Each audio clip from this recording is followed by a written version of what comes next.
Okay. Hello and welcome to Senior Speeches. The students of the speech class are proud to present you all with their words of wisdom. The seniors here today graduate 2 weeks from tomorrow. They have worked tirelessly to reflect over their 4 years here at high school to share their wisdom with you. We please ask that you make sure that your phones are on silent and are put away not to distract our speakers. Thank you to all of our staff, faculty, students, parents, and guests who are joining us here today. We really appreciate all of your support. These incredible students are here today to share some pretty vulnerable and really awesome ideas, so we ask that you listen intently and with respect. Please note this is an assessment grade for students, so we ask that you're listening. And if there is a pause between students, it's probably me because I'm over here with rubrics and grading, so just be patient. I very much appreciate that. We really hope you enjoyed the class of 2023's Words of Wisdom. Good morning, everyone. I'm Nico Coots, and I stand before you today, a wrestling and lacrosse alumni, a contributing member of my class, a high school senior about to graduate. I want to share with you a message that has been on my mind for quite some time now. Over the past 4 years, we have grown and developed as individuals, overcoming challenges and celebrating victories. We have formed lasting friendships, and we have discovered new passions and interests. But amidst all these changes and experiences, one central message has remained constant: the importance of perseverance. Perseverance, or the ability to persist in the face of challenges, has been a defining characteristic of our high school journey. We have all faced obstacles and setbacks, whether it be a difficult exam, a personal struggle, or a disappointing loss. But despite these challenges, we have persevered. We have refused to give up. We have continued to push forward, determined to achieve our goals. For me personally, perseverance has been a crucial part of my high school experience. I have faced many challenges and obstacles, both academically and personally. In my junior year, my workload was heavy.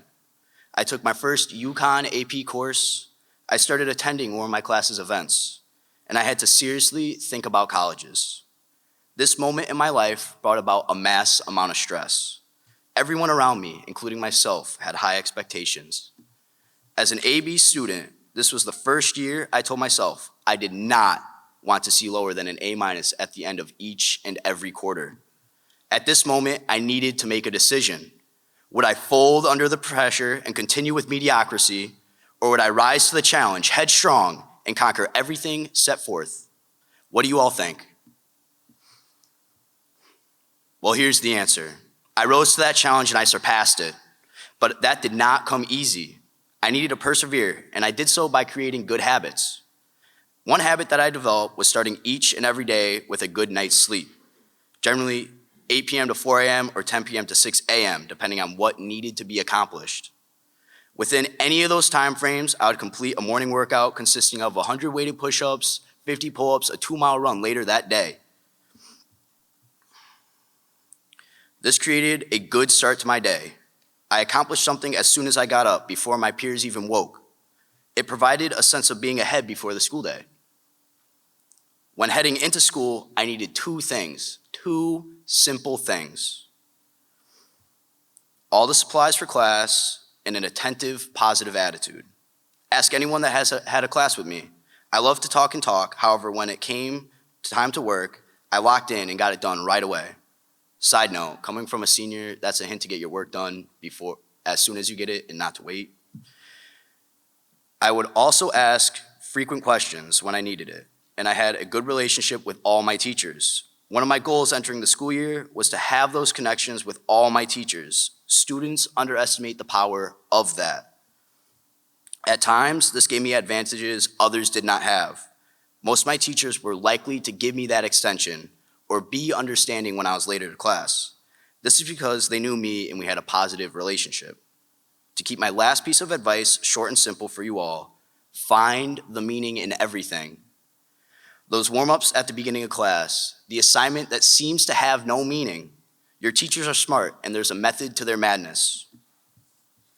These strategies that I propose to you today have gotten me far within my academic and personal life, even scoring me a 4 on the AP exam, an A+ in my UConn transcript, and an A for that class. Now, I know that my story is not unique by any means. Each and every one of you has faced your own challenges and obstacles, and each and every one of you has persevered. Whether it was through hours of studying, countless hours of practice, or the support of your friends and family, you have refused to give up. You have shown determination, grit, and resilience, and you have become stronger and more capable as a result. And as we prepare to graduate and move on to the next phases of our lives, I want to remind all of us of the importance of perseverance. Life is full of challenges and obstacles, and there will be times when we feel like giving up. But it is in these moments we must remember the lessons we have learned over the past 4 years. We must remember the importance of perseverance, and we must continue to push forward, determined to achieve our goals. But perseverance is not just about achieving our goals. It is not only about the destination, but also about the journey itself. It is about the process of growth and development that occurs as we face challenges and overcome obstacles. It is about the friendships that we form along the way and the memories we create.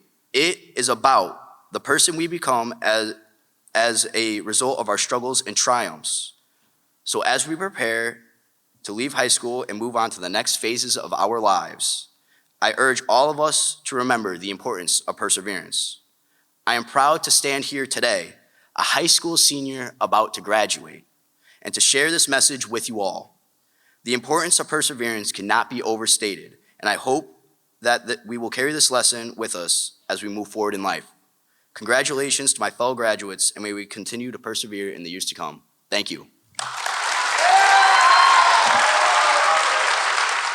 When we think of lemons, we think of the yellow, sour, and bitter fruit. Meanwhile, when we think of lemonade, we think of the cold, sweet, and delicious drink. How do these lemons make the perfect lemonade then? People can find the sugar and sweetness to make it good and delicious. In fact, our lives are very similar to this concept. Life will many times give us the sour stuff, the bad, the negativity, and the obstacles. However, we are the ones in control of finding the sweet, the good, the positivity, and most importantly, the happiness.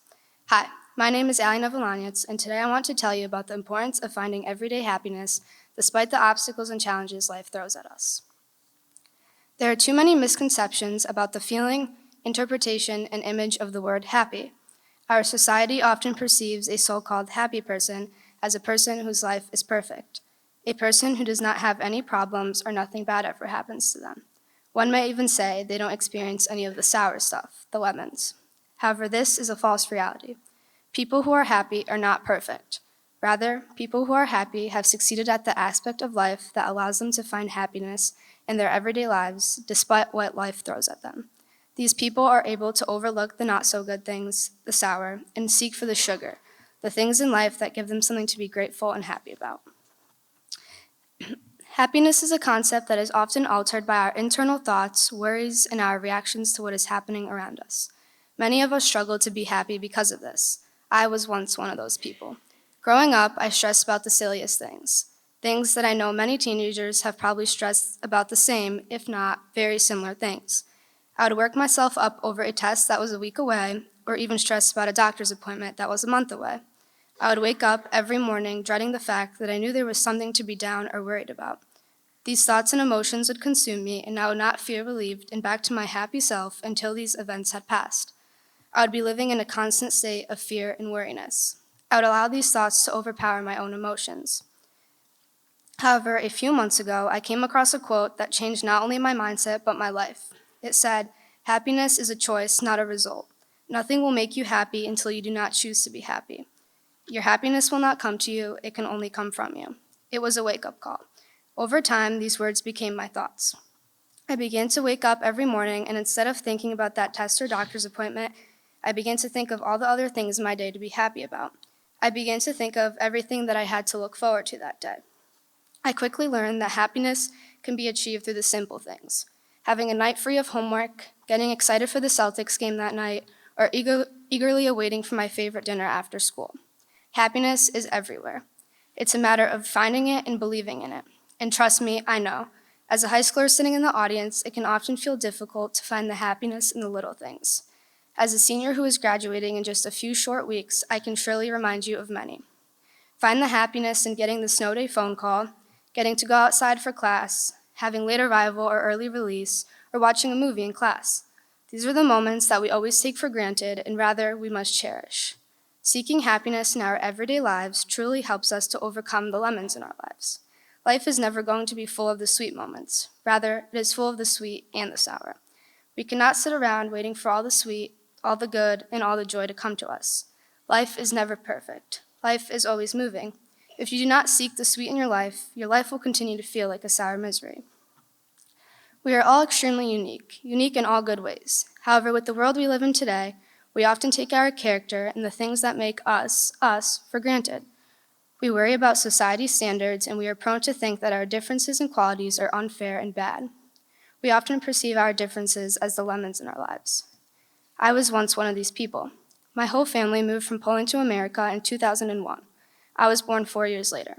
Clearly, I was born into a Polish family that was not yet familiar with the American lifestyle. Growing up with the parents who spoke broken English and eating dinner at the early time of 3 p.m. made me feel like an outsider. I hated feeling different, I hated being seen as different, and I hated being different. I often questioned why I had to experience this and why life had thrown me what I thought were lemons at the time. I was very often stuck in this thought that my differences were downfalls that defined who I was, downfalls that resembled my lemons. However, this mentality slowly but surely changed. As I began to grow older and mature, I realized that the qualities of my life that were different from my friends were the qualities that made me, me. It was only a matter of looking for the good that came with my cultural differences, a matter of looking for the sugar that would no longer make me perceive myself as different, rather the sugar that would allow me to embrace who I was. Nothing life assigned to me was always going to be ideal. It was never going to be perfect. I could not wait around for this perfect life to come to me. Rather, I was in control of finding the things in life to make it perfect, my culture. And I can guarantee that every one of you sitting here today has felt the feeling of standing out or being different. Regardless of what it was, you probably saw it as a bad thing.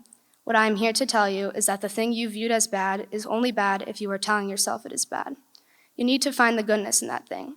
With all bad, there is good, the good that you find and that you make. Nobody ever said that every day is going to be easy, enjoyable, and happy. But what I am here to tell you is that you can make every day easy, enjoyable, and happy. Now I ask you, as you sit here, try to go back in time. Put yourself back in the world where you are selling $1 lemonade on the side of the street with your neighbors, when eating ice cream for dinner, getting to stay up past 8 p.m., and free cookies at lunch made us the happiest kids in the world. Continue to live as that little boy or girl. Continue to find the little things every day. Continue to be happy about those little things.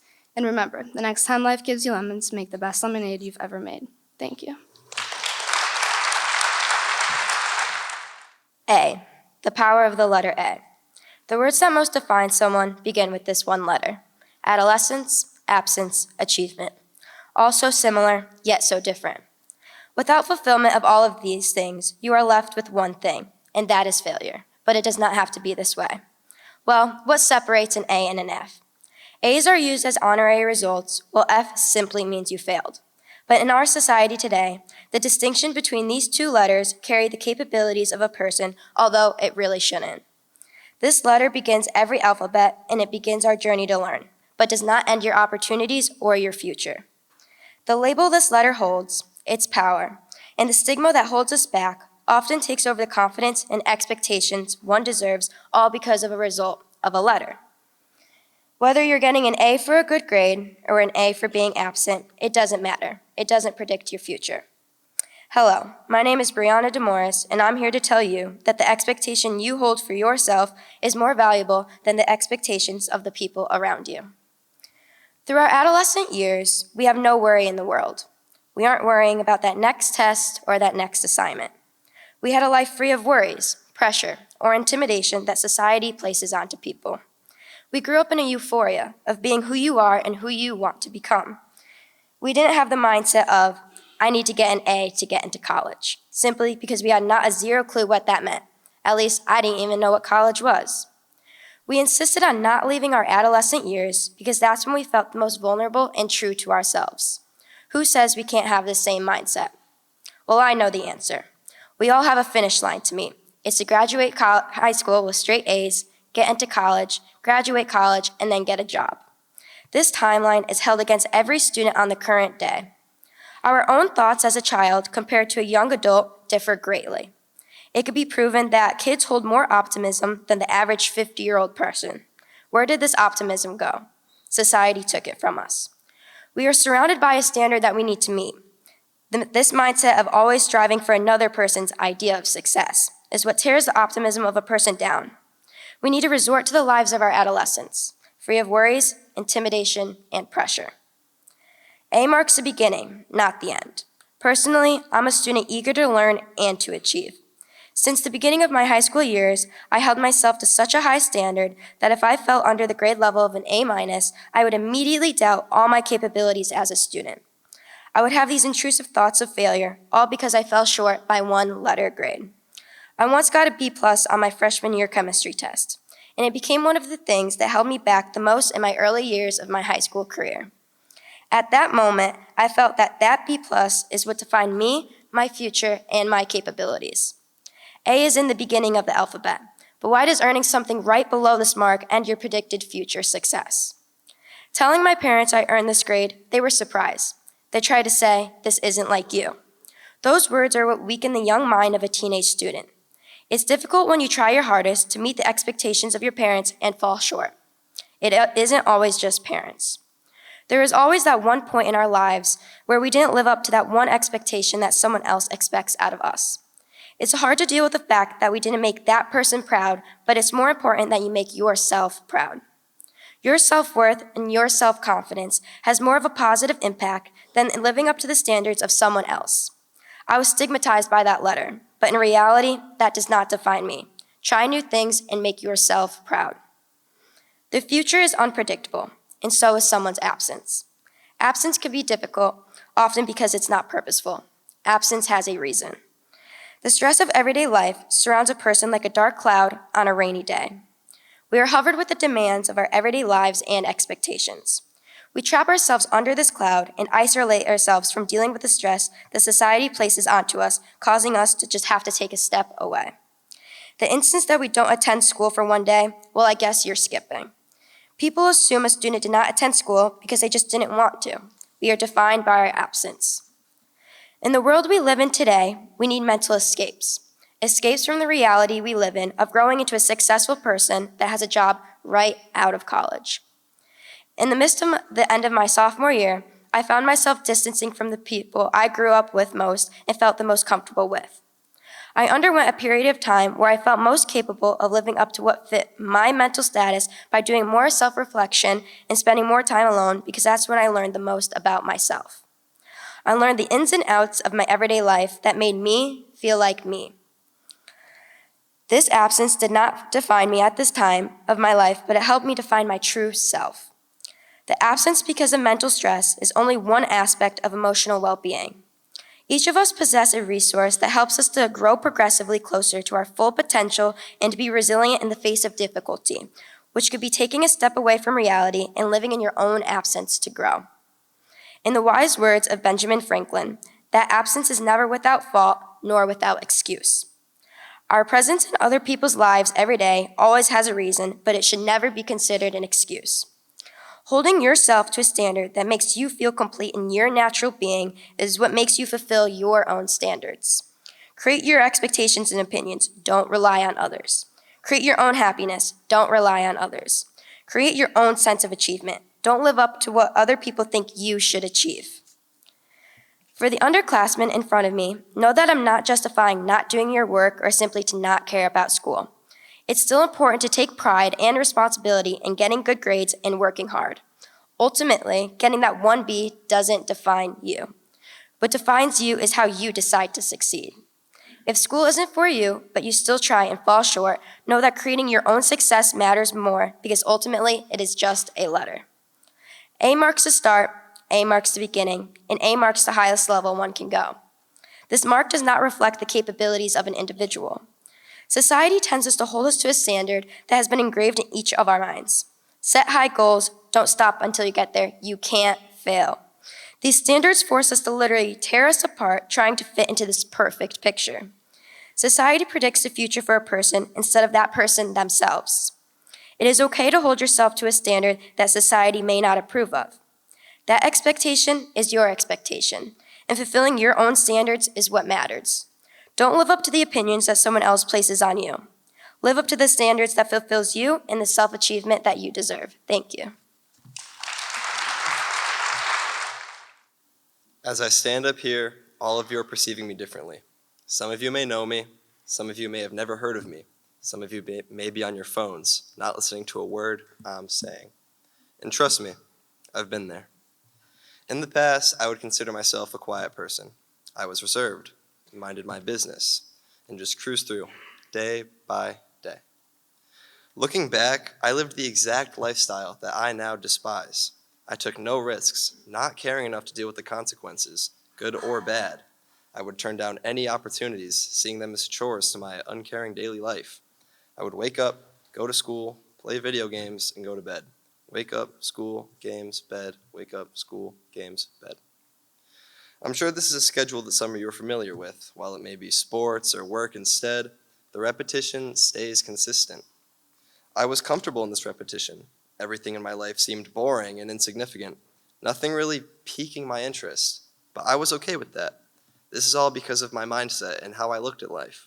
For me, and for many of you as well, mindset is everything. My name is Luke Johnson, and I'm here to tell you just how much power your perspective on life truly has. The way that someone looks at a situation or life around them can directly affect it. Not many people think this, but it's completely true. You might have heard a coach in a sport say, "It's all in your head." Many people might dismiss this or throw it to the side, but it's nothing but the truth. Mentality has the power to change not only sports, but many other aspects of life. There's a saying about life that many of you are probably familiar with. You've probably been told that you're either a glass half full or a glass half empty type of person. I hate this metaphor. While the metaphor is a great example, it simply doesn't show the different types of perspective. I would consider myself an optimistic person. One would say, glass half full. I never let much get me down, like when I failed my first test in Miss Bosso's class, or when my car broke down because there were mice living in it. I would never let any of these issues get to me. I've always been a positive person, but why is my life now so much different than the way it used to be? This is because a person's mindset is so much more than black and white. So much more about the glass matters than how full it is. Someone could feel differently about the drink in the glass, or the distance that the glass is away, or even the shape of the glass. There's so much more to consider than, does someone look at something in a good way or in a bad way? Even though I tried to find the best in the bad situations, it doesn't mean that I strived for the good ones. I found everything to be a waste of my effort, or didn't think that something was worth my time. While I wanted the fun life with parties, lots of friends, and interesting personality, I considered it unachievable this late into my life and turned down every opportunity to meet new people or to develop a new interest. I spent most of my early high school years feeling like I was looking from the outside in and never even considered that I had a chance to change it. One specific day, though, that changed for me. I put my mindset aside and reached out to a childhood friend whose friend group was constantly doing stuff that I would have loved to join in on, but never felt like I was able to. I asked him to hang out and catch up. One thing led to another, and now I've become close with the people that I can call family, people that in the past I thought were too cool or didn't care enough to talk to me. This completely changed how I saw things.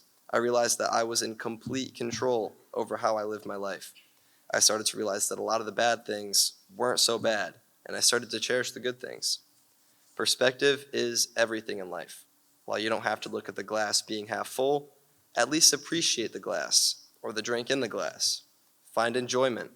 My biggest regret throughout my high school career was preventing myself from finding this enjoyment. I don't want to stand here and tell you to look on the bright side, but I do want to tell you, find a little good in every bad. Enjoy every moment. Live your life enjoying every day, not counting the hours until the next one. Look at it this way. Life is good. Start seeing it that way, and it'll come true. Thank you.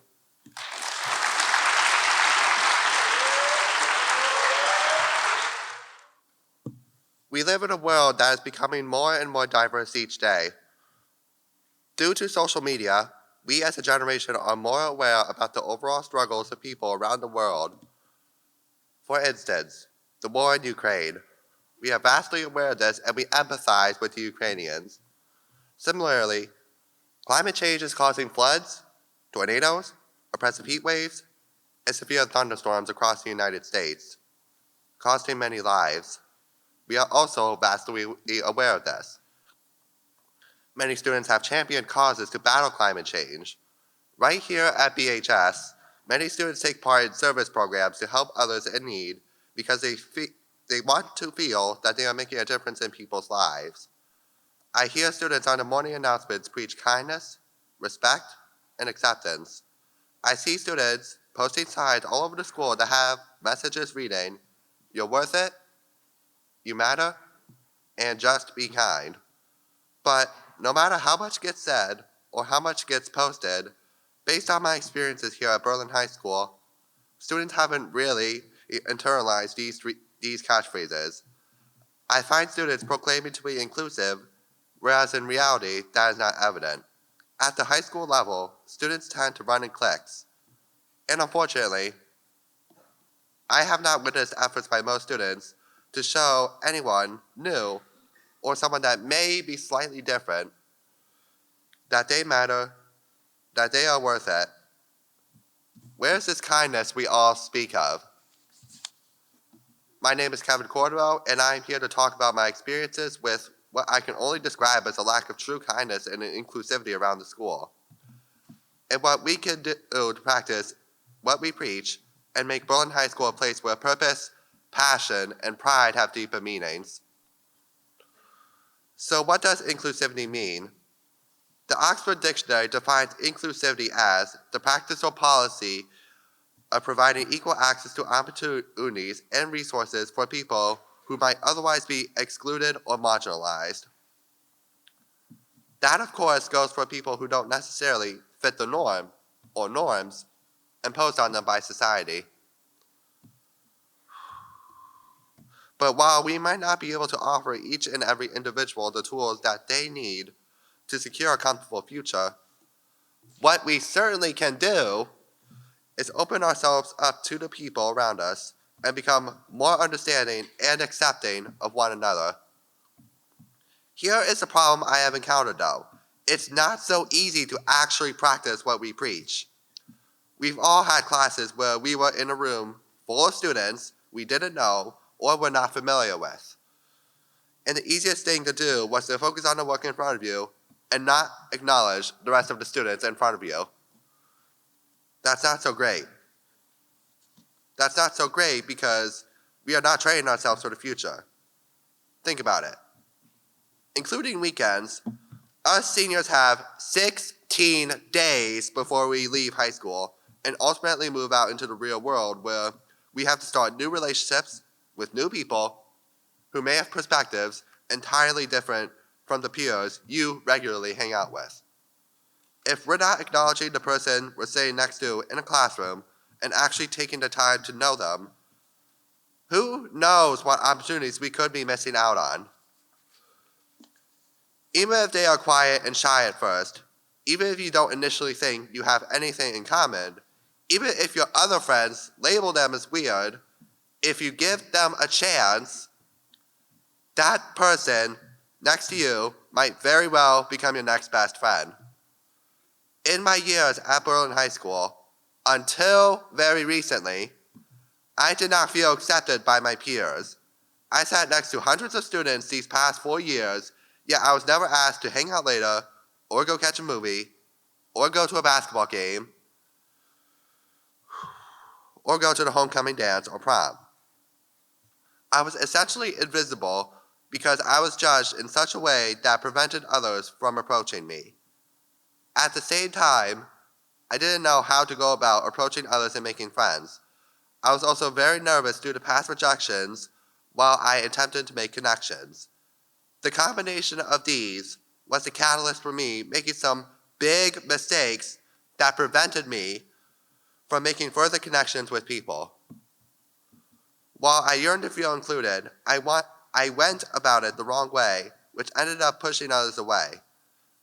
That led to situations that I still regret to this day. In retrospect, what I wish now is that people would have felt more comfortable giving me honest, in-the-moment feedback if my peers had told me, "Kevin, that is odd behavior," or "Kevin, that is creepy."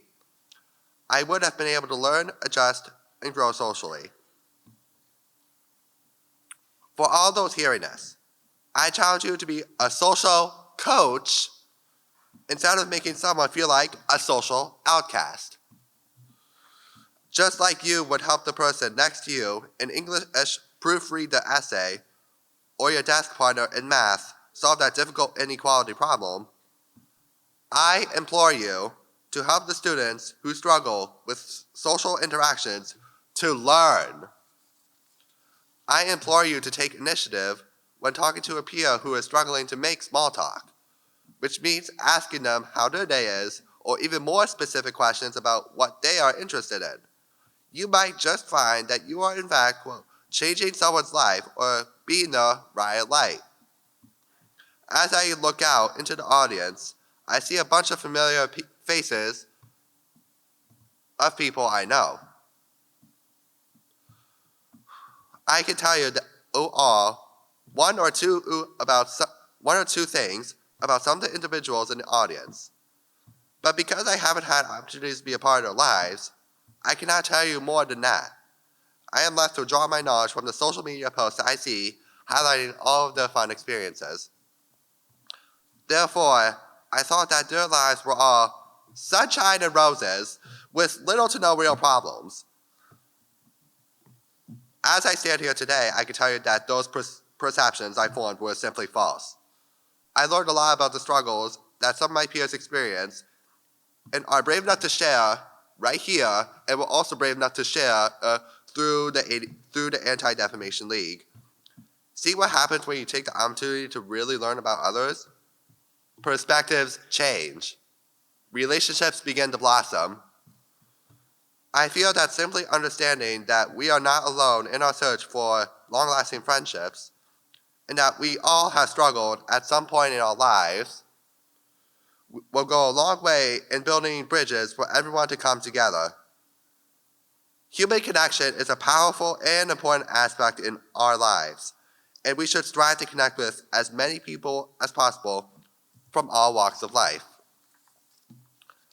Now, I would like you all to imagine how much better it would feel if someone saw that you were struggling and offered to help you instead of hurt you. Thank you for listening. Picture yourself laying awake at night, stuck with your thoughts, your fears, your guilt, your wants and needs. Most would find that unbearable, but personally, it's one of my favorite pastimes.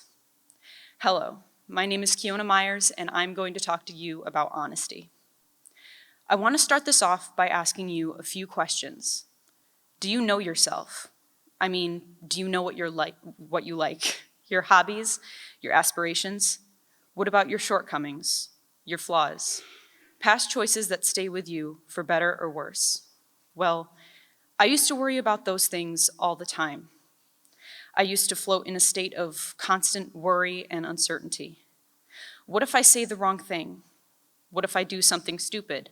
What if I mess it all up? I would always hyper-focus on my flaws, suck in my stomach, hide my feelings, and try to forget about my problems, hoping that one day they would just magically disappear. To put it short, I was self-conscious. Going out and talking to people was torture, and I didn't know how to express myself.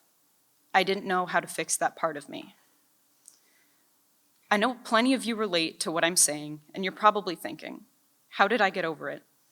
Well, it was a ton of things, but most importantly, it was honesty. Not honesty like admitting to your teacher that you didn't do your homework, no. I mean honesty with yourself. We lie to ourselves all the time, and for the first 3 years of high school, I couldn't tell which thoughts were real or just in my head. which were just made up insecurities and which were genuine internal criticisms of my character.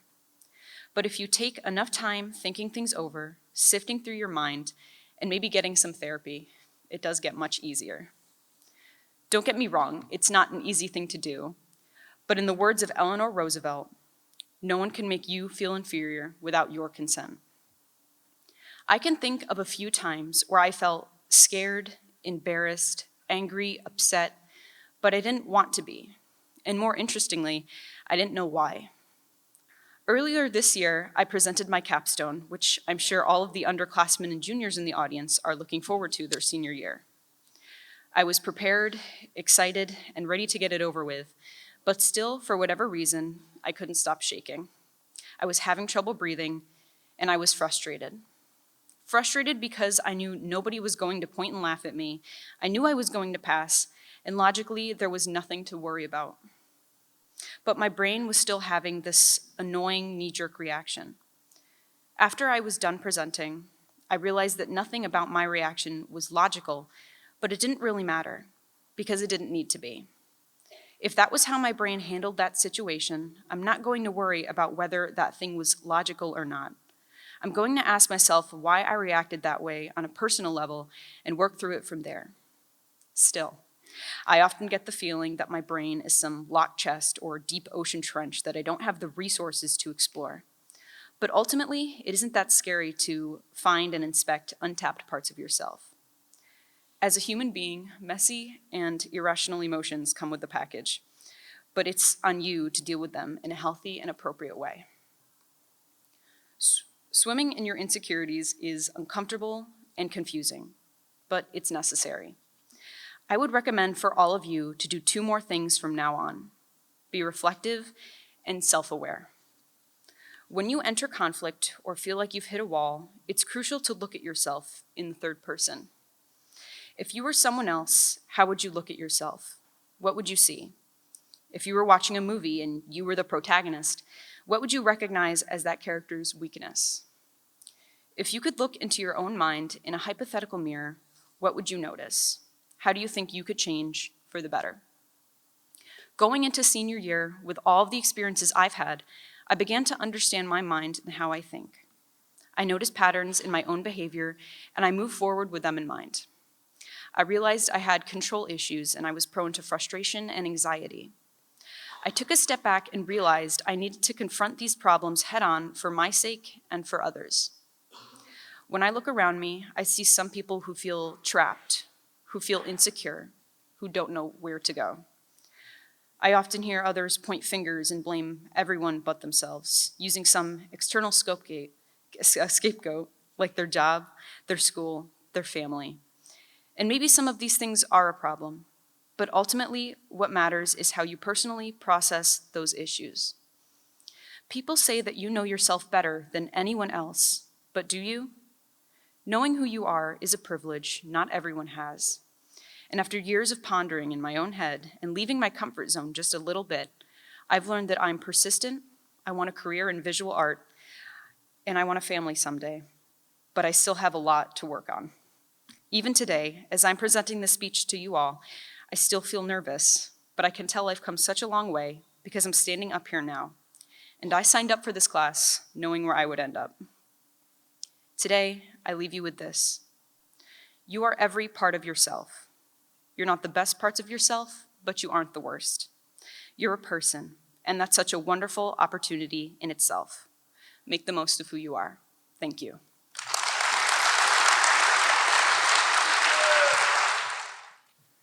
Throughout my life, I by no means felt satisfied. I found myself continually falling short, whether it's inside the classroom, during a sports activity, or even in personal relationships with family and friends. I never feel this sense of satisfaction. Since forever, I've continually desired to win at no cost. Even in the slightest of arguments, I still find a desire to continually win. But why? Why is it that the usual concept of achievement in society is to continually win, to have the maximum trophies, the maximum cash, or the nicest car in the lot? By having this mindset for the majority of my life, I've definitely ignored the beauty of failure. Hi, I'm Will Gomes, and I'm here today to try to change your mindset about what it means to truly win. As I've matured, I've started to understand that the real meaning of achievement is to have the ability to affect yourself and others in a positive manner. One instance of this in my life is this football season, more specifically the championship game, which we all know didn't go as desired. At first, the feeling was awful, unexplainable. I remember my thoughts during the final drive of that last game like it was yesterday, almost like a bad reoccurring dream. While still in tears of disappointment, the same thought kept coming into my head. All this for nothing? Countless hours in the gym, limitless hours at the football field, and never-ending aches and lingering injuries. All this for nothing? Then I looked around and saw where I was, at Rensselaer Field, standing in the biggest stadium I've ever played in. I then looked to the right and left of me and saw my senior teammates who I've just now played my final game with after 10 straight seasons. As I looked around at all the dispirited faces, I started to realize how far each and every one of us has come and how different my life has been shaped because of those 11 men standing next to me. My tears diminished away and my mind unexpectedly became hopeful. Reflecting on that day made me recognize that the achievement to me isn't always a measure based on accolades or the very last outcome. Success is a result of effort that you put into your goals. That very effort that teaches you who you really are, which is only known through failure. By having the desire to do good for others and the desire to better yourself, no amount of failure will hold you back from achieving the only goal, which is to fulfill yourself and do your best to allow yourself and people around you to thrive. In order to keep moving forward, you must acknowledge your effort and appreciate the growth and abundance of your effort that you now know you are capable of. Learning lessons about yourself is the most priceless thing you can achieve in your life. When you reflect on your personal effort, it is important to feel the emotions that come with it. If you don't feel disappointed or discouraged, you won't be able to truly understand the amount of work you put in. It's like only seeing one part of the picture. You need all the pieces to really understand what's going on. Along with this idea of success comes a satisfactory component, which personally I've struggled with the most. I find myself setting the bar too high for myself, which creates a warped reality of impossible standards. Through the 18 years I've lived, I can count on one hand how many times I've truly been satisfied with the outcome of things. It's like this dark cloud that keeps lingering over me, covering half the sun at all times. Feelings of helplessness tend to always come and go with anything I put my mind to. For years, I just truly thought I wasn't where I needed to be. I know many of you in the audience, freshmen, sophomores, juniors, and seniors, have felt this way before in at least one thing you've done. And if you haven't, buckle up because it's coming. What I've learned over the years is holding high standards for yourself is not always a bad thing, but allowing those standards to suffocate you is self-sabotaging. Instead of dwelling on the things you do, learn from the outcome and reflect off your effort. Got a bad grade on a test? Instead of being upset with yourself and ruining your day, reflect on the effort you put in the night before while studying and learn for next time. Didn't win in that overtime game last night? Reflect on your performance and learn what you could have done differently and incorporate that into your next game. The idea of falling short can be discouraging, but it's important to remember that it's not the end of the world. Instead of dwelling on your failures, take time to reflect on the effort you put in. By doing this, you'll be able to gain a better understanding of your personal growth and what you're capable of. So don't be afraid to come up short, and remember, it's all part of the journey. Before I leave you here today, I wanted to leave you all with a quote from Gandhi. Satisfaction lies in the effort, not the attainment. Full effort is full victory. Thank you. Happiness, a state of mind that holds the key to a fulfilling and joyful life, is a contagious feeling that spreads positivity, hope, and optimism. It is a combination of feeling content, grateful, and satisfied with one's life. When we're happy, we radiate light and warmth, attracting others towards us and creating a ripple effect of happiness. Happiness is not a destination that we arrive at, but a journey we embark upon, marked by moments of joy, love, and connection with others. We all want to be happy. We all seek it, stalk it, obsess over it. But where are we looking? An invite to the party with the cool crowd, an Instagram photo with 1,000 likes, a big group of friends in every selfie. We may all want to find happiness, but most of us don't yet realize where it hides. Hi, I'm Talia Peluso, and I'm here to tell you, true happiness comes from within. It can be found inside of you, and it is not dependent on external circumstances or material possessions. My personal experiences have proven to me, and hopefully they will also show you, that basing your happiness on the opinions, actions, or perceptions of others will only lead you to unhappiness in the end. But deriving fulfillment from joy from within, from being true to yourself and striving to be the best version of you, will ensure true and lasting happiness. A happiness that can't be taken away from you. Over the course of the fall of my junior year of high school, I allowed external factors and forces to rob me of my happiness. And this experience not only changed my idea of what true happiness means, but also taught me how to attain it. And it's easier than you think. Hopefully, sharing my experiences will save you from making the same mistakes I did. I began my junior year with high hopes and an ambitious mindset. With the bright beacon of college glowing in the distance, I set out to make the year my best yet, academically, on the soccer field, and socially as well. However, within the first couple months of the year, I began to feel this plan slipping through my fingers. I'm not sure how I lost myself or which particular adverse event started the spiral into a dark place that I resided in for most of the year. Despite having been a confident, outgoing person for all my life, I somehow allowed a series of challenges to cause me to question my worth and ultimately erode my self-confidence. I then suddenly self-identified as lonely, sad, and not good enough. I lost my spot on the starting lineup for the varsity soccer team when an injured player returned. I lost my best friend to her new boyfriend. I lost my spot on the fringe of the group of friends that I mistakenly thought I belonged to since middle school. I lost confidence in and love for myself, and then I lost my health and fitness with a destructive eating and extreme dieting cycle. I then nearly lost any desire to rise up from this and change the course of my life. For the first time in my life, I found myself wallowing in negativity and victimhood, and was losing sight of who I was and what really matters in life. I was basing my worth on others, on the fact that the soccer coach didn't seem to recognize my talents and hard work, on the fact that the group of girls that I thought were my friends suddenly didn't think I was good enough to be included, on the fact that I didn't seem to measure up to my peers in all ways. I needed to change my mindset, but I didn't know how. A photograph saved me. It was set to me at my lowest. It almost instantly changed my perception of who I was, who I had become, and who I wanted to be. The picture was an action shot of me at 7, and it immediately reminded me of who I truly am and what really matters in life and what doesn't. This is the Talia I know. My mom had texted me along with a picture of me dribbling the soccer ball towards the goal surrounded by 4 opposing players, each with at least 6 inches on me. I had no fear. I held nothing back. I wasn't comparing my size, ability, or anything about myself to any of them at that moment. I was only focused on my goal, scoring a goal. This visual evidence of the real Talia, a girl with no fear, full of confidence, strong, and independent, reminded me that I had all I needed within myself. Each of us has it within ourselves to create and sustain true happiness. My light bulb was seeing that photo and remembering the joy and pure happiness I felt in that moment. A moment that arose not from others accepting me, including me, complimenting me, but from me and me alone. After this realization that I am truly responsible for and can make my own happiness, I doubled down on my academics. I joined a gym and focused on getting healthy inside and out. I reached out to new friends at school and made time to reconnect with old friends that had fallen away when I was struggling.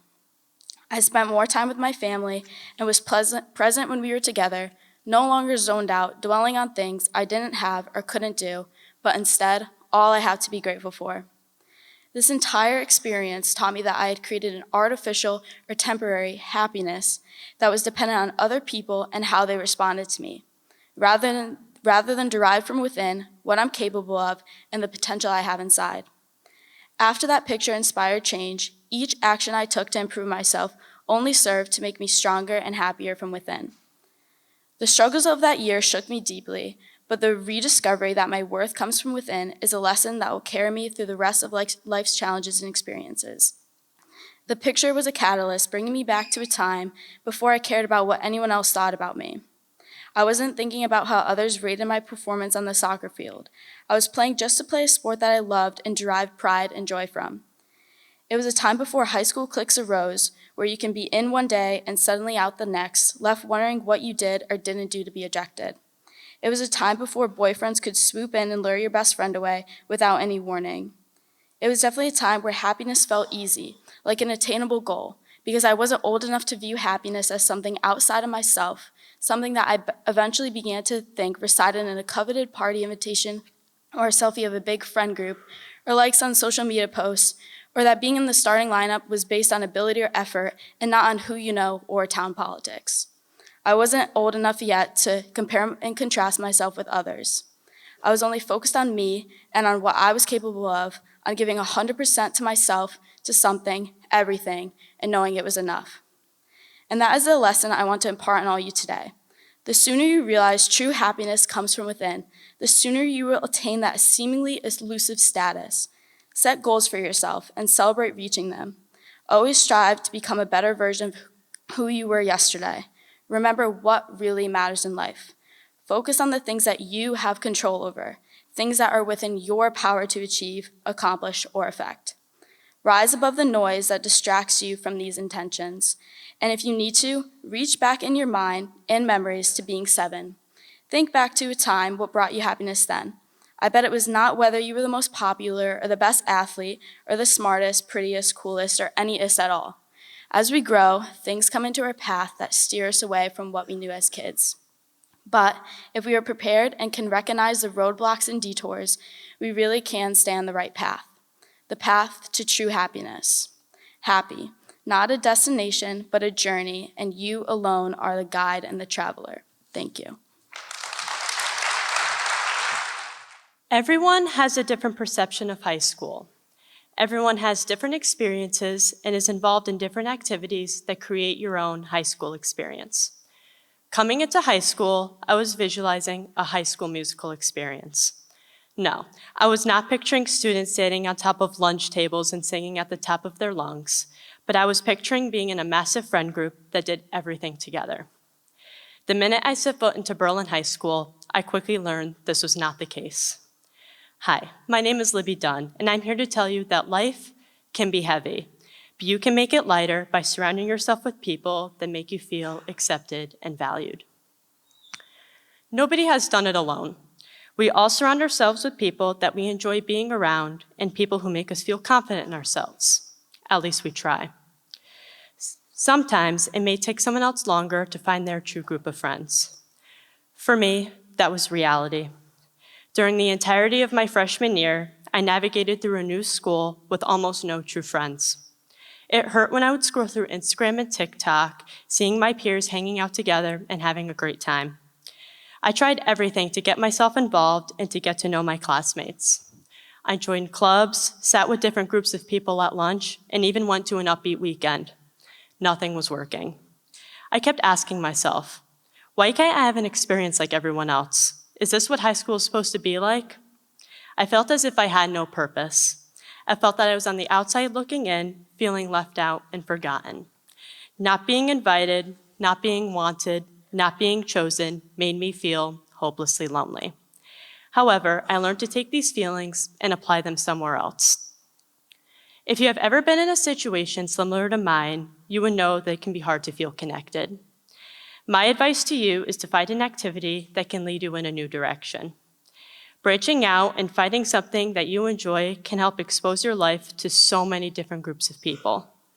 For me, the feelings of loneliness that I had throughout freshman year gave me a ticket somewhere else. Every day after school, my mom would drop me off at the golf course, and I would stay and practice for hours. Through golf, I have made so many friendships that grew on the course, which created a sense of belonging. These friendships create a positive environment that helped me find success on the golf course. Looking back, without these feelings of loneliness, I would have never been able to accomplish the things that I did. Sometimes, everything happens for a reason. In order to pursue more of these friendships, I became involved with the RISE program. Following the first Unified Physical Education class, I knew I made a special connection. Through RISE, I've met some of my lifelong friends. I will always remember the nightly calls from Dora, singing Roar by Katy Perry with Daylene, playing soccer with Taylor, endless conversations with Patrick, playing games with Gabe at basketball practice, enjoying music with Ahmad in gym class, and listening to Taylor Swift with Caitlin. I was considered a partner and mentor to these students in the unified sports programs in school. However, these students helped me and inspired me more than they could ever imagine. I will cherish these memories for a lifetime. My point in sharing this with you is to encourage all of you to find something you love to do. Join a new club, sports team, or extracurricular activity. You will eventually find your people. Something I will tell you is that friendships evolve. You may think in the moment that someone will be your forever friend, but in reality, that friendship is not permanent.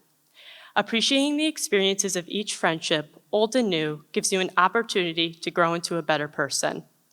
During high school, I had the same experiences, thinking that some of my friendships were permanent, but they really were not. In my junior year, I had a negative experience in one of my classes that completely changed how I viewed high school. A little backstory. For my whole life, I have always learned a bit differently than my peers. Because of this, it has always been harder for me to work in a group since it may take me a little bit longer to process ideas. In this class, I was working on a project with my peers, who I thought were my friends, and they made comments towards me that made me feel incapable of working at their level. Considering all of the progress that I have made over the years, I found the comments that they made highly offensive. This led me under a cloud of doubt that I could not seem to escape. Doubt sneaks up on you, and I'm not going to lie, it is heavy. Doubt is something that is hard to get away from, even when you have people encouraging you. It is funny how one comment can completely rock your world. After being in a depression during almost the entirety of my junior year, it took me a while to regain the confidence that led me up here today. However, I would not have done it without the support that I had. Impact comes in many forms. The support from my family, teachers, and true friends is long-lasting and will forever be appreciated. In school, while going through some of these tougher times, there has always been someone there for me. All through high school, I have had so many amazing teachers, such as Mrs. Pasewicz, Mrs. Winkler, Mrs. Basso, and so many more. These teachers especially had seen me at both my highest and lowest points. They were there for me when I needed it, even if it had nothing to do with writing a thesis statement for an essay, completing a chemistry lab, or memorizing the unit circle. Also, even though I had a tough time finding a friend group at the beginning of high school, I am so lucky to have found my core friend group, otherwise known as Girl Gang 2.0. They have been by my side through everything. Even though I will be at Texas Christian University in the fall, nearly 2,000 miles away from my friends, I know for a fact that they will still be there for me. Everyone needs a friend like this in their lives. I promise you that you will find that friend group, even if it takes a bit longer than expected. I know this speech may be long, but if you were to take anything away from my speech, please remember this. Not everyone's high school experience is the same. Some people find their forever friends right away on the first day of freshman year. For others, it takes until their senior year to find their core group. And, like I said before, friendships evolve, which is okay and perfectly normal. I would like to wrap up my speech with one of my favorite quotes, which is a quote from my favorite singer-songwriter, Taylor Swift. She said, "Decide what is yours to hold and let the rest go." Oftentimes, the good things in your life are lighter anyway, so there's more room for them. One toxic relationship can outweigh so many wonderful, simple joys. You get to pick what your life has time and room for. Over the course of my high school career, I have slowly learned that I am the one controlling my journey through life. I am the one choosing who to surround myself with.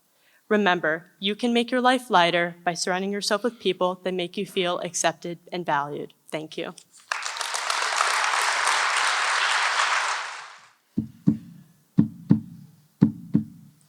The rhythm of life ceases. You're down in the depths, submerged in the darkness. So what's your next move? Will you harness this moment to transform, or will you crumble under its weight? For me, crumbling was never on the table. Life in its rawness repeatedly nudged me into the abyss. From my first breath, I was thrust into the sea of foster care, ricocheting between transitory homes and brutal realities for the initial 6 years of my life. When I was just 11, my father was snatched away by an overdose. It was at this moment that I was confronted with a harsh reality. My life was just not for me anymore, but also for him. At 17, I found myself trapped in a toxic relationship, a situation I feared might be my undoing. But here I stand today, radiating resilience and strength. I unearthed the courage to love myself, to resist those who attempt to trample my worth, despise others' relentless efforts to belittle me. I finally recognized my true value. Hi, I'm Sheila Boynton, and I am an independent, respected, and confident woman shaped and owned by the trials I have overcome. A declaration I can announce with my head held high. Today I stand before you all, the vibrant students of BHS, reflecting on the crucial life lessons my journey has bestowed upon me. This very act of standing here is a victory in itself, as there were countless moments I doubted my ability to endure. I extend my deepest gratitude to my parents, who have been my pillars of support, leading me to realize that I am a beautiful and deserving of life's bounties, regardless of my past. Their unwavering faith and support have brought me to this pivotal moment. In our human journey, we often find ourselves trapped in the labyrinth of the past. As the wise Rafiki from Lion King once said, "The past can hurt, but you can either run from it or learn from it." Lingering in the past anchors us, obstructing our progress and stifling our potential. Life was not meant to be trapped in yesterday. Time in its relentless pursuit waits for no one, so why should we halt our journey to look back? Remember that we are each unique, with approximately 10 billion miles of DNA setting us apart. The most excruciating pain is losing yourself in the process of overvaluing someone else, forgetting your own irreplaceable worth. The things we encounter are not our obituary. They are life's carefully orchestrated lessons, built to fortify us emotionally and physically. So when life hands us another challenge, we will be prepared. We will understand the pitfalls to evade, the words to articulate, and the actions to take. As we navigate through life's trials and tribulations, remember that our struggles are not mere roadblocks. They're stepping stones guiding us toward wisdom and resilience. They're the tough love that molds us into the stronger, wiser versions of ourselves. We must not merely go through them, but grow through them. Within each of us resides an invincible spirit, a resilience that can withstand life's harshest trials. We are all capable of astounding resilience, of rising from our deepest lows to achieve unimaginable heights. Remember, the most magnificent phoenix rises from the ashes. So as we stand on the cliff of our futures, remember that we are not defined by the hurdles we encounter, but by the way we overcome them. We are warriors, each fighting our own battles, each celebrating our own victories. Let's not fear the fall, but rather fear the thought of never taking flight. Let's stride into our futures, not with apprehension, but with the determination to succeed, to rise, to fly. We are not the sum of our past mistakes, but the promise of our future victories. Let us embrace the challenges that await us. Let us ascend, for we are phoenixes, and our time to soar has arrived. Always remember, everything happens for a reason, and it's how we respond that shapes our future. So let's rise and write our own triumph narratives, for the future is ours to define. Thank you.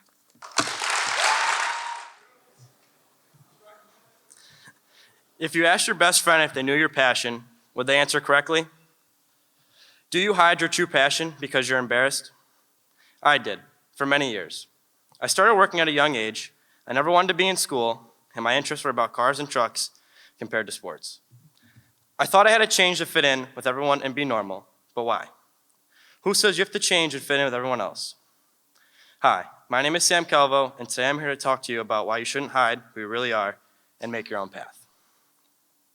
Growing up, I was always more interested in cars and trucks than sports. I was around my parents' shop, either taking apart air compressors or watching people work, trying to learn as much as I could. As I got older, I realized that I wasn't like normal kids. Everyone else cared about sports and never thought about work. I wanted to be ready for the real world right away, but that was unheard of coming from someone my age. Essentially, I was living two different lives like the flip of a switch. I always tried to hide my personality because I had no one to tell me I shouldn't. I started wearing the on-trend clothes and listening to popular music. I was doing the most to fit in. This was the way I was living my life for years, and after a while, it was exhausting. I was always spending money to fit in and I never really told anyone about what I did outside of school. I became a very private person and everyone knew me for who I was trying to be, not who I actually was. I was trying to be some kid who played and followed sports, never worked a day in his life, and only had interests that everyone else had. I lost myself. I lost who I truly was. I was caught up in this new world, and I actually started to lose my hobbies and lose interest in what I loved. I became quiet at home, and I wasn't myself. I wasn't the kid who loved cars and trucks, the kid that loved getting his hands dirty. I changed into the person I was pretending to be at the time, and I never knew. When COVID hit, my world stopped. I didn't know what to do. I lost all contact with friends, and I was lost. Even though this was a huge tragedy for everyone, including myself, this was the best thing for me. I reverted back to doing what I loved, going to work every day, getting close to family.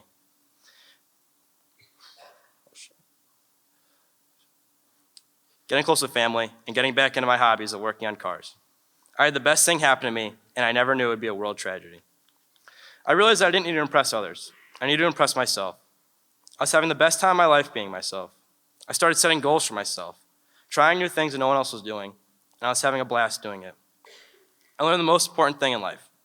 Stop caring for other people like you, go your own way, and make your path to success. My dad taught me this. He's had a huge impact on my life, and without him, I wouldn't be the person I am today. I stopped caring what others thought, and I stopped trying to fit in. I realized that I didn't have to pretend anymore. I stopped caring what people thought. Some of you are probably in the same situation I was, hiding the real you to try and fit in, keeping your passions hidden from the people you know. That's no way to live your life. You shouldn't hide who you are or the path you want to take. Live your life. Show people who you really are. I want you to do what I never did.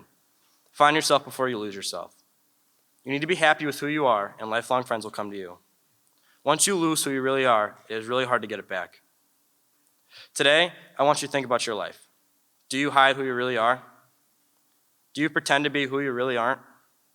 This is no way to live your life. Trust me, I made this mistake, and I'm happy I learned from it. This is the time for you to explore your interests and find your purpose in life. Don't be afraid to pick a different path from others. Not everyone has to go to college. Look at trades, or better yet, the fire department. Don't be afraid to be different. Embrace your differences, and do what you love, not what others love. I'm glad I found myself. I now hang out with the people who like me for who I am, hopefully, and I do the things I love without hiding it. I enjoy going to the fire department, and I love going to the racetrack. These hobbies make me different, but it doesn't bother me anymore. I don't hide it. I embrace it. Choose to make yourself happy, not others. I want everybody to think about your lives. Are you hiding something from people? Don't be embarrassed to show who you really are, or take a different path. There are so many opportunities out there, and with your different personalities, you could have a huge impact on the world. Learn from me and be yourself. Don't just try and fit in. You won't make it far in life. Thank you. Pressure is what creates diamonds. That's normally what people tell you in stressful situations. It's always the sayings like steam whistling from a teapot, fire to be a metal sword into place, pressure for a star to be born. You're told that you have to be pushed past yourself to be someone. Renowned entrepreneur Grant Cardone said that successful people don't seek comfort, they seek success, and are willing to do what is most uncomfortable. What they aren't telling you is that with too much piled on top, a fire is extinguished. That too much pressure can crack even the largest diamonds. That's why I'm here today to tell you that it's okay to take a break. Hi everyone, my name is Sydney Nelson, and I'm here to talk to you about avoiding burnout. So many analogies for all the good reasons to push someone out of their comfort zone, saying that the only way to be someone is to push yourself to the limit and beyond, plus ultra and everything, right? Adults are always telling us to push harder, do better, do more, make more out of ourselves. Focus on your grades, join more clubs, get a job, work after school. Get out of your comfort zone. Yes, taking a few steps into the uncomfortable is how you grow as a person, but you also need to take time for yourself to relax and space to love yourself in order to live. In my junior year of high school, I took my first college courses, UConn Seminar and AP Environmental Science. While I learned so much from these classes, I cannot tell you the amount of times that I broke down over the pressure that built up because of the heavy workload. Constantly writing essays and studying for tests left me feeling like I had no free time. I rarely took breaks. Every weekend was full of studying instead of hanging out with friends. After school was spent going over notes, revising, rather than doing any of my hobbies. Eventually, too much was too much, and without breaks to avoid it, the pressure got to me. My fire was being smothered with piles upon piles of to-do lists. I needed a break. I would burn out. Through time, trial, and error, I started to learn my lesson. I started to take little breaks from work and separated myself from the topics I was studying. I had to find the balance between assignments and breathers, between what was needed for my mental health and what was me procrastinating. Painstakingly building myself up, brick by brick, after burnout ravaged my coping strategies that solely consisted of ignoring my limits.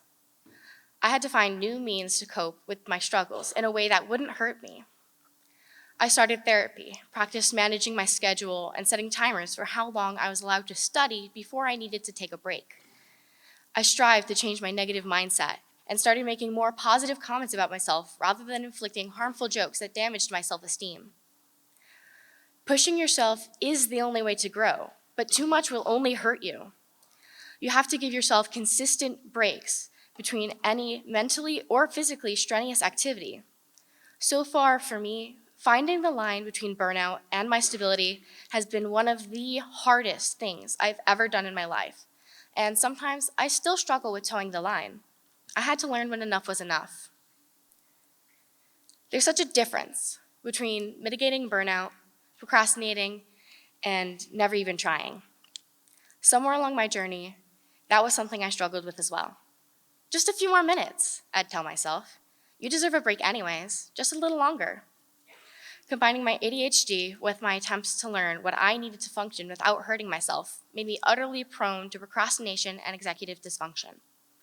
I would sometimes sit for hours without realizing, then rush to get all my work done quickly, the only break being dawn.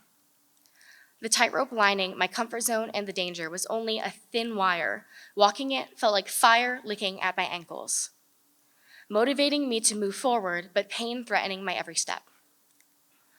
Over the past few years, I've had to learn what I needed for myself, what would give me the room to breathe and grow between what would ultimately hurt me in the end. After countless months of struggling, trying to find coping mechanisms, therapy, and the help of my friends, I've nearly got it figured out. The difference between a needed break and procrastination are becoming clearer to me with each passing day as I learn about my own needs as a person. We all need to focus on acknowledging what our boundaries are and which ones we can't afford to cross.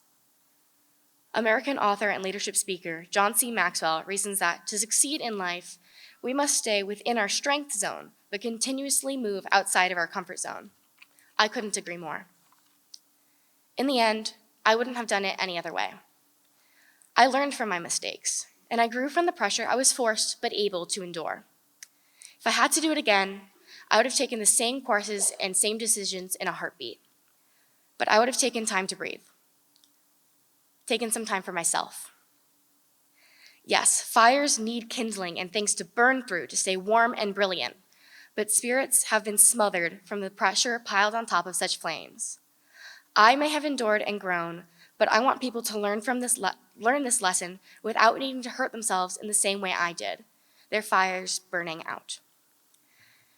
Without the fire licking at their ankles rather than fueling their determination internally.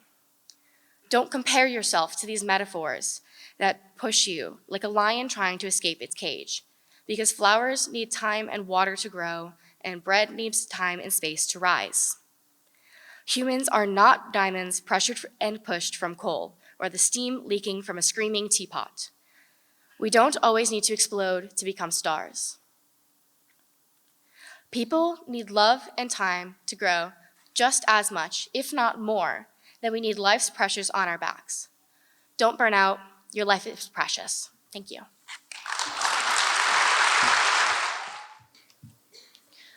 When we were kids, walking along the grass, we we spotted little yellow flowers and white fluffy circles. We picked the yellow flowers, pretended they smelled nice, gave them to our parents, stepped on them, picked at the petals, snapped the stems, and put them in our hair. Maybe some of us even tried to eat them. As for the fluffy white circles, they were our wishing wells. Just like tossing a penny into the fountains, blowing on eyelashes, counting 11, and watching shooting stars, we wished on these fluffy seeds. We thought of a wish, closed our eyes, blew the seeds into the wind, but now our eyes are open, and we are not kids anymore. Now, we're lawn owners who think of these flowers as measly pests, weeds that overtake the grass. Hi, my name's Kenzie Newman, and I'm speaking on shifting our mindsets. Now, there are so many downsides to the speech class. Starting off strong, I know. But not only do I have to talk in front of my peers every day, but I have to talk to the whole student body. Each class, we did an exercise where we had to get up and improvise. It was awkward. I had to perform a skit for Shark Tank. I had to hold the microphone and allow the auditorium to hear my voice. Up next, the final speech. Now, I'm standing here delivering a speech that I only come up with the day of our pitches.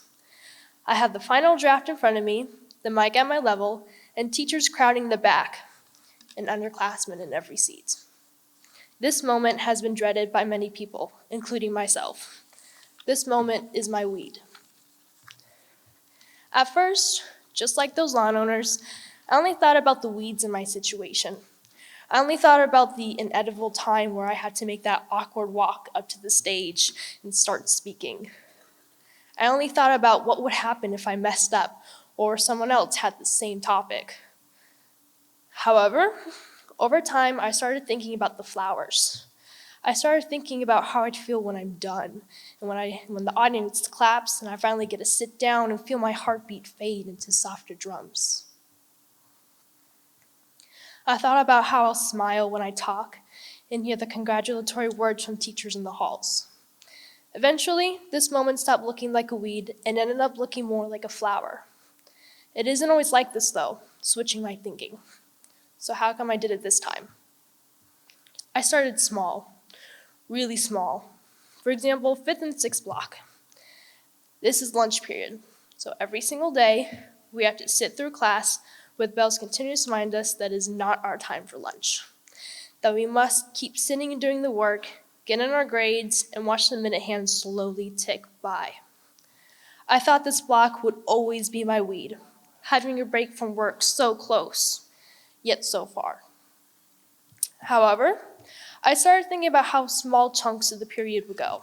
I would start saying things like, there's only half hour before lunch, how much can I get done before then?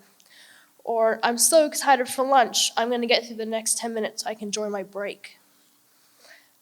I started changing the wording of my sentences from I wish it was to when it does, to I hope it will to I know it will.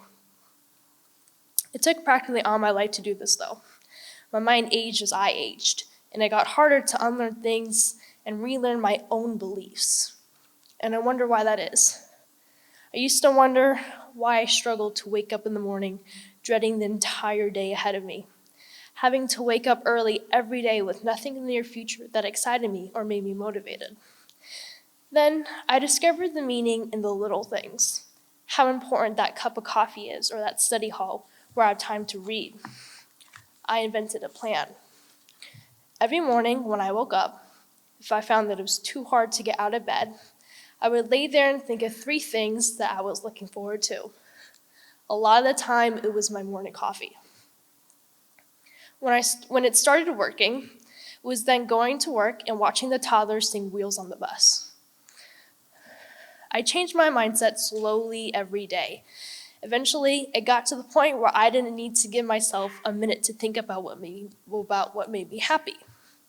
I was able to get up and think about all the things I was going to do that day while getting dressed and while drinking my coffee. I found that as we get older, this is a problem for a lot of us, and that's because our minds age as our bodies age. But why? Why do our minds age?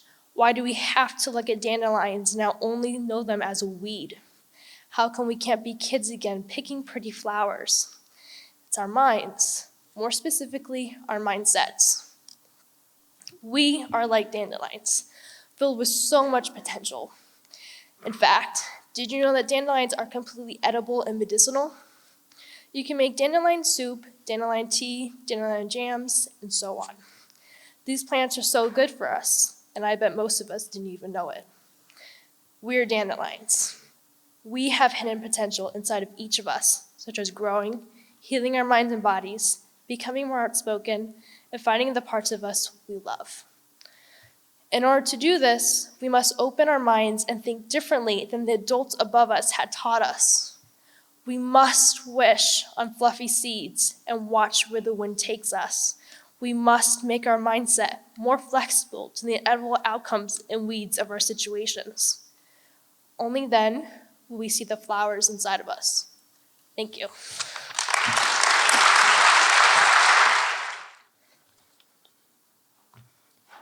Oftentimes, we find ourselves in tough situations that seem impossible to get through, and it seems that the only option is to just stop and not persevere through them. The problem with giving up is that time keeps moving. No matter how hard you try to make the world slow down when it becomes too much, time will only pass you by faster. Hi, my name is Jackie Chase, and I'm here to tell you why you should keep going. When you're facing a challenge in your life, it's usually very hard to see past what you feel in that moment. However, just because you cannot yet see the other side and the end feels out of reach, that does not make it okay to just give up your fight. Amelia Shepard from Grey's Anatomy once said, "The key though, win or lose, is not to fail. And the only way to fail is not to fight, so you fight until you can't fight anymore." This quote is how I want to live my life. Understanding that it doesn't always matter what the outcome is, as long as you gave it your all, you did not fail. Sometimes you have to just take that step. No matter how small the step, just put one foot in front of the other. Do what you can with what you have. Then your small steps will turn into bigger steps. Just like how Confucius says, it does not matter how slowly you go as long as you do not stop. When I was a freshman, we were told we were being sent home for 2 weeks. But little did we all know this would be the end of in-person school for that year. Everyone adapted to the change differently, and some people even thrived in the online classes from the comfort of their homes. I, on the other hand, struggle very much with this. Without the ability to make those in-person connections with my teachers and peers, I had no drive to do what I needed to. COVID-19 shut down everything I loved. I did not know how to handle it, so I just stopped. I didn't pay attention to the Zoom classes, and I never completed the work I was expected to do. I adapted to the concept of it being okay to just give up on school, on my relationships with my family and friends, and on myself.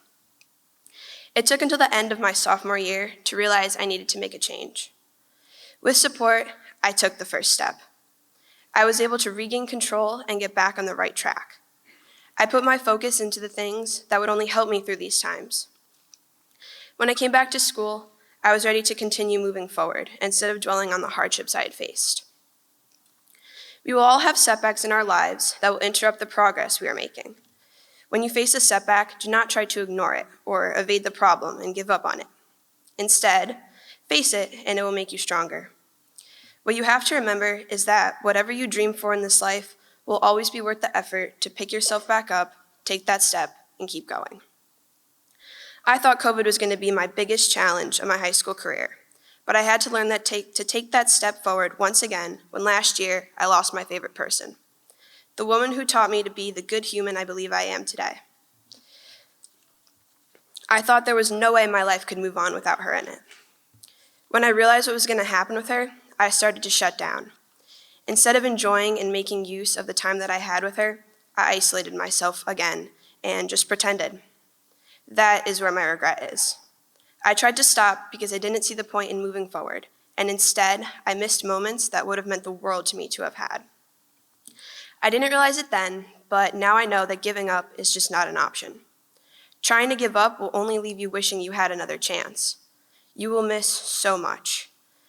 I thought that the time was moving too fast, and I couldn't keep up, and that devastated me.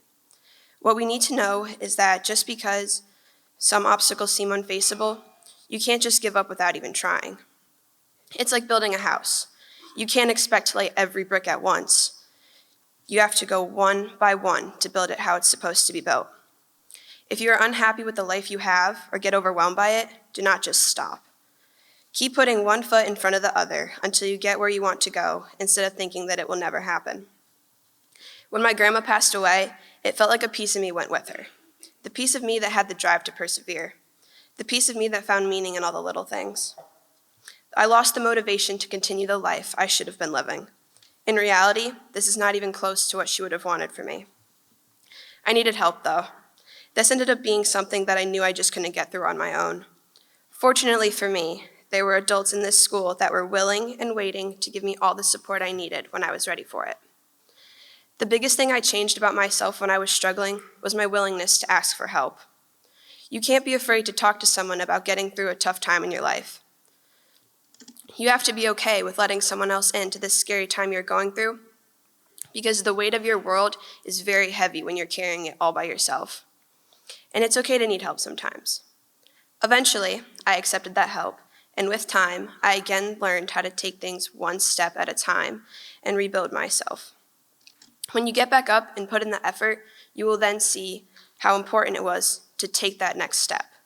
You just keep putting one foot in front of the other, and then one day you'll look back and you've climbed a mountain. I've experienced this personally, and that alone is motivation to keep going. More often than not, the setbacks in your life are inevitable. It's how you choose to handle them that make the biggest impact on you. Remember the little things you appreciated before this setback questioned your will to move on, and do that assignment anyway. Talk to that person anyway, and ask for help if you need it. Being faced with another setback that was harder to get through was not a bad thing for me. At first, I wasn't able to see it clearly, but it's these times that truly make you stronger, as long as you keep going. You have to take what you learn from each challenge and push through harder the next time. One foot in front of the other, we're growing, healing, and learning. And trust me, the journey is worth it. Thank you.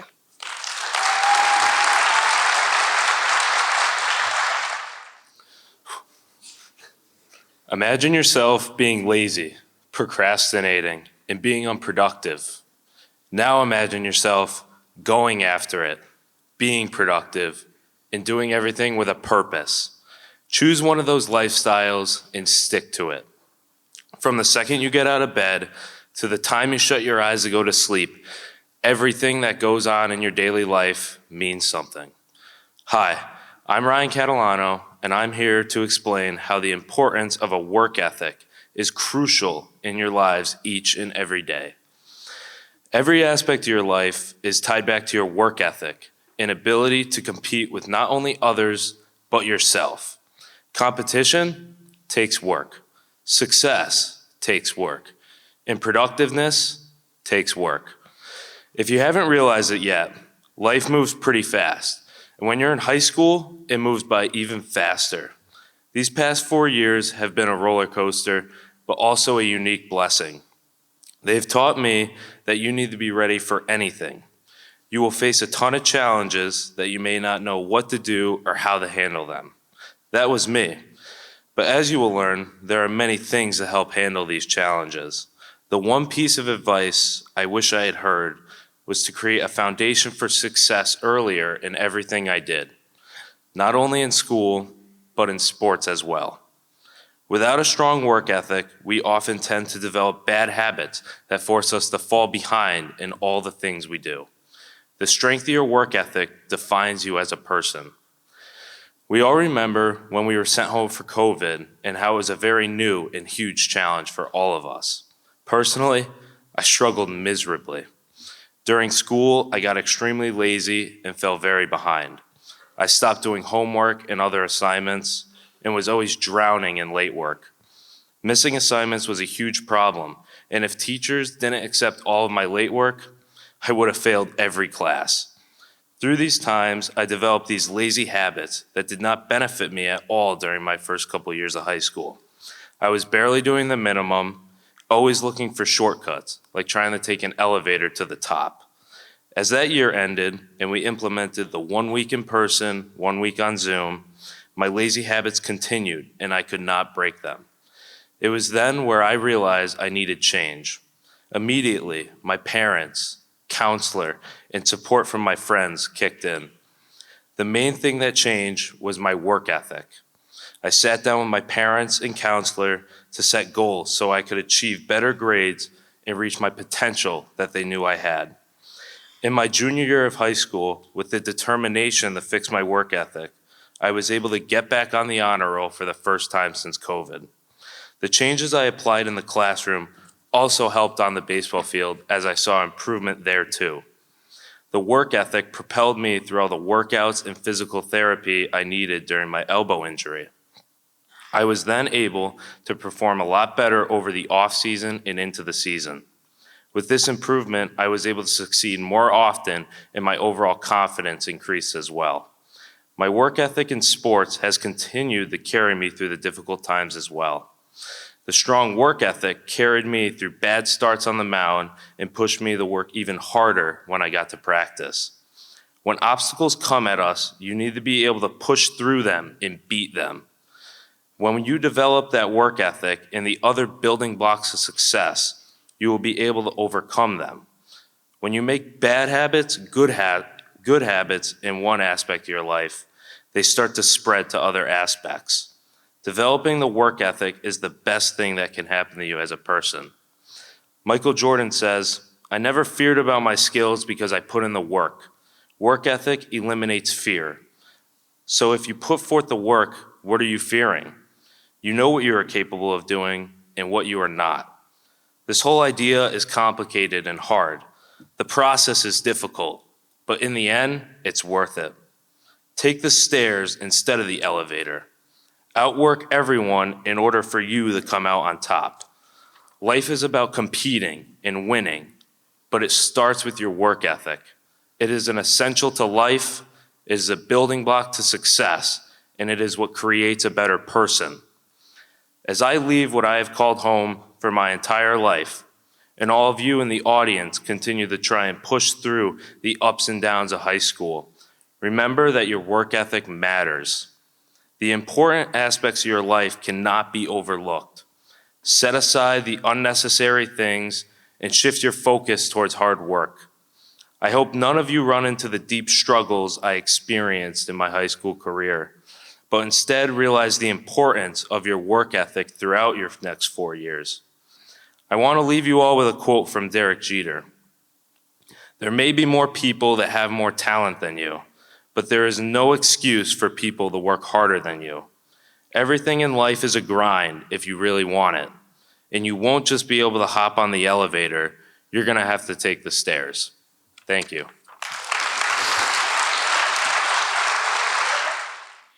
Opening yourself up can open many doors of opportunity to receive the support and help that you need. The Dalai Lama once said, quote, "When you open yourself up mentally, you do so only with someone you trust from the bottom of your heart, someone you feel very close to. To open yourself up in this way is an important step in overcoming mental problems." End quote. When I needed help dealing with a traumatic experience, I opened up to a teacher I was close with, so I could get the help that was needed and deserved. Hello, my name is Sarah Rogan, and I'm here today to talk about how I got help when dealing with trauma and how you can too. During my junior year of high school, I experienced sexual assault trauma that changed me. I felt scared and alone. I also didn't think anyone would believe or hear me. When I felt myself slipping, I opened up to a teacher that I felt comfortable to, talking about what had happened to me. Little did I know the huge impact it would have on me. By taking this huge step, I was able to receive support, guidance, and therapy. I also felt comfortable enough to start getting help for other struggles I was dealing with. While I am still working on these struggles, I continue to receive help from my therapist, doctor, teachers, and friends on how to appropriately deal with them. It was a huge milestone for me to be able to open up to these people about my problems, which is a major step to improving one's mental health. Talking to other people that you trust is your first step to getting the help that you need when struggling. It is certainly not easy to open up about trauma or life struggles. And opening up can feel scary, overwhelming, and uncomfortable, but it will help you set you on the right path to receiving help for whatever you are dealing with. I personally found support and a sense of relief when I opened up about my trauma. Opening up about my trauma didn't just help set me on a path to get help, but it also allowed me to going back to doing the things I love. I'm a very busy person. From chorus and band to upbeat and musical, trying to deal with my trauma alone was soul-crushing. It made it hard for me to do anything I loved or get schoolwork done, which is why taking this big step to open up helped me get back to doing the things I love and feel supported. A few more steps that will set you on the right path for help is finding the right therapist and talking to your doctor. Personally, finding the right therapist was a bit of a long process, but once I found the right one, it was very rewarding. It's going to feel awkward and uncomfortable at first, but once you warm up to your therapist, talking about your struggles and feelings will become much easier. It will also feel nice to have someone who is there for you and support you in the best way possible. Besides my therapist, I talked to my doctor about some of the struggles I was dealing with from my traumas I've experienced, and was prescribed a medication that has helped me immensely. While you may not need a medication to help deal with your mental struggles, talking to your doctor can help you because they can provide you with a wide variety of ways to receive treatment and refer you to places that specialize in the type of help you need. By taking these important steps, you will be putting yourself on a successful path to getting treatment, support, and help you need. It is definitely not easy to reach out for help and open up about your struggles, but I promise you, by taking these huge steps, it will help you in the long run. You're gonna still have bad days, days where you struggle, days where you cry, or days where you feel down. I still struggle to deal with my trauma and balance things in my life. I run around like crazy each day doing 5 million different things, but doing the things I love helps me cope with my trauma and keep me going. I also have a great support system to help me when I do have days when I'm down and struggling, which is why it is important to reach out for help and get the support that you need. When dealing with any type of trauma, it is important that you find someone you are comfortable with and trust talking to about what you are going through. Whether your most trusted person in your life is a friend, teacher, parent, coach, etc., opening up to them about your struggles will change your life in a multitude of positive ways. Taking that big step to open up about my trauma was one of the best decisions of my life, and it can be yours too. So, are you ready to be open for help? Thank you. Faith. One word, many meanings. We all have it in some shape or form. It may be a person, it may be a thing, but we all look up to someone or something. You may not have found it just yet, but it's just a matter of finding your faith. Faith can be in the form of religion, or it can just be your self-conscious. For me, God is my faith. God is my everything. God is great. God is the Almighty. But for me, this wasn't always the case, and this is why I'm here to talk to you today. Hi, I'm Kevin Daly, and I'm here to talk to you about why finding faith is the key to achieving eternal peace and joy. Since the day I was born, I was baptized in the name of the Catholic Church. For the years to come, I went through religion education. I would later go through all the steps to ultimately get confirmed in the Catholic religion. I can speak for most of us when I say I dreaded getting up some mornings to go to religion class. This is when I started to become arrogant and was only thinking about myself and how I felt, rather than the bigger picture of what God has blessed me with in my life. Eventually, I was confirmed at the age of 15, and around that time, I wasn't going to church regularly. During my junior year, at the age of 16, I was starting to experience some bumpy roads and face challenges in my life. This is where I became doubtful in my faith because I felt God wasn't helping me with these challenges. But then a light switch flipped in my head. One Sunday, I decided to go to church to see maybe if becoming closer to God was a solution for me. This was one of the best decisions I ever made. Ever since then, I became committed to my faith, and I've been going to church every Sunday since. After consistently going to church and becoming closer to God, I realized that when I was becoming doubtful, I was being arrogant, and these hardships that I was facing were only part of God's plan for me. I learned through hardships that the answer is love, and to not bear any ill will or negativity upon those who are against me, rather to smile and embrace it. Becoming closer to my faith has changed my mentality and outlook on life and others. My faith has made me live by a moral of being kind and genuine to everyone. Having faith gives you an ultimate purpose in life. The definition of faith is having complete trust or confidence in something or someone. This is what I want to leave you with today. I want you to leave here and think about something or someone that you have had trust or confidence in, and think about all the positive effects that this has had on you. And if you're sitting there in the audience and you only have faith in yourself, at least you trust yourself and your judgment, and that is what I'm trying to portray. You shouldn't ever doubt yourself. You are fully capable of achieving anything in this world. The Bible says, "The Lord is my light and my salvation. Whom shall I fear? The Lord is the stronghold of my life. Of whom shall I be afraid?" This Bible verse is the perfect example of what I'm trying to present about faith. Faith makes you fearless. With no fear, you have an overall positive well-being. I have faith in God. Who and what should I ever be afraid of? This is how you should approach life, especially the unknown, like the future. For example, us seniors are at the home stretch of graduating in college, and the next step in our journey is right around the corner. The thought of college is scary for many of us, but with faith in God, I am confident that everything will be just fine with the transition to college. To my family and friends, I've always been known to have that go-with-the-flow personality. I always like to say, it is what it is, because everything happens for a reason. That is what my faith in God has taught me. I have seen it firsthand with myself and others. The past can't be changed. The future is unknown. Faith keeps you in a straight path, the present. It creates a better version of you that will benefit your future self. Faith makes you confident in yourself that you will accomplish anything you are working towards. It could be a sport, the gym, work, or school. Anything that you are trying to improve on, faith makes you have a positive mentality. The Bible says, "But as for you, be strong and do not give up, for your work will be rewarded." Anything that I'm working towards, I have faith that God will guide me to succeed. Faith has helped me with overcoming the loss of a loved one. A few years ago, I lost my grandpa. We had so many happy memories together throughout my childhood that I will always cherish. I know he's up there in heaven watching me and guiding me through life. Every time I pray, I include him in my prayer. I ask for his protection to keep me safe, happy, and healthy always. One day, on the same week of his passing, my dad was sitting outside and I came out to talk to him. Out of nowhere, I saw this albino bird fly underneath the chair right next to him, and it was just sitting there for 5 minutes. It didn't fly away because it was scared of my dad. It flew to him. That's when I knew. It must be him. This must be a sign that my grandpa made it to heaven, and he is proving it to us right in front of our eyes. You hear stories all around the world of people experiencing signs of God. It is undeniable that he is showing the world glimpses of his love. If you give him your love, he will give his love to you. You just have to be willing to accept him.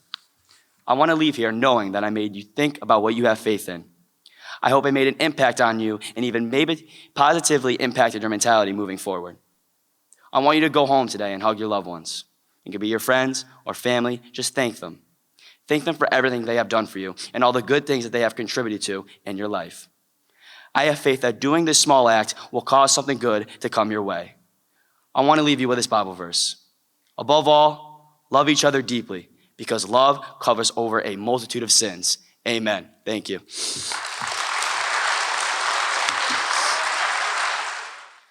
No one can define normal, and yet everyone knows and can picture what a normal life is. Walking into a store and seeing a little girl with braces on her teeth is, well, normal. Walking into that same store and seeing a little girl with braces on her arms and legs isn't. Society has engraved this picture of what life is supposed to be into our minds, making us disappointed when our life is not identical to everyone else's. My name is Alexa Prendergast, and I want to share with you today how my sister drastically changed the way I thought my life was going to go, and how individuals shouldn't let one bad thing affect how their life should go. In May 2014, my little sister had a life-saving brain surgery. My normal life was gone, in the past, and cannot be revived. With tragedy comes countless "I'm so sorries" and "oh, you're so strong." I can't even count how many times someone, a family member, doctor, nurse, therapist, said to me, "She's so lucky to have a sister like you." Yeah, right. She must be so lucky to have a sister who is jealous of all the attention she's getting. She must be so lucky to have a sister who gets mad when she can't understand simple topics. She must be so lucky to have had half of her brain disconnected. But hey, at least she has a sister like me. People don't always know what to say. What do you say when you watch a healthy little girl turn into a disabled child? Something I wish younger me understood was that life isn't perfect. Nothing about the life I wasn't prepared to live will be easy. Nothing about the life I planned was ever going to happen. Forget every normal thing that other sisters experienced together. My normal bonding activities was watching my little sister struggle with simple tasks like talking and communicating. The frustration I felt because things weren't going according to my plan. The anger I felt towards the world for taking my little sister as its victim. None of it was fair, but then again, life isn't fair. Everyone knows that.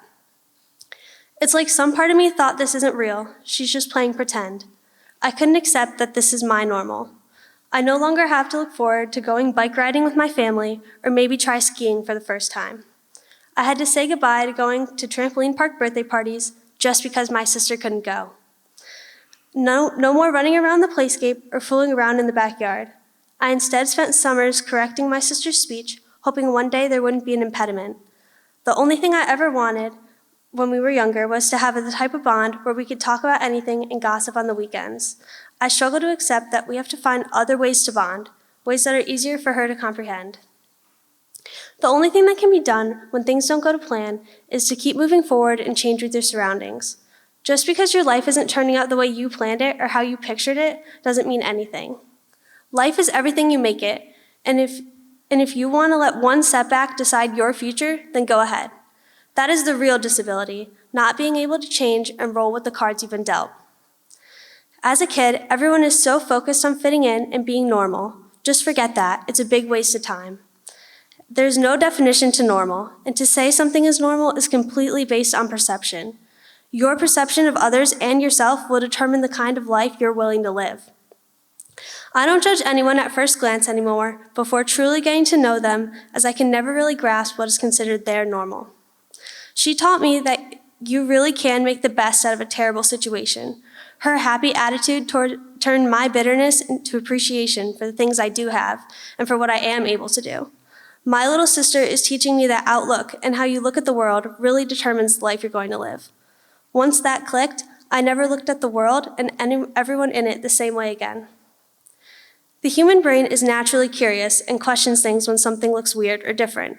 So naturally, when someone has a big scar running down the side of their head, people are going to look and stare and keep staring and just keep staring. When you're trying to have dinner and everyone around you just stares. When you're walking in the mall and everyone stares.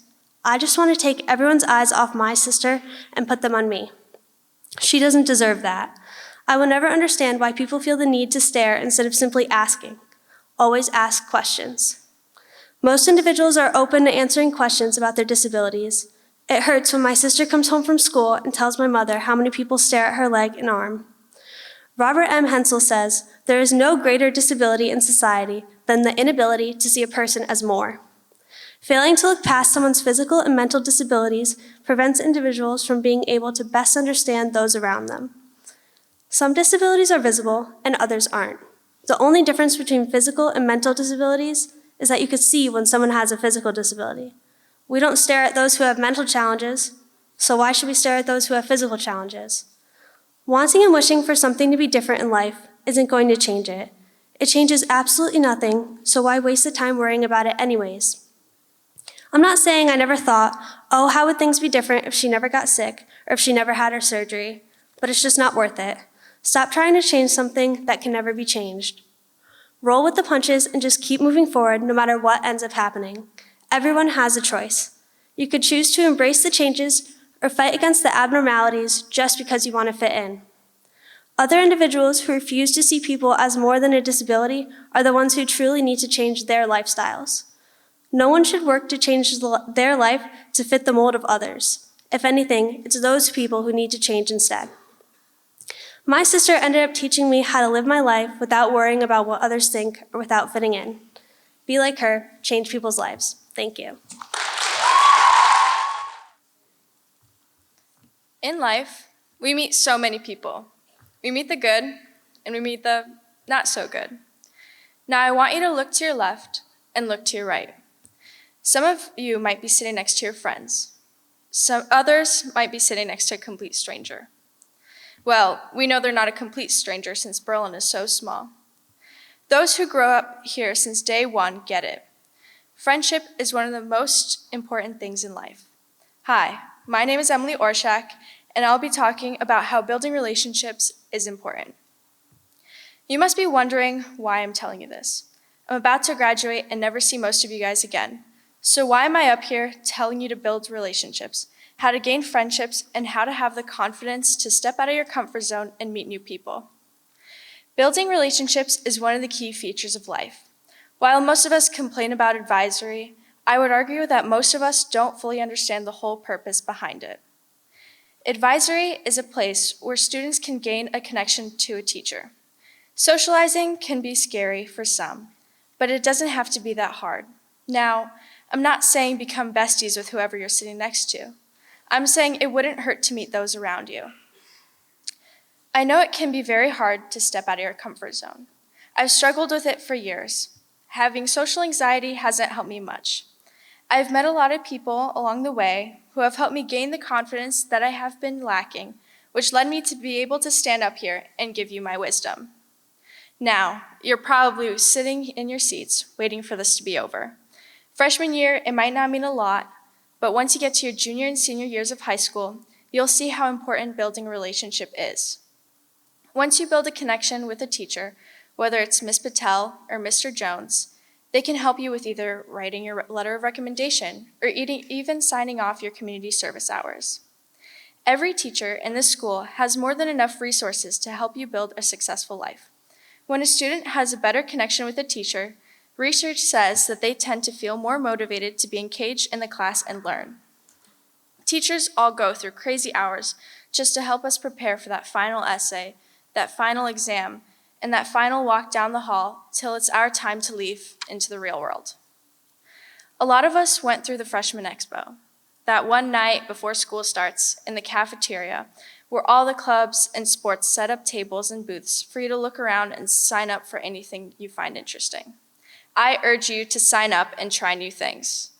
Whether it's being on the field or on the stage, you'll meet great people along the way. I personally didn't do many school activities. I was on the tennis team and upbeat. Both seniors, I was pretty quiet and self-spoken. Summer before senior year, I got a job. I started off so shy and barely talked to any customers or coworkers. 3 months later, I'm a little chatterbox who need to be told to stop talking. Being able to get out of your comfort zone will help you gain great friendships that will last a lifetime. Well, not all of them. In a couple days, I'm getting my high school diploma with my classmates and going to CCSU next fall, studying both business data analytics and digital marketing. A business coach named Stephanie Hines says, "No one cares how much you know until you know how much you care." That is what business is all about, building relationships. Something that I learned, especially this year, is that showing people how much you care about a certain topic, they are willing to help out. Last year, on the DECA business team, I sold 13 boxes of Krispy Kreme donuts. Having the highest number out of everyone else, it motivated me to try harder this year. So take 13 and multiply it by approximately 3.2 and you get 42 boxes. Yes, I sold 42 dozens of boxes of Krispy Kreme donuts. Since I'm leaving, I'll let you in on my little secret. Well, who carries money on them at school majority of the time? Teachers. Well, you got that right. I sold 42 boxes of donuts to teachers. Plus, who could say no to Krispy Kreme? Going door to door and trying to raise money for the business team has helped me get closer to many of the faculty members. In essence, building relationships is incredibly important in order to have a successful high school career. If we look even further in life, the friendships we make now can even last past our high school careers and perhaps later in life. It's important for us to create friendships with people. Friends help us when we are in need and can give us advice when we are at our lowest. Thank you. I'm sure we've all had that moment. We were in the middle of something that at the time feels ridiculously important. So important that we don't think we can skip out on it. And then just as we are getting to the best moment, the highlight of the game, the climax of the story, we are called. You are called by a parent to say goodbye to that relative who only came for a few minutes to say hi and show face. We say not right now, and by the time we are done with what we were doing, it's too late. That relative is gone, and now you won't be able to see them in person until next year. Hi, I'm Nathan Snyder, And I'm here to tell you make an effort, and not just in general, especially make the effort with loved ones. Making the effort, it sounds trivial, I know. I'm sure you've heard it hundreds of times from your parents, teachers, and coaches. And although the concept itself is simple, the actual meaning of the sentence goes so much deeper. It means investing a little bit of your time to do something that is for the better. It means taking that extra rep on the field. It means taking time out of your day to brighten someone else's. It means working that little bit harder so you get an A instead of a B. An easy way to give effort, for instance, is to give someone a hug. A hug is a great way to show someone you care about them. Another way to make an effort is to simply show up. Showing up, whether it's to school, work, or your dinner table for a good meal with your family, is another easy way to make the effort. Even if it's not your best, if you're not feeling well or tired, whatever it may be, showing up was 100 times better than not showing up. This rings especially true for loved ones. These are the people that you care about more than anything in this world. The ones that you'd be willing to do almost anything for, or to see them smile, see them laugh, see them be happy. According to Webster's dictionary, a loved one is a person one loves, and especially a member of one's family. This quote can be interpreted in many different ways. For some of you, it may be a sibling. For others, a best friend you couldn't see yourself without. However, these people also can sometimes live far away, and you might not be able to see them very often. That's why it's important to capitalize on the moments that you get with these loved ones. For me, my definition of a loved one that I give effort to is my cousin. My cousin Charlotte is 4 years old. At her young age, every moment with her has an impact on her, and she is easily impressionable. That means that every chance to spend time with her is worthwhile, whether it's chasing her around my house, watching Peppa Pig with her, or playing with her cooking supplies. Whenever I see her, I drop everything and hang out with her. It doesn't matter if I'm tired after a long day at school, frustrated after a tough loss on the baseball field, or not feeling my best.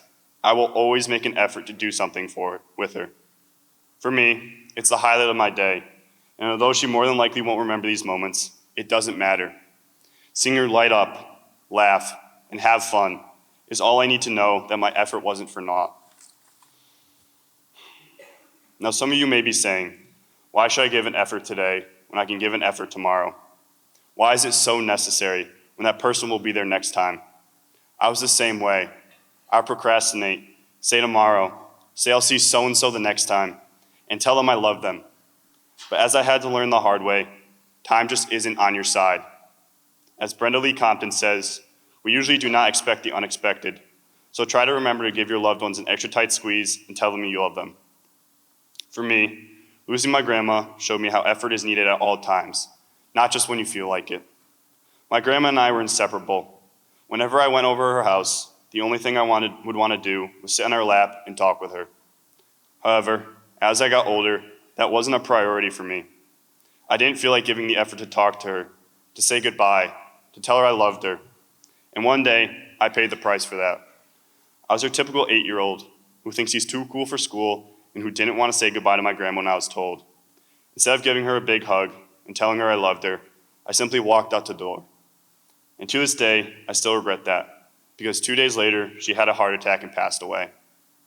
I never got to tell her I loved her one more time. I never got to give her that big hug one last time, simply because I didn't have the effort to. For me, this taught me to cherish every moment that you have with loved ones. And although I wish my grandma hadn't passed away, I was able to use her passing as a learning tool. When I found out that my mom had terminal cancer, I used the lessons that I learned from my grandma to my advantage. Obviously, this was not the news I wanted to hear, and it crushed me. However, at that moment, I knew that now, more than ever, effort was needed.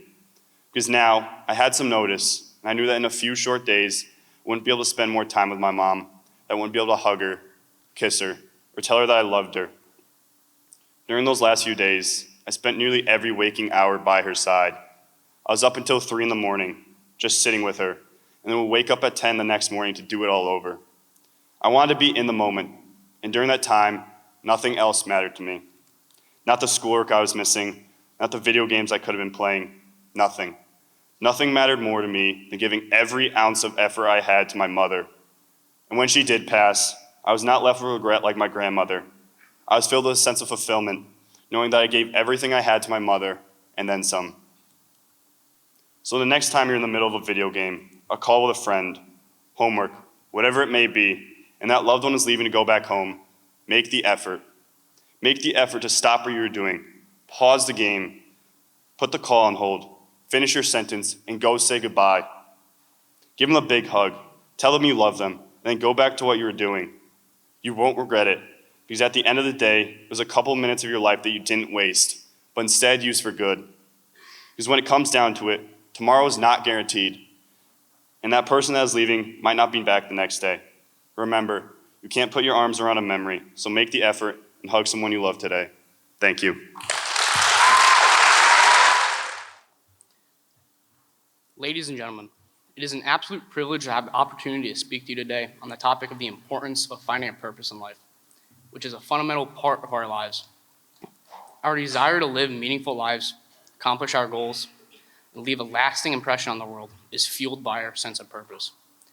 Life without a goal might seem meaningless, dull, and unfulfilling. I'm Maiden Moss, and in this speech, I'm going to talk to you about the importance of purpose, how it affects our lives. Now, even if you don't know what your purpose is right now, it will come to you someday. Let's start with the basics. What is purpose and what does it mean? Just to be clear, purpose can mean different things to different people. Everyone nowadays has their own definitions of words. Now, one word can mean one thing to one person. It can mean something completely different to another. But to be clear in this speech, the Merriam-Webster dictionary definition of purpose is something set up as an object or end to be attained, meaning, at least to me, the driving force behind one's actions, the reason we exist, and to an extent, the foundation of our identity. When I said purpose can mean different things to different people, I meant it can take many different forms, like a passion, a mission, a career path, or goals and ambitions. Some people will share similar purposes in life, and others will have completely different paths they take. By the end of the day, it is vital to our existence to have a purpose. Now let's talk about the importance of purpose. Why is having a purpose so important? Why is it crucial to our lives? You might think it will be some complex answer, but in fact, it is really simple. Purpose gives our lives meaning. It gives our lives direction. It gives us a sense of identity and belonging. Finding people and connecting to others who share a similar purpose can help you feel safe and at home, in a sense of being surrounded by people who have similar interests and mindsets, all reaching similar yet different goals. Purpose can help us make better decisions in life, prioritize our time better, and focus our energy all towards reaching our goals. It also helps us strive to make differences in our world and to leave a positive impact. One without purpose can wonder, what do they do with their lives? Where do they go? What direction do they take? And with those mindsets and thinking like that, one can easily fall into a state of despair, insignificance, or gain a complete lack of interest or awareness of the world around them. I'll give you an example. All throughout middle and early high school, I had no clue what I wanted to do, what I wanted to become, and where I wanted to go. And being honest, I don't exactly remember how I came to the realization that I wanted to go into the military and join the United States Marine Corps, but it was sometime between sophomore and junior year. Around that time, I really decided that's what I wanted to do, and I thought to myself, how can I get to where I wanted to be? I developed a picture in my head of what I wanted to look like and have when I'm older, and started working towards that. I started going to the gym and really started to work on myself. I wasn't in the best state of mind at the time, so I went and talked to someone who really helped me get back on track. I started trying harder in school and started to break and end bad habits that I had, all to get to where I envisioned myself in the future, my purpose. Now I want you to imagine someone who doesn't have a purpose, someone who doesn't know what they want to do, where they want to go or be, waking up every morning just going through the motions, either going to work or school just to go. This doesn't mean that they can't have fun or be engaged, but it's all simply to pass the time. They might feel aimless or that what they're doing is pointless and meaningless. Just overall feel very disconnected to their surroundings and the world around them, which is a terrible way to live and go about life. They might think that there's no point in anything they do and might develop bad mindsets and habits, turn to drugs and other means of passing the time. They might even develop and struggle with depression or anxiety.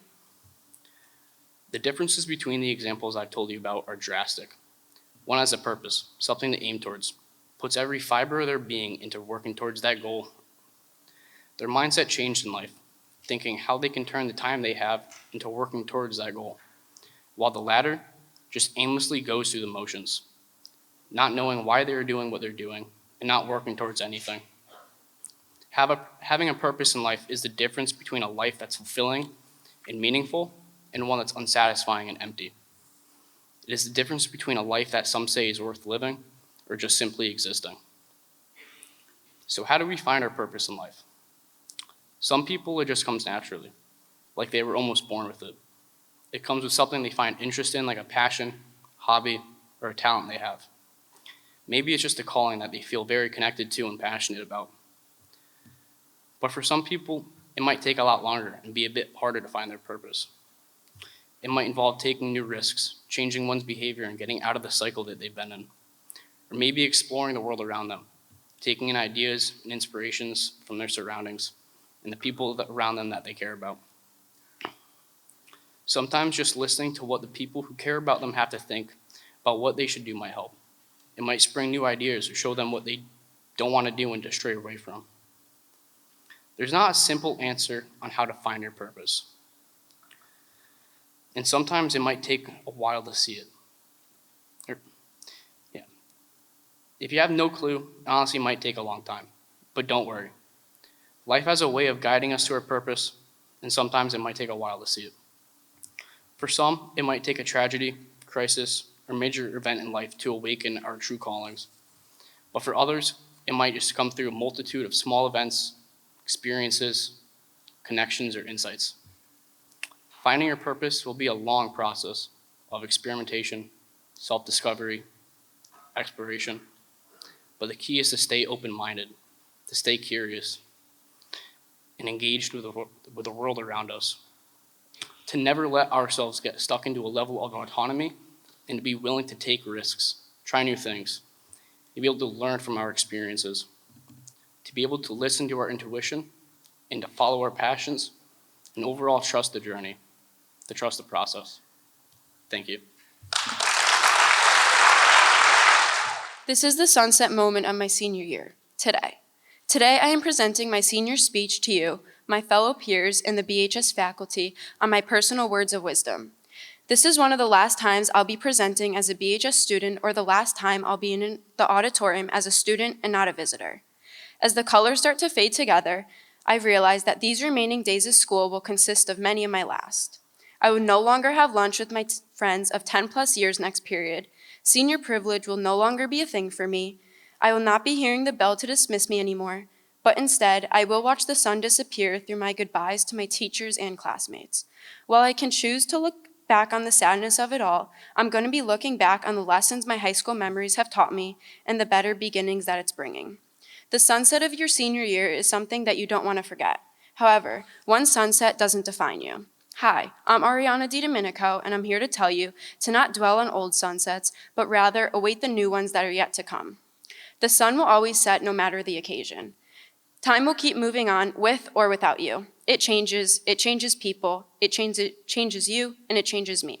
So live in the moment and accept it for the places it will lead you. I'm not going to sit here and sulk on the bad ones that I have experienced because I would only hold myself back from moving on and growing. I'm so happy that the sun has finally started to set for what we know as COVID. COVID happened in the middle of my freshman year, and it disrupted some of the most enjoyable times of my adolescent life. The first half of my freshman year was normal, and now as a senior, this is my first normal year of high school, while it is also technically our last. This awful pandemic was a sabotage of all time for all of us, but it gave me a better reason to make the most out of the rest of my high school years. Personally, I lost many close friendships. It held me apart and pulled me away from going out and doing things with my friends. I was detached from what I knew, and my social capacity weakened and shrunk by a lot.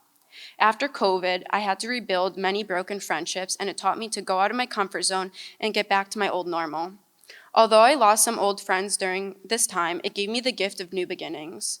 This is living proof that each sunset has its own beauty, and some may not be as pretty. Every sunset has an ending no matter what, but it's up to you and what you decide to do with those last glimpses of light. So for all you freshmen, sophomores, and even juniors, I'm telling you to not pass up those even small sunset experiences that I didn't get to have. You don't want to have regrets of not going to that homecoming or Friday night football game because you never know what's going to happen. You cannot control if the sun is going to disappear in your eyes. What you can control is anticipating it to come back. We all need to be resilient and bounce back no matter what happens. Teachers will make comments, girls will be mean, and there will always be competition. But there's more to it. What is important is the after rather than the before. Trust me, I have heard it all. After many comments, accusations, criticism, and more, I couldn't keep letting it get to me. I was able to come out stronger, and instead of dwelling on trying to make things perfect and being said, I knew that couldn't be the reality. I let them go because I knew people were always going to have something to say no matter what. Turning all these negatives into positives was something I realized that I needed to do. I chose to let the sun set for all the negative and wait for the new sunsets to come. Some experiences may be good and some may be bad in life, but you can't hold onto the past. Oprah Winfrey once said, "Turn your wounds into wisdom," end quote. Your wounds are for you, never against you or to hurt you. They make you stronger. Life is all about development and growth, and you want to be able to use it to your advantage. Stop worrying about the what ifs, but think about what can I do to change this and move on. We need to go chasing for those new and even prettier looking sunsets instead of looking back on the previous witnessed ones. There's many regrets I have and things I wish I could change, but like I said, time moves on with or without you, and you need to decide how you want to live your life. We have to learn how to cope with life's unexpected circumstances. With the uncertainty, it's important to listen to your inner self and not decipher what you truly want at that moment. One of the biggest things I let get to me was a toxic environment when it came to my social life. I regret letting these things get to me and hurting my self-respect. Fitting in is something everyone's always worried about. People get this idea in their head that they think they can't fit in and it stops them from doing stuff they love to do. Specifically, such a feeling made me stop a sport that was my whole life due to one bad team, and one bad relationship made me closed off to making more friends.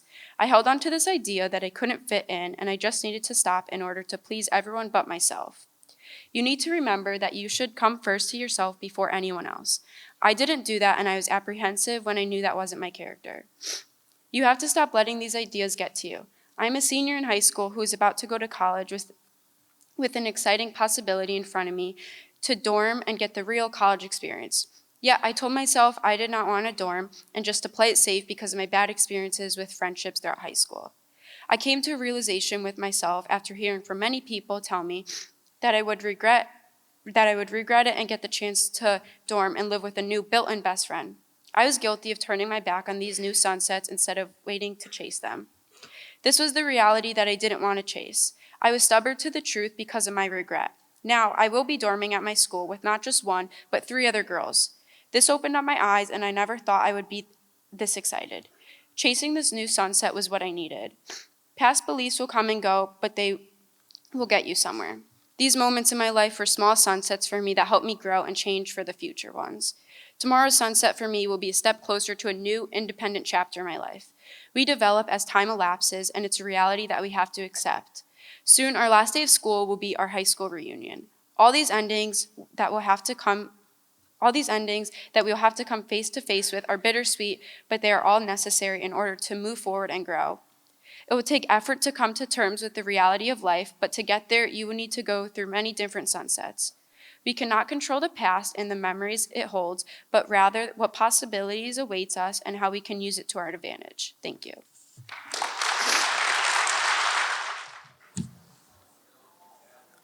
Wake up, school. Not up yet. Oh. All right, I'm going. Wake up, school, work, homework, stocks, repeat. This is all I have known for the past 3 years of my life. Some people call this overworking yourself. I call it the hustle of a high school student. From the early mornings until the late nights, I push myself to my limits. The real world job experience that you will gain from this is beyond what I expected. I learned more about my college major than most people know. Hello, my name is Owen Toussaint, and I'm here to talk to you about why you should push yourself and hustle during high school. When you push yourself to your limits, you expand your mental capacity tenfold. The brain is the most complex part of your body. While most of you sit on TikTok, your brain rots. I'm gonna be honest, I'm guilty of it too. That hour a day you sit on TikTok though, you could be bettering yourself. Those 1 million 314,000 seconds, you could be doing so much more. We take advantage of time more than we should. If you were to ask a billionaire on their deathbed what they would want their one last wish to be, what would they say? Time. We all want more of it, yet we are the ones holding ourselves back because of our lack of motivation. You can't control time, but you can work with it. When you work out a part of your body, you make it stronger. This can apply to the brain. If you push yourself mentally for just 1 hour a day, amazing things can happen. Throughout my high school experience, I have attempted at this. I try to push my mental aptitude on a daily basis. Instead of playing PlayStation when I get home with my friends, I subscribe to YouTube classes on the technical analysis of stocks. Instead of sleeping in every morning for school, I set an alarm for 5:30 in the morning to analyze the stock market for the day. I do this all while managing a job, school, extracurriculars, and a social life. However, I am not done. As of now, I started up a company that runs an investment club. I'm managing a lot of money, and this amount will only grow. I am willing to do what not a lot of teenagers are doing. The consistency and hustle of these past 3 years has defined hustle for me. Hustle allows you to never be complacent, to reach new limits, to give the effort that no one else is willing to give, to succeed. On top of not only succeeding mentally, hustle exposes yourself to personal satisfaction and rewards. Freshman year, I walked through the glass doors paying for nothing. Senior year, I walked out of the glass doors paying for everything. I'm responsible for my phone bill, for my car, for my gas, and for my clothes. This has all been accomplished through that one word that drives me, hustle. I'm bestowing this information on all of you because you too are more than capable than what you convince yourself of. Hustle allows you to take on challenges, which proves you are capable and builds an inner sense of confidence.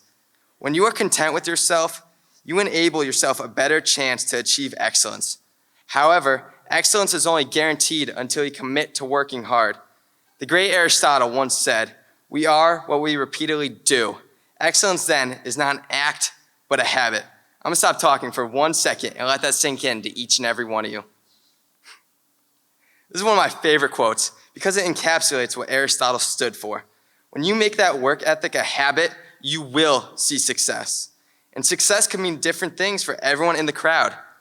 Every single person has a different idea of what they want to do and how they want to do it. However, only very few people execute that idea and are happy with it. Your hard work and hustle throughout high school cannot guarantee rewards and satisfaction, but can be a stepping stone towards it. If you take only one thing away from the speech I just gave, let it be to never give up on what you want, what you strive for, and what you love. Hustle what you love until you can't keep your eyes open because you're so tired. Then hustle some more. All of you need to not be afraid to take that leap of faith on what you love. If you love it, set the fire inside of you ablaze and take it head on. Run at it with nothing to lose because we have nothing to lose. Thank you. There's your chance. Right there for the taking. Possibly the last opportunity you will ever get. Yet, you stand there, frozen in place. You beg your body to move, but the opportunity is slipping away. It moves further and further from your grasp until finally, it's gone. Just like that, another wasted chance. Another moment you can never get back. Freshman year, I didn't have the confidence to overcome this fear. But at one point, I decided I couldn't let my fear stop me anymore. I couldn't accept that I would never have the confidence to take a chance. I wanted to change. No, I needed to change. Eventually, I did. And it was the best thing that ever happened to me. My name is Matt Jimrozik, and I believe that everyone should build their confidence to take a chance and achieve their goals. The way to become confident is to overcome fear. Sounds easy, right? Nah, but it's the only way. The first step is always the worst. It's daunting, but it has to be done. Out of all the times I faced this first step, doing a backflip was one of the hardest. I knew I could do a backflip, but my mind wouldn't let me. My fear wouldn't let me. One day, I decided to try it anyways. I got up on the board and I tensed my legs, ready to jump. And then I froze. And I kept on freezing. I was too afraid to just jump.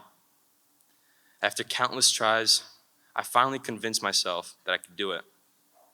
I got up to the board, still afraid, and I counted down 3, 2, 1. And then the impossible. I was doing a flip. I did it. I actually managed to do it. Fear had nothing on me. You too have to conquer that fear if you want to achieve your goals. And once I achieved that backflip once, it just became easier from there. I suddenly had confidence in my flips because I took that first step. As confidence grows, the fear crumbles away until it's gone. You just need to take that chance. Face your fears so that you can gain the confidence you need to not fear again. The way that I gained my confidence was through taking those chances. I had almost no confidence to start, so I started small. First, I started off with some small talk with the people next to me in class, finding the courage to make a funny comment every once in a while. Eventually, I became comfortable enough to be friends with them. You have to start small and do it consistently.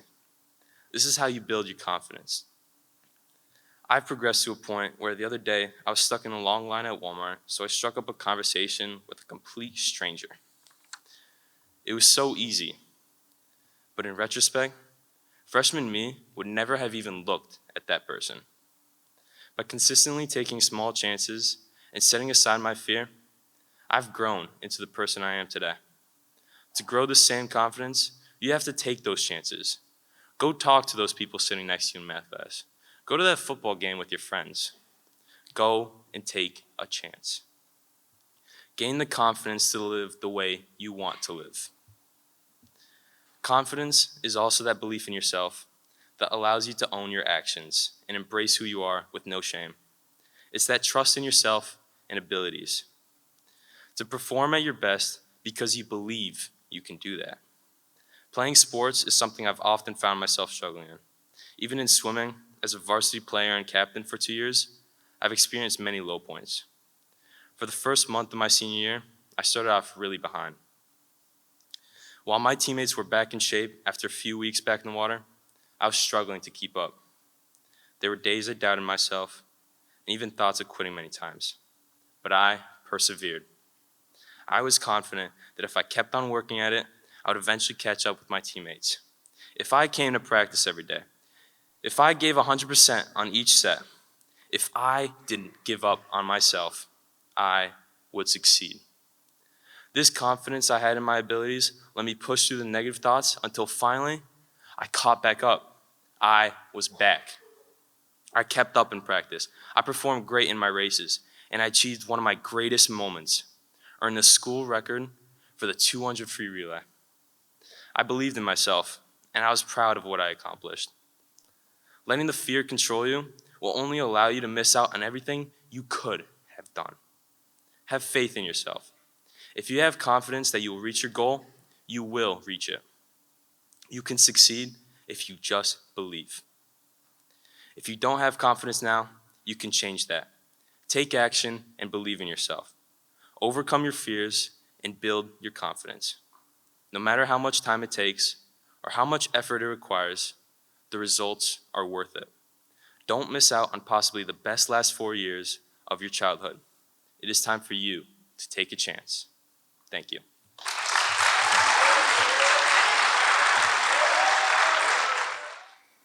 You're on your deathbed. No one told you this, but you know it. You can feel it. Everything aches and you're old. You've lived the life you were given. You've been through every step every person has been through.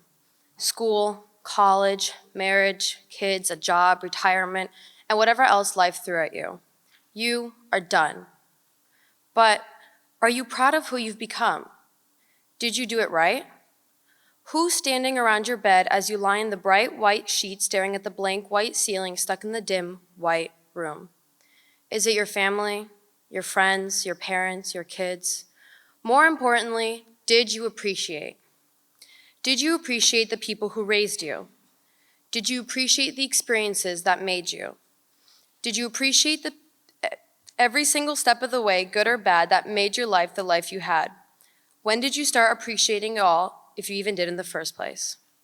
I'm Kaya Liliana Rakowski, and my grandfather was the one lying in the white room with the white walls covered by the white sheets.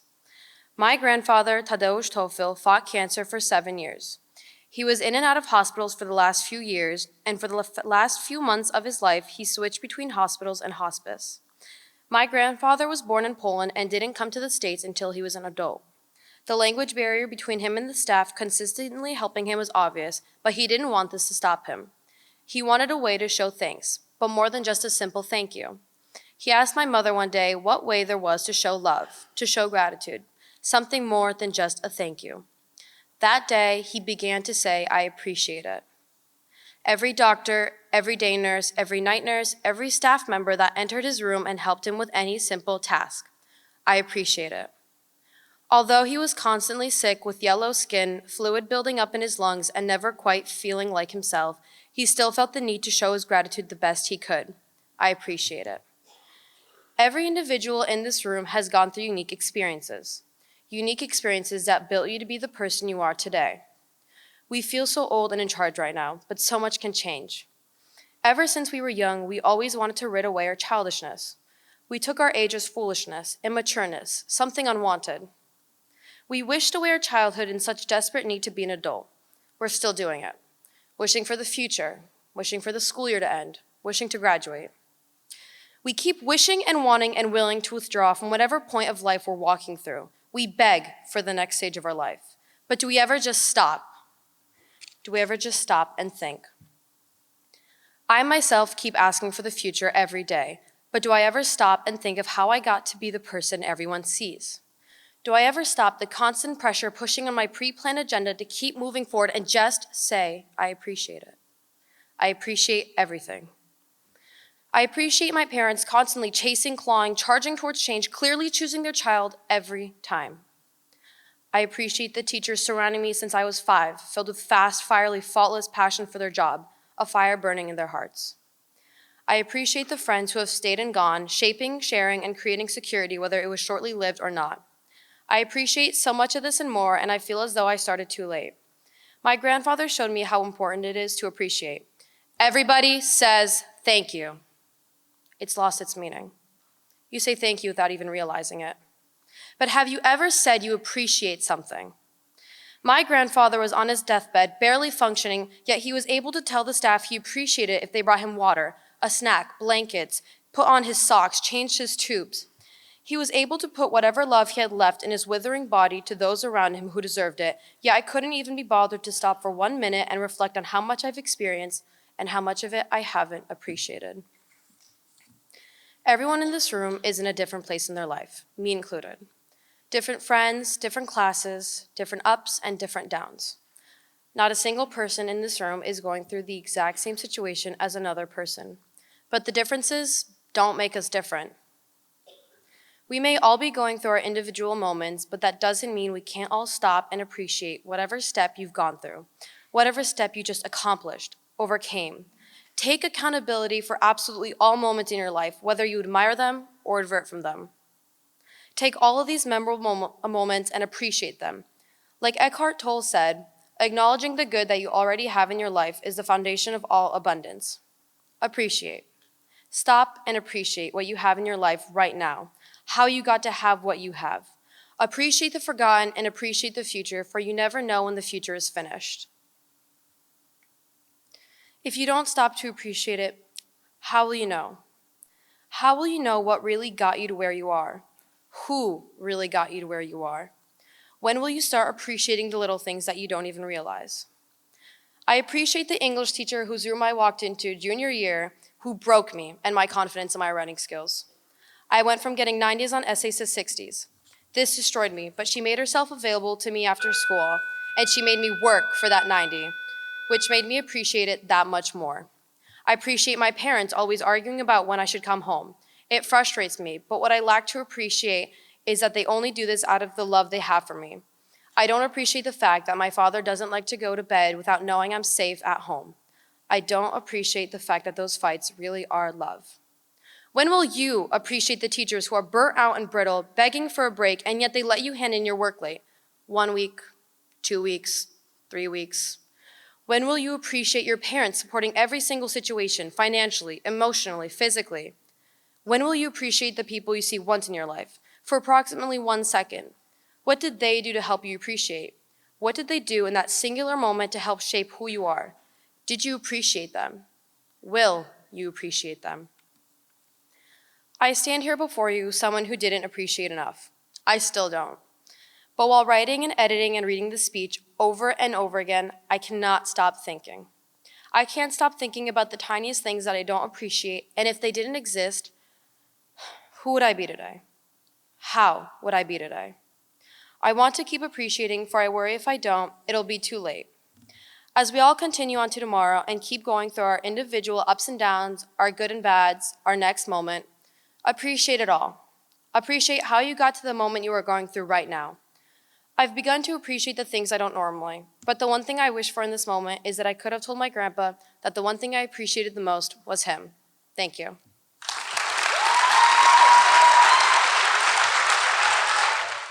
Everyone comes from a different background. All of you have different homes, lifestyles, interests, but most importantly, families. In my opinion, family is what sets you apart from your peers. Oftentimes, people reveal similarities to those who raised them and people that they choose to surround themselves with. Some of the most common sayings I hear from celebrities, adults, or simply peers at school are family is forever, or we'll be brothers and sisters for the rest of our lives. I do believe that it is important to maintain relationships with those people that are close to you so that these sayings can come to fruition. Nobody ever wants to lose a friend or a family member, so you may be thinking, well, why would I even be talking about this?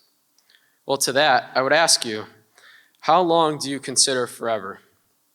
Well, I'm going to college in 3 months, and suddenly it feels like the clock is ticking. Hi, I'm Kevin Paventi, and I'm here today to tell you why you need to cherish the time that you have left with your family before it's too late. Take a moment to think and compare your family to a garden. In order for the garden to survive, it needs constant attention and care. While it may be tedious, it's always worth it when the growing begins. The same goes for family. To be a true family, constant teamwork, respect, and communication is needed, but the benefits are always worth it. The harder you work on your garden or your family, the more that they can grow. Additionally, you can also learn responsibility while working towards something that you truly care about. When you Google what's the most important part of a garden, a clear answer pops right up at you: the soil. Nothing in your garden can grow if you do not have healthy and rich soil. Family is your foundation, or, in this case, your soil. There has to be somebody that you and your family cannot live or grow without. For me, that's my mother. Being an only child with a single mom certainly shaped who I am, and there's nothing more important to either of us than our relationship. This fall, I'll be moving off to college, and we'll not be living together for the first time, which will be a huge adjustment. For all of you in the audience, maybe your soil is somebody else, and that's completely okay. I know all of you out there listening instantly thought of somebody when I first made that analogy. I am simply here today to tell you to rake, fertilize, and water that soil. Take that night off from hanging out with your friends, doing a homework assignment, or watching Netflix. For me, sometimes I make the choice to have dinner and run an errand with my mom after practice instead of playing PlayStation with my friends. What can you do so that you can cherish your soil during your high school years? Everything in life needs water, especially a garden. Just like water, everyone also needs someone to look up to admire, a hero. While many of you probably look up to someone famous, there's always someone in your personal life who you can also learn from. For me, that's my grandfather. He's taught me so many things that school never could have. I learned how to become a man because of him, how to mow the lawn, how to treat those around you, how to pay bills, taxes, or prepare for my future. I will always cherish those Sunday mornings where I take my grandmother to church and then go to breakfast with her and my grandpa right after. You see, these are the little things that make such a difference in your life. It takes 2 hours out of your Sunday to see a grandparent or an older family member. This part of my speech is not meant to be sad or downing. In fact, it's supposed to be brightening.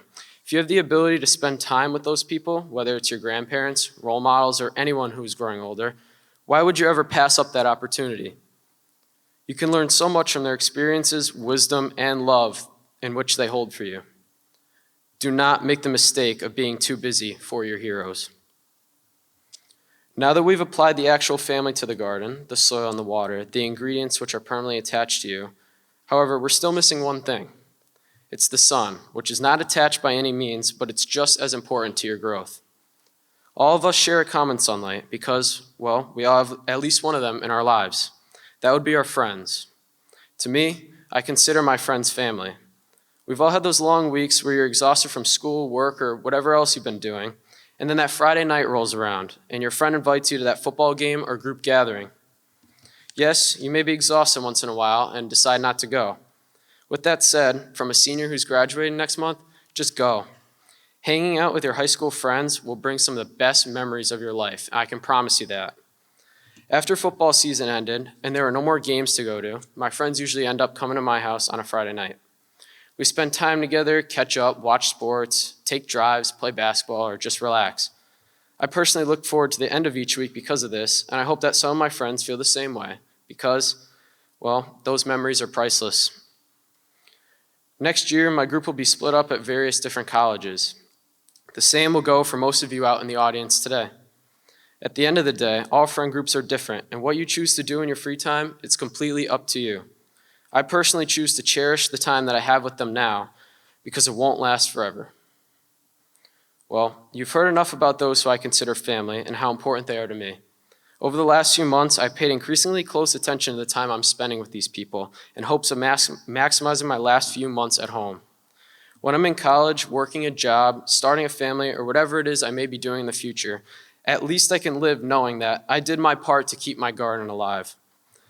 Whether it's my soil, water, sun, or any other component, I refuse to let my time, my garden, and my family go to waste. Throughout this speech, I'm trying to express my gratitude for the family in which I've been blessed with. However, this is also a warning. For those of you with older family, especially grandparents, time with them is extremely limited and you may not have tomorrow or next weekend to go visit them. I still regret not going to Massachusetts with my mom when my papa was very sick. To this day, it still hurts knowing that I didn't take that last chance I had to go and see him. I want to take a moment to read a quote to you from Michael Altshuler. The bad news is time flies. The good news is you are flying the plane. During high school, you're flying the plane. You can travel to whatever destination in which you desire. Just remember, eventually you're going to run out of gas. Do not waste your high school years. Make the most of them. And most importantly, value the time that you have with your family because time is precious and forever, well, as you will grow to learn, is not really forever. Thank you.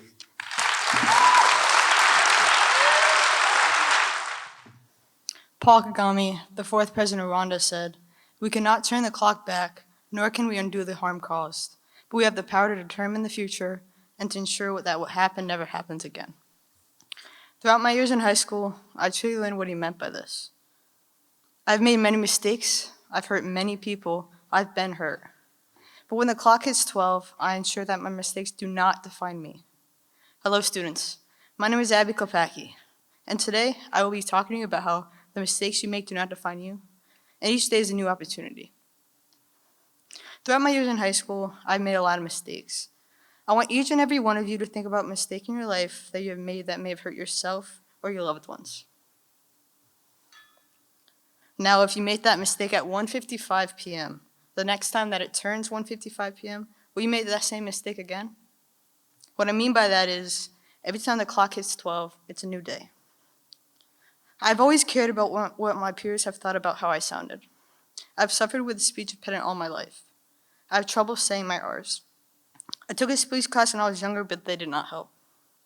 My freshman year of high school, I had a presentation in my earth science class where I had to find a volcano to study.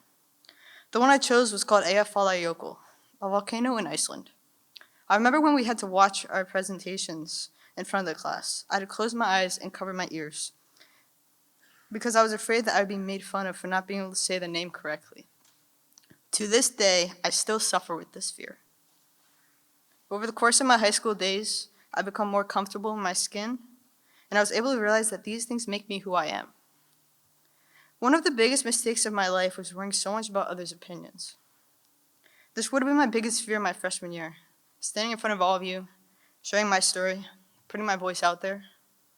Even just raising my hand my freshman year made my hands sweat and my legs shake. I never thought that I'd be going up in front of a school advertising a product in Shark Tank or getting up in front of a camera or presenting a speech. However, now in speech class, I do red coat rundowns for BHS. Being able to step out of my comfort zone and understand that bringing out your true authentic self was really helpful for me. Each one of us has our own individual story, with our own upbringing. We were given a voice for a reason. One of the biggest mistakes you could ever make is not using it. Throughout my first 3 years of high school, I struggled with letting people's opinions of me get to my head. If one of my friends told me my shirt looked baggy, I would go home and change my shirt and probably never wear it again. I would take every critique that someone gave me and try to fix myself using it. All this ever did for me is make me lose myself. I was not myself anymore. I was someone completely different. I cared too much about what others thought about me, and because of that, I became a shell of myself. I was hidden under someone that was created by everyone else but me. But my senior year, I met someone who changed that for me. I met someone who taught me that being my own individual is very important. It helped me realize my worth. I want to be that person for every single one of you. Each and every one of you is different, whether it's because of something that's happened in your past, your hobbies, your religion, or even the environment you're most comfortable in. The only person who can really tell you who you should be and try to fix things about yourself is you. Become you. Become your own version of yourself. Our hands on the clock don't go backwards, so why should you? A voice is a tool that helps us pave the way for generations below us. A voice can travel farther than any galaxy that can go on forever. A voice can lead us to a better world. My journey to realize my voice matters was a very long process. It took me 3 years to realize that people cared about what I had to say. In my junior year of high school, I took a history class with Miss Hammond. It was near the end of the year, and we had an assignment on something I enjoyed and I knew a lot about. A few classes after I turned in my assignment, she pulled me aside and asked if I was in advanced English. I don't know why, but that just stuck with me. Throughout the rest of my school year, she began to learn the topics I was most interested and knew about, and encouraged me to speak more during class. With her help, I found my voice, and I was able to speak more on the topics that I found interested. One comment really impacted my life, and not only helped me use my voice more, but also helped me realize my true self-worth. Your voice matters too. People can take many things away from you, but your voice is not one of them. It's important to stand up for what you believe in and make change. Or even raise your hand to answer the question that everyone is stuck on, but you knew right from the start. Like I mentioned before, I was afraid to use my voice for a very long time. Not only because I have a blatant speech impediment, but also because of the fear of rejection and judgment. Every time I would open my mouth, I would think about what I would say, how exactly I would articulate my words, and I would raise my hand and I would say it completely fine, but convince myself I sounded dumb. Truth is, time is ticking. It's 10:52 p.m. You're going to waste the rest of your day you will never get again staying silent? Being afraid of judgment? Are you going to wait for someone to tell you to speak? Or are you going to open your mouth and advocate for yourself? Let me answer that for you. No, you won't. Being your own advocate and being your own self is what makes high school worth it. My years here have flown past, and I've given you my advice for you to take on with you. As soon as I take my diploma, my voice will no longer have any power to any of you. It will no longer have an impact. So now I'm passing it down to you, all of you. Now I will leave you with a quote that will keep you thinking. In the wise words of Ambrose Redmoon, courage is not the absence of fear, rather the judgment that something else is more important than fear. Thank you.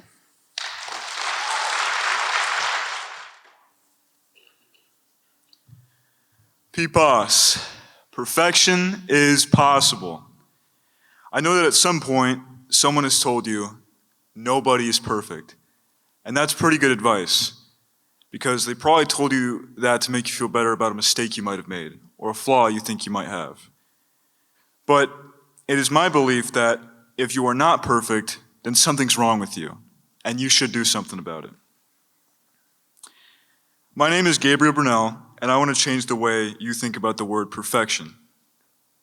You see, most people believe that perfect is a word that means without flaws, or as best as commonly possible. This is a common fallacy. The truth is, perfection is a mindset. To me, perfection means self-love and self-acceptance. I have struggled with self-love for my entire life. For my entire life, I have never given myself the time of day. Until this year, I had never once accepted myself for what I truly am. I would always sit awake at night and think about how weird I am, or how nobody likes me, or how I'll never get anywhere in life. And for the longest time, I thought that I was stupid, that I was never going to amount to anything. And my biggest fear was that I was right. I would always second guess myself in every situation. And I thought I could never do anything properly, ever. But that all changed this year because I really began to push myself. I was so sick and tired of feeling like I couldn't do anything, that I was a disappointment.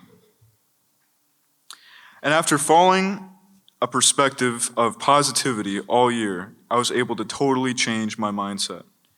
I learned that I was ready to take on the challenges of life. I learned I was able to gain confidence in just being myself. And after coming to this epiphany of self-acceptance, I look back on just last year, and I regret wasting my time being insecure. Now, I'm sure many of you listening remember me as a freshman. I look back on my freshman year, and I cringe. When I look back, my brain contorts, and I want to delete those memories forever. Because I tried to be something I obviously wasn't. I was mean, disrespectful, insecure, jealous, and I'd always compare myself to others. I was all of these bad things and more, but most of all, I preached negativity. But throughout my years at Berlin High School, I came into my true self. I learned a long time ago that I'm not a fighter. I'm a lover, which is a far cry from how I saw myself as a freshman. I understand now that even though I love myself and I'm happy being myself, that sometimes I slip. I think I can't do this. I'm not capable of anything. I'm a loser. But those things that you say to yourself when you're struggling, it's almost never true. Which is why when you're feeling down, you just have to ignore those bad thoughts because they are fleeting.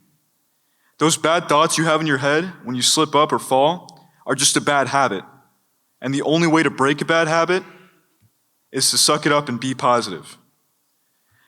Now, embarrassingly, one of the things that really helped me prove to myself that I wasn't stupid was getting my permit. For me, driving and getting my license in general was a huge anxiety. I felt embarrassed that I didn't already have it as a senior. But once I just took the steps to just do it, it was the easiest test I've ever taken in my entire life. This is when I made a change. If I could do this so easily, what else could I do?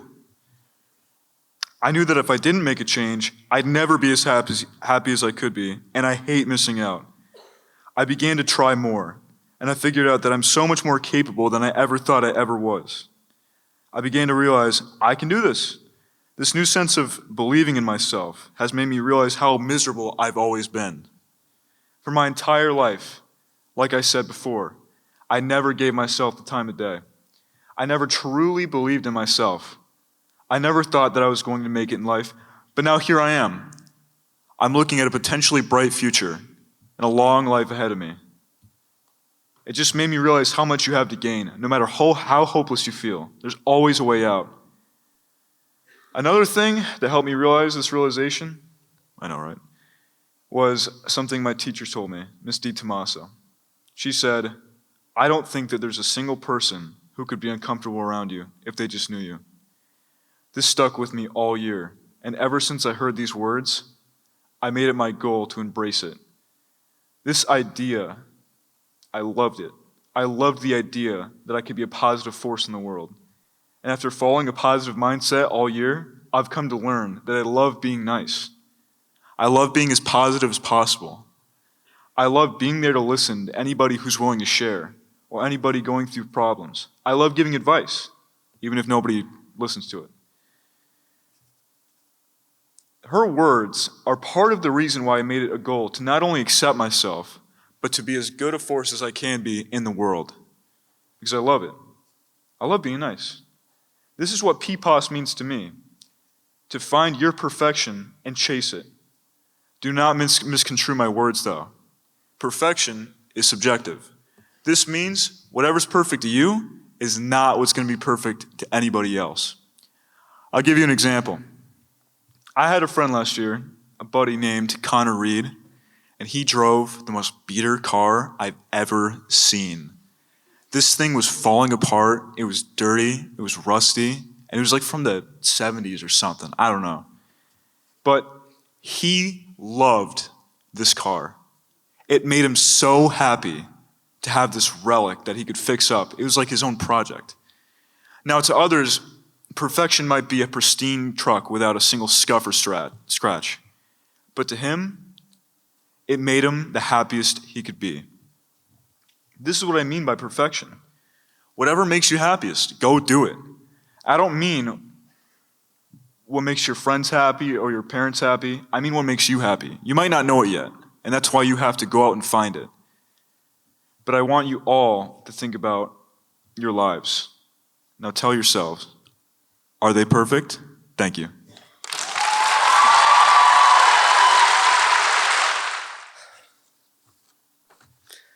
Spiders, snakes, darkness, small spaces, heights. These are some of the most common phobias. Some of them are more rational than others, but they are all generally things that we as people would agree are scary. Though a lot of fear isn't so easily identified. It's personal. It's deeply rooted into who we are as people. Hi, my name is Michael Jasek, and I'm here to ask you one important question. What makes you afraid? Fear isn't something we normally think about, yet it's very prominent in our day-to-day lives, especially now in high school, where our lives are going through a huge change. I mean, think about it. We have to pick out and choose exactly what we want to be, and begin outlining our plans for the rest of our lives. We are expected to try to juggle school, work, and personal life, all while striving for goals we set ourselves and staying on top of what it is we want to be years down the line. That is terrifying. It leads us to ask questions like, what if I don't know what I want to do yet? Or what if I never will? It leads us to question what's in store for us and whether we will ever be able to live up to our expectations and the expectations of the people around us. Friends, parents, siblings, partners. Truth be told, having to figure out so much in such a short time is stressful at best. Yet here we are, moving on one assignment at a time, questioning our future plans, and meticulously ironing them out to perfection. But what if something goes wrong? What if something happens that drastically changes those plans and even puts them to a stop completely? We have to rewrite everything. And that's exactly what makes life so horrifying. Not knowing what to do next, maybe not even knowing what to do now. Not everyone has a plan thought of yet, and I'm sure there are a fair amount of people here today that still aren't sure what they want to do. For some of us, the time soon will come where we'll have to leave high school and are expected to finalize that choice. And for others, that time has already come, whether we're ready for it or not. I know I struggled with it a lot, thinking that I won't be able to figure out my place before the time has come. In fact, it wasn't until about 2 years ago that I figured out that I wanted to go into marine biology. I came out with a plan that I'll pick up a couple basic courses and move straight into the study of the ocean. Yet my parents were constantly asking me whether I'm sure about this, whether this is what I want for myself, and this is really the choice for me. Truth be told, it wasn't until recently that I realized that going straight into marine biology is not the safest option for me. I realized that if I poured everything into one specific field, I won't be able to find a job in anything else if it fails me. It will make finding a job in zoology or any other kind of biology way too hard. So I began readjusting my plan, rethinking my courses and my colleges, deciding to start taking more generalized courses for zoology as well as biology for the sake of having more generalized and useful education. And just like that, my plan A had holes poked in it, and I've had to begin scrambling to find a fix. At the very least, with my example, it wasn't a hard fix at all, just adjustments, but for some people, it isn't that easy. And that thought is exactly why the entire ordeal is so scary. It isn't just the adjustments we have to make or the plans we have to rethink. It's the possibility that it can happen, and that our life plans can be destroyed in a matter of days. The fear that this invisible deadline is very real, and because of that fear, some of us will turn away and pretend like it doesn't exist, like it's not there so it can't hurt us, saying that I'll figure it out eventually just to stave off that feeling of not having anything figured out. Yet that feeling isn't just something that's exclusive to school or deadlines, it's just a part of being afraid. Fear leads to stagnation, causing us not to want to act against it because, well, we're afraid. It's like a parasite. Grows stronger the more we ignore it. It makes it harder and harder to move forward as time passes. It burrows deep beneath our skin to a point where sometimes we can't even tell that we're afraid until we've already fallen apart. Which is exactly why we need to do something about it before it gets out of control. Before it stops us from doing the right thing and causes us to never get started in the first place. Take it from me. I always thought that I could have everything figured out by myself. I always told myself that, it'll work out or whatever, I've got time. I always just let life take me wherever it would please, thinking that when it came down to it, I would have everything figured out. In short, it was complete idiocy. I had nothing figured out and found myself too afraid and clueless on what to do when I actually needed to do it. I had no real job until just a couple weeks ago. I found myself procrastinating constantly, only putting enough effort to get me through without actually having to try. And most importantly, when issues came up in my personal life, I let that fear tear me in every direction. Life became stressful and unfulfilling. With nothing to drive me forward, over time I realized that the root of my issue was fear. I was afraid of a lot, and because of that I lost a lot. In my personal life, it affected me and those close to me, and academically, it caused me to not want to do anything at all. Instead of fighting it, I was choosing to keep telling myself that I'll manage it, and distracting myself from my problems, and in turn, my fears. In the end, I ended up being very angry with myself and thought myself a coward for not facing those fears sooner. Maybe if I did this, or maybe if I tried sooner, words echoed in my head over and over as I realized that in the end, not only did I neglect myself, I neglected the people around me. I was tearing myself apart, thinking about what I should have done instead of what I was doing. I was still afraid, and just like before, I wasn't doing anything about it because I became obsessed with my mistakes. Letting that fear fester made it stronger than it has ever been. Made it that much harder to do anything about it because I was still afraid to change it. And in the end, I realized that I needed to work on it. I realized that that fear is exactly the motivation I need, because as long as I'm afraid, it means I have more to strive for, more to improve. So as someone who's been afraid and who still is afraid, take it from me that being afraid is enough reason to do something. In the end, fear isn't something to hate, it's not something to detest. Everyone is afraid of something, but that's exactly what makes overcoming fear special. No one would be afraid of anything if it was easy to overcome. I'm not up here today to tell you to not be afraid. I'm here to tell you the exact opposite. Be afraid. Because as long as you are afraid, there is something, as long as you're afraid of something, there's always something for you to work on, always something for you to improve in. There's always something to drive you forward. Bravery isn't the absence of fear, it's the mastery of it. Thank you.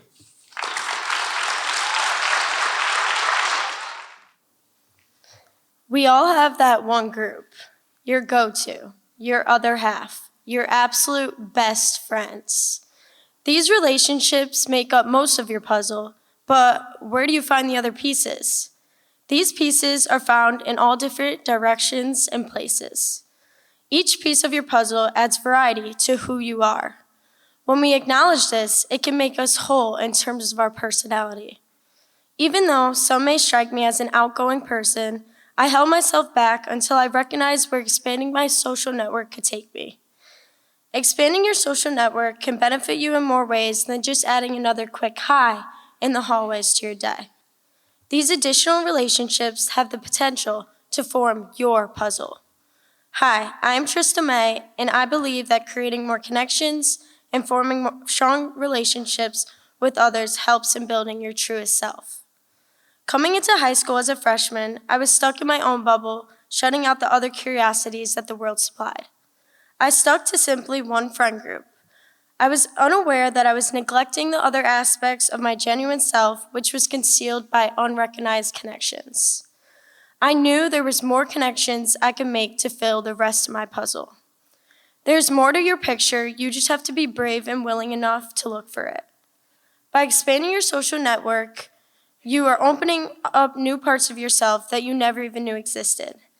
As my high school self grew each year, I started to add the missing pieces to my puzzle and set out to create new connections.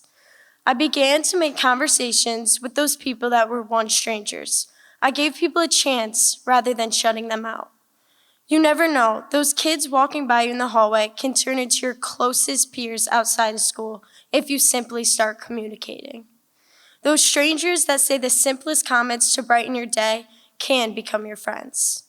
You have to capitalize on that possibility because we truly don't know where these connections can lead us to, but they will always have some effect on us in the long run. That one friend my sophomore year that I started a simple conversation with turned out to be the person that made me laugh the most and the person that I could have the deepest conversations with. That one person in your class, at work, or even in your hobbies can end up bringing out that one side of you no one else can. More connections add to you. Adding more puzzle pieces to your life makes you whole. So talk to that person in your class, go sit next to that stranger, apply for that new job, join that club. All of these add new friendships that are additional pieces adding to your puzzle. Making new acquaintances will lead to an extraordinary picture in the end. Your personality evolves as new traits are added to complete your puzzle. I started with my small bubble of my closest friends. In times of needing laughter, advice, love, or happiness, they were there for me. Their friendships opened up more opportunities to explore life through the same perspective. The same activities, the same jokes, the same goals, the same aspirations. Our relationship is built off of simply the same similarities. I was stuck in my own ways, naive to what was outside my bubble. Living through the same perspective is not always a good thing. I asked myself, what is life outside having the same perspective? My junior year, I first realized that there are various ways to look at life through a different perspective.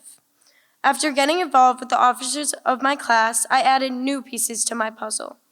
Spending a majority of my time in school around these student colleagues, I found myself filled with kindness, laughter, and of course, dedication.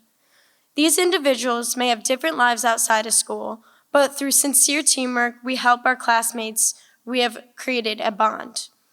These friends of mine push me to become better, to dedicate my time even when separating cans for a fundraiser in the 80-degree weather is dreadful. From these relationships built, my perspective has grown to realize how connections build personality. Fulfilling my puzzle through new individuals in my life is something I wish I knew as a freshman. As a senior and with this knowledge, I've allowed myself to gain so many new relationships. In my senior math class, the strangers on the first day turned into friends hanging out on the weekends. We have gained a bond that of course helps each other in math, but also grew a relationship to share jokes, create happiness, and learn from each other. From these friends, I've gained confidence and self-assurance that are individual pieces forming my puzzle. Whether the experience of interacting with strangers is satisfactory or not, evolving a perspective that widens your view on yourself is important to come across. Learning the skill of interacting with new people at a young age can be extraordinary to your connections in the future. Maya Angelou says, "A friend may be waiting behind a stranger's face." Seniors, we are just a couple of weeks away from our final day of high school. New connections, new friendships, new responsibilities are going to have to be embraced. Wouldn't you have wanted to learn the skill of building relationships during your young adolescent years of high school? When we step out of these doors, new connections and new opportunities are going to create a new puzzle of our lives outside of BHS. New individuals are going to add to our character. So, underclassmen, now is the time to start learning how to communicate with a broader set of people. Before you know it, you'll be the one 2 weeks away from graduation regretting the opportunities that you simply did not even try for. In just 2 weeks, I can now say my BHS puzzle feels complete. I am now surrounded with so many people by my side counting down the days to throw our caps in the air. I am now seeing through each perspective that has challenged me to become better. I am now going on to my next journey in life more versatile. The bigger picture is developed, the relationships are constructed, the experiences have been achieved, my perspective is open. I feel as though I have finally found myself. I want you to put yourself out there, make those connections, because I believe you can find yourself too. Thank you.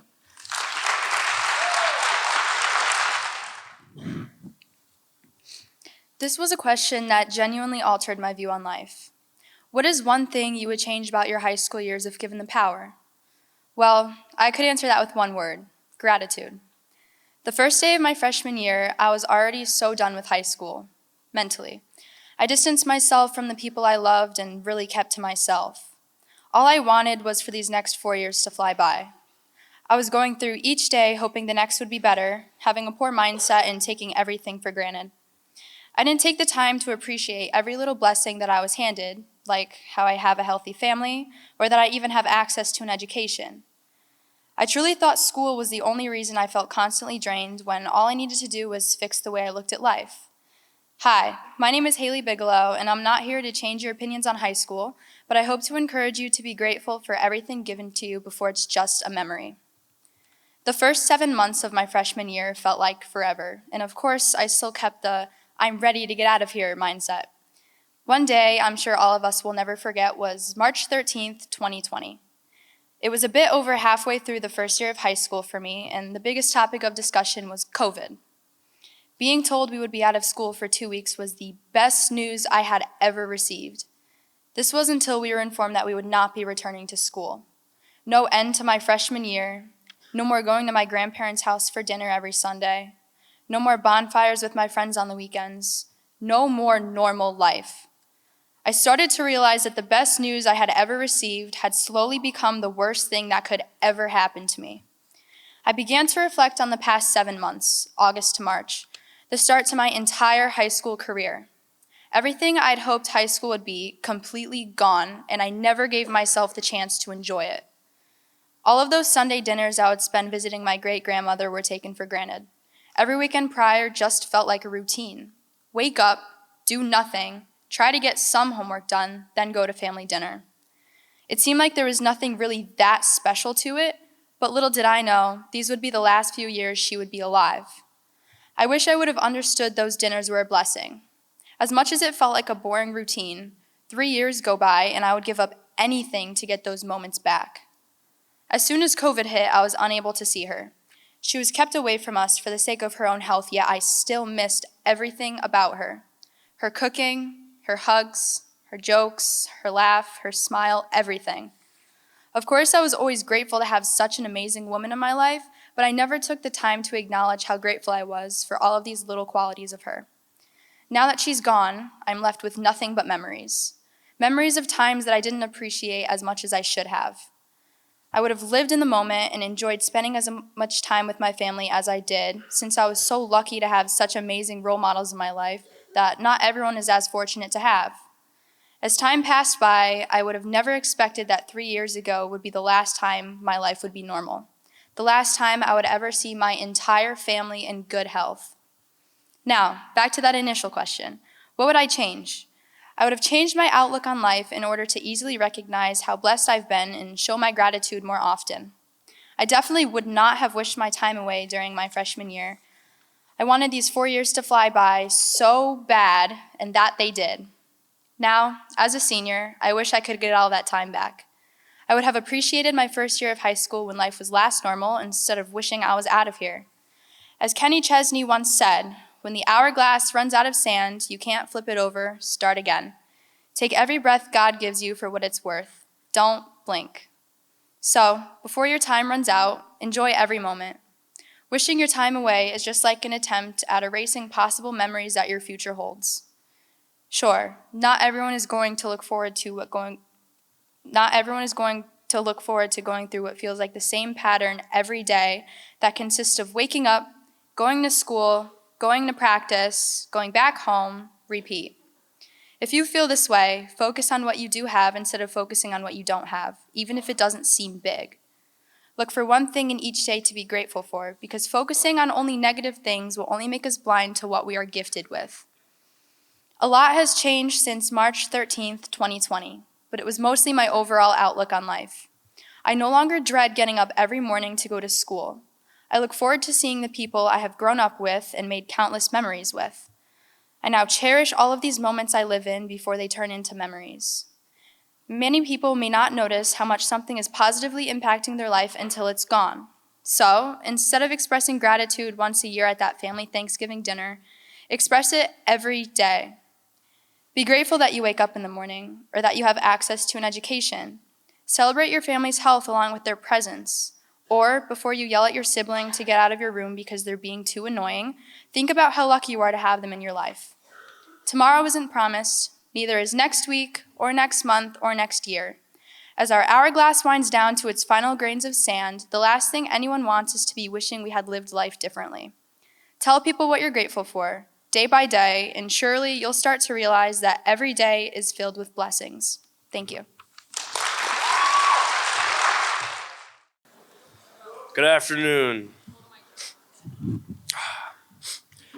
Where do you see yourself in 10 years?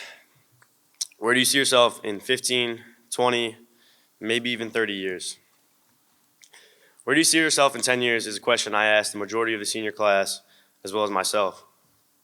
Something that is perpetual to us all, yet will come just as quick as the last 10. I can still remember my 8-year-old self saying, I can't wait to grow up, I can't wait to start driving, I can't wait to be an adult.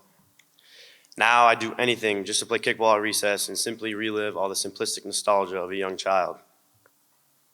But here we are now, living in this very moment. Every day, every hour, every minute, every second is passing by. Before you know it, we'll all be dead, gone. Nothing in life is promised except death. Shout out Kanye. But this thing we call life is a road that will not always be preeminent. On that road, you may experience stoplights that take way too long, a car crash that stops you completely, or even construction that causes you to sit in traffic forever. The road of life will not always go as planned, so you need to become comfortable with the fact that you may not always have control. And at times, life is going to suck. I'm not going to sit up here and lie to you and say that it's not. Life is going to push you out and shut you down in a million different ways. But you need to accept this, move on, and let go. Accept optimism. In my life, there have been a plethora of moments in which I've looked back on, asking myself, how did this happen to me? Good and bad, the good is what I remember. One of these moments began freshman year of high school. It was 2:55 p.m. on the side of Patterson Way, the road right here, next to Berlin High School. I was walking back from piano lessons, and that day I hoped to get on the bus for football practice. And before we get started, I'd like to know that this was about halfway through the football season, and I just couldn't stand sitting around school doing nothing after school. So all my friends had either been playing football or soccer, and I personally couldn't go back to soccer because they always gave me too many fouls anyways. I always wanted to play football, my mom was also fearful it would interfere with hockey. So I was walking, piano books in my hand, when I suddenly saw the bus pass right by me. At that moment, I didn't know what to do, but I told all my friends I was going to practice that day, and none of them really believed me. So I ran after the bus. I ran all the way to the stop sign at the end of the road where they happened to be stopped, and I was able to get on the bus. Everyone had been yelling at me, saying that I better not make them run because we'd be late. And that day, I was just amazed I made this decision to get on the bus. I walked into practice that day with the quarterback being the only position I knew. And eventually that season, our varsity kicker became injured, and I needed to fill the role on the team as a kicker. Today, as a senior, I started both sides of the ball at middle linebacker and wide receiver, as well as still kicking for the team. And if I'd never chased the bus that day, who knows where life would have taken me. Football had changed my life and created memories in which I'll never forget. And moments like these give me reason to be hopeful for the future. Fate may have brought me to this moment, yet free will allowed me to go through with it. A delicate balance between the two is what life's moments are strung from.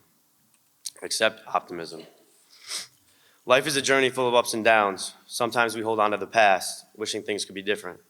And we often ask ourselves why they happened the way they did, but the truth is we can't change what has already happened. We have to accept it and learn from it. By accepting what is, we free ourselves from the weight of the past, thus leading to new experiences and opportunities. Having confidence in what will be reminds us that there is hope for a better future. Because who you are is who you weren't, and who you are is not who you will be. I'm going to say that one more time.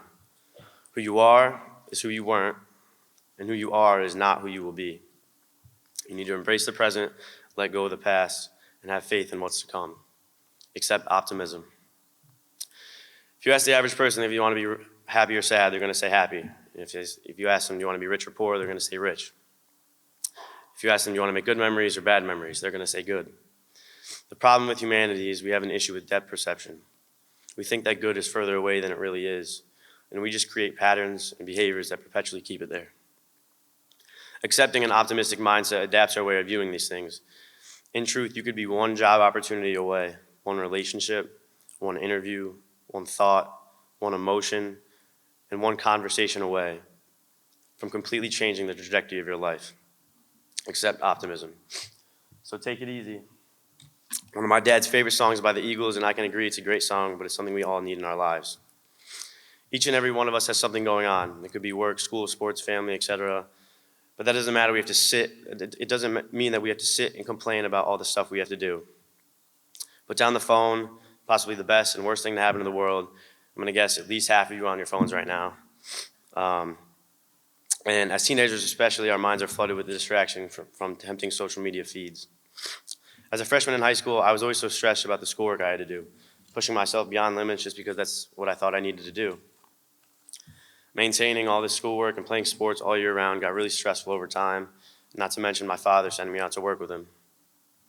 Now, I'm not telling you to stop studying in school and give up on the outdated grading system, but I want you to find balance. Balance allowed me to take it easy. An ancient Chinese philosopher once said, "Balance is the perfect state of still water." Let that be our model. Once you find it remains quiet within and is not disturbed on the surface.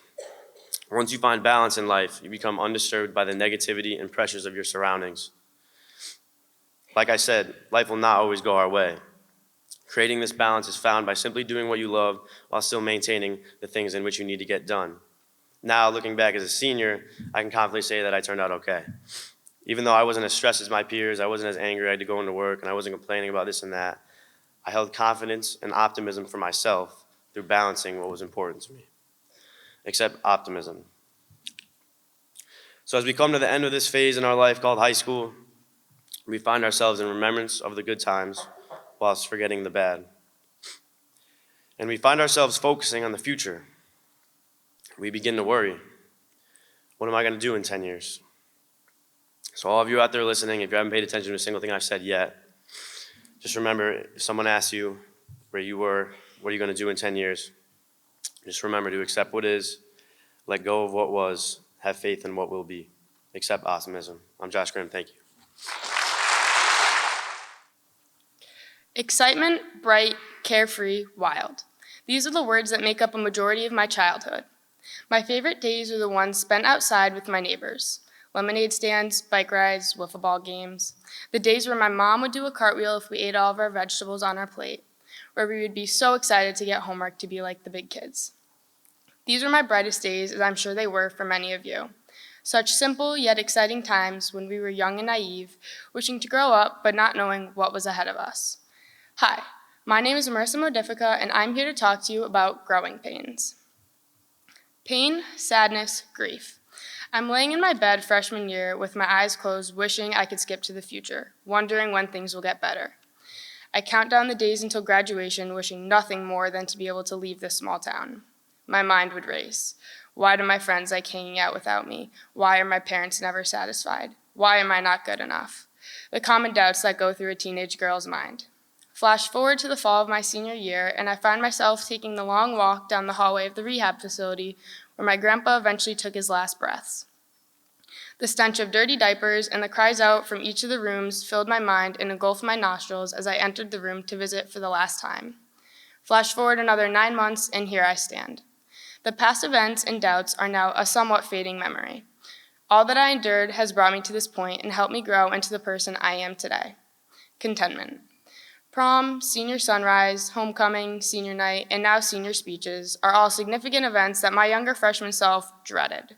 But now, I have such a great group of friends that the thought of having to leave them behind in just a few short weeks makes a pit in my stomach grow bigger and deeper.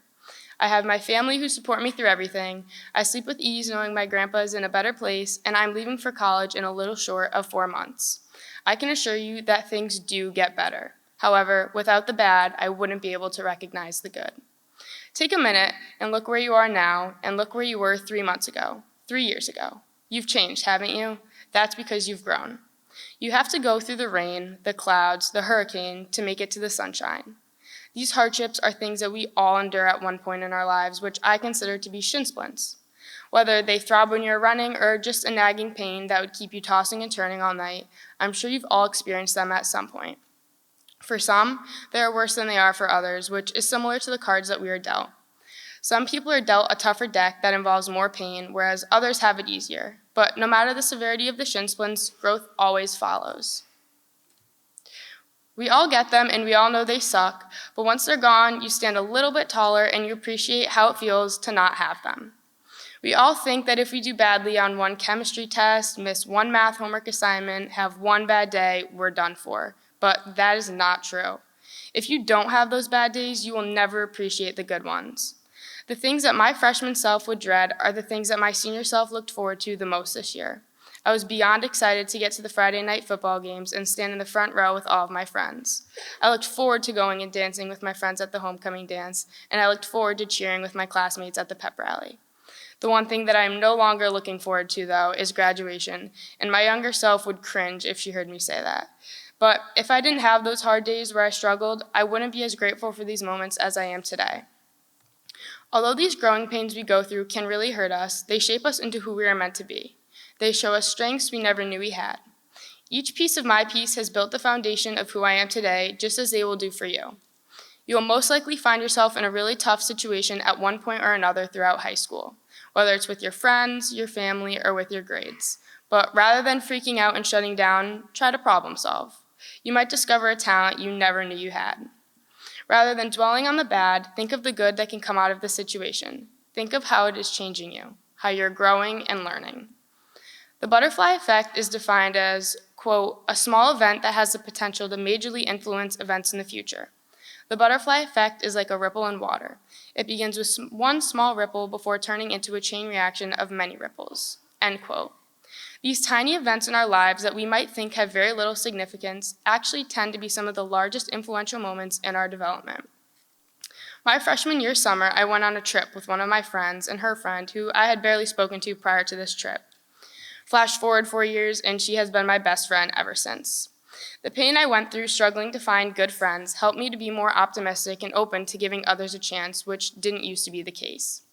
It helped develop my character and push me to become more outgoing and accepting. I grew. Think about it.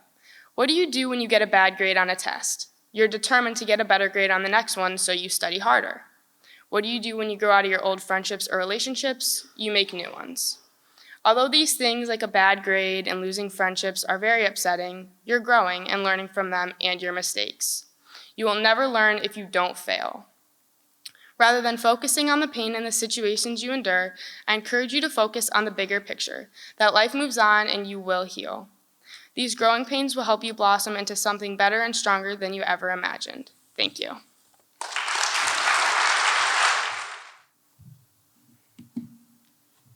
Have you ever wondered when you experience the true meaning of life? Or, let me put it this way. Have you ever wondered when you see yourself as your best self? Allow me to explain. To see yourself as your best self, you have to see yourself under stress, under adversity. Adversity is around you every day, if you believe it or not. You may think your life is perfect. It's not. Because if it was, there wouldn't be any problems to overcome. You wouldn't need to find a way to put food on the table. You wouldn't need to pick a college. You wouldn't need to bury your loved ones. Greetings. My name is Marino Finelli, and I want to give voice to the advantage that expresses itself in the most detrimental ways.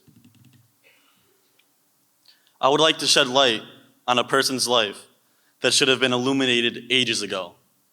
Well, he's not that old, but he'll be the first to tell you that life is not meant to be perfect. It's not meant to be happy. It's meant to be real. It shapes you in ways you couldn't even try to shape yourself. It shapes you to be the human being that you were destined to be. When he was younger, his childhood was not in any terms even remotely positive. But I know he wouldn't trade it for anything. With his mom walking out on his family when he was just a child, leaving his father stranded to raise 4 teenage boys by himself, or when he had to use his father's antique lamps so he can get basketball shots up at 3 a.m. in the night sky to clear his mind. That's only his childhood. His senior year, his friends and himself attended a summer party, later finding out his designated driver was intoxicated. They said, "It's all right, he's fine, he'll be fine." They invited him to come home with them. He declined and he graciously tried to convince them to find a safer ride. They did no such thing. In the midst of a night of partying, he found his way home to a night of safe slumber. That was until his older brother shook him awake and muttered, "Turn on the news." Listening to the tone of his voice, it was nothing righteous. His friends dead at the age of 19 years young due to a fatal car accident. The admirable figure in question is Jason Finelli. I better know him as Dad. As for me, I haven't been through nearly as much adversity as my father has. But when I stood my 2 feet in front of it, I held my ground. In 8th grade, my parents ended in a divorce. It chewed me up and spit me out like a piece of chewing gum. I wondered if this could get any worse. Will I ever be able to squish the pain away like an annoying mosquito? After a while, the pain did fade, and I used it to my advantage. I used it to my strength. The negative pain and energy built up inside me was released in doing the things I love, working out for basketball. It motivated me to be the best person and athlete I could possibly be. It brought out the things in me that I could work on and improve from a young teen into a young man. It matured me. It showed me what path I could be on, what I could do with my life, what positive impact I can make on people.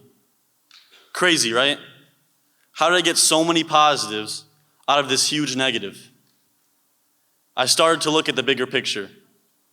Another time adversity poked me with the red-hot knife was when our high school basketball team lost to the worst team in the league.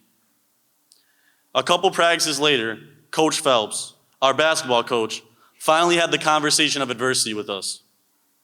Coming to find out, the conversation was so late because he didn't even want to look at us, let alone talk to us.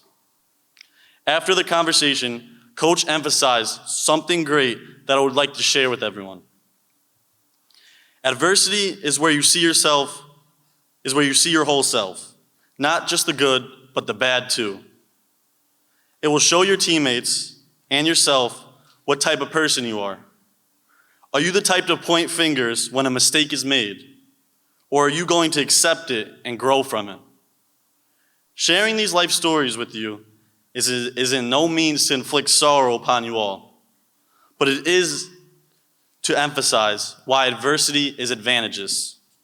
I say this because it shaped my father and I into the person that would give you the shirt off our back because it taught us the meaning of life. It taught us how important every single second is because, quite frankly, you never know when it is your time. Everyone, next time you're set back with adversity, let yourself know that as hard as it seems, or as bad as it cuts through your skin, just know that you're not alone. And it will teach you something no one else can teach you because you yourself are the only one that has experienced that particular event. It shapes you into the person you are today. It shapes you into a greater you. It shows you your real self. The self that cannot be seen in the shadows of happiness and joy. It's only seen in the stressful, relentless times. To some people, adversity is like a hurdle that you jump over in track and forget it's there after they cross the finish line. But to me, adversity is a green apple. It's sour at first, but as time goes on, it turns from green to yellow to orange to red. Then lastly, it becomes ripe and sweet like an apple should be. That's when you know the advantage has overcame the adversity. Like when your bee sting is soothed by a cold compress. When you realize that pivotal moment in your life finally emerged from the abyss it lay resting, and you pounce on it. So whatever problem it was could form you into a great soul that you deserve to be. I invite you to make whatever is harsh in your life for the time being a teaching point, that it only gets better from there. And it only unfolds your true self until you open the gates and allow it to. Allow it to form you into your most unique way possible. Lastly, I want to leave you all with a quote. Through treacherous times of despair will give you great knowledge that is an effective profit to oneself. Thank you.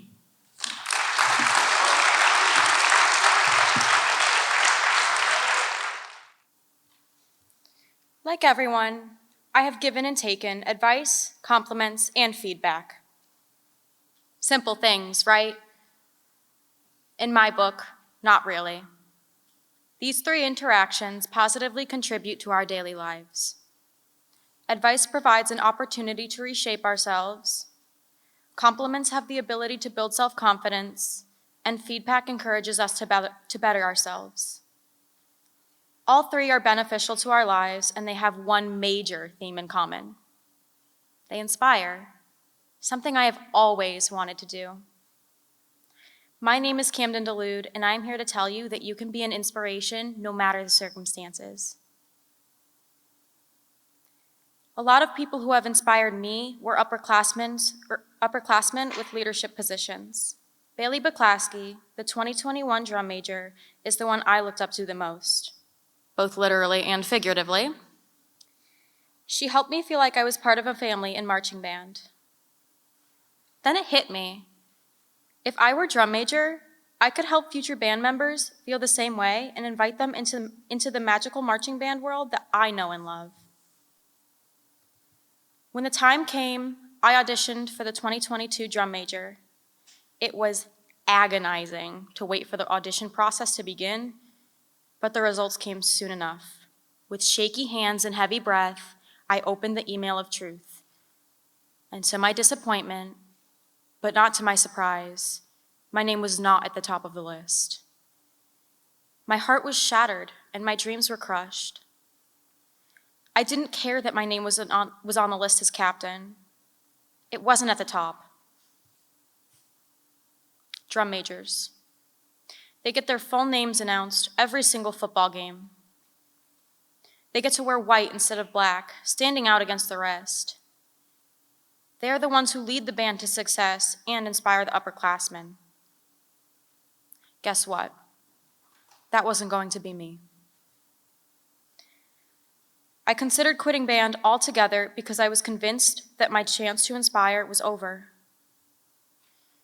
Fast forward to band camp, I was asked to help two freshmen who needed assistance with drills. Even though they were struggling the first few tries, they eventually understood the drill. And that was the moment when I smiled and began to think, maybe I can still be inspiring as captain. As the year continued, my original thought of I can't make a difference because I'm not at the top of the pyramid was proven wrong. I am doing something I genuinely love while teaching others to appreciate it just as much as I do. I am certain that by being Woodwind captain and by being an exemplary student, I've made positive impacts on numerous lives. Whether that's an underclassman admiring how confident I am, or Miss Basayowitz expressing how lucky she is to have me as a student, I treasure every moment that helped me understand that I'm an inspiration to others.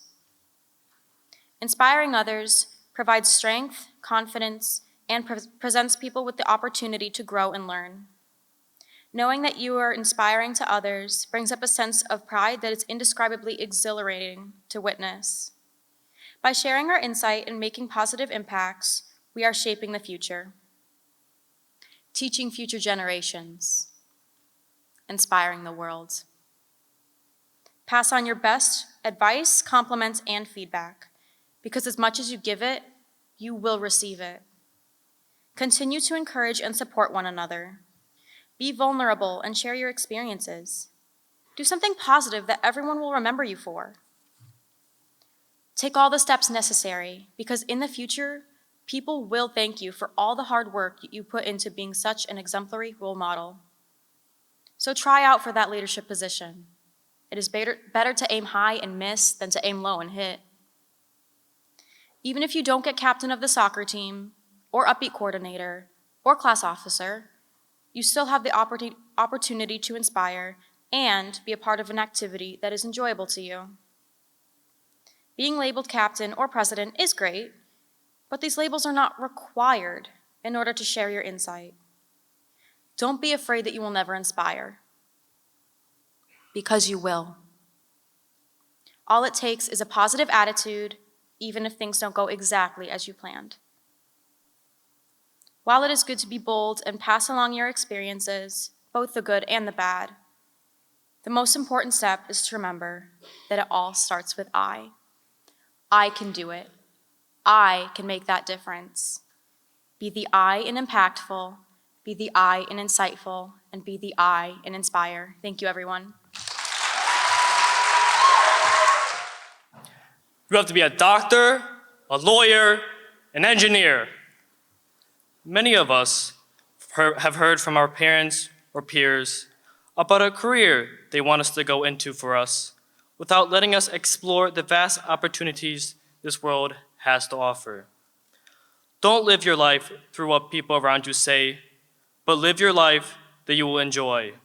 Hello, my name is Jordan Perry, and I'm here to tell you to keep your eyes open for opportunities and not to settle. I think a lot of us have had people in our life tell us to go out of our comfort zone. How does one even get out of their comfort zone? With me, it was coming to this school. I didn't grow up in the Berlin public school system. I came in sophomore year, which was in 2020, and it was hard for me. I had the choice to stay at my old high school or come here.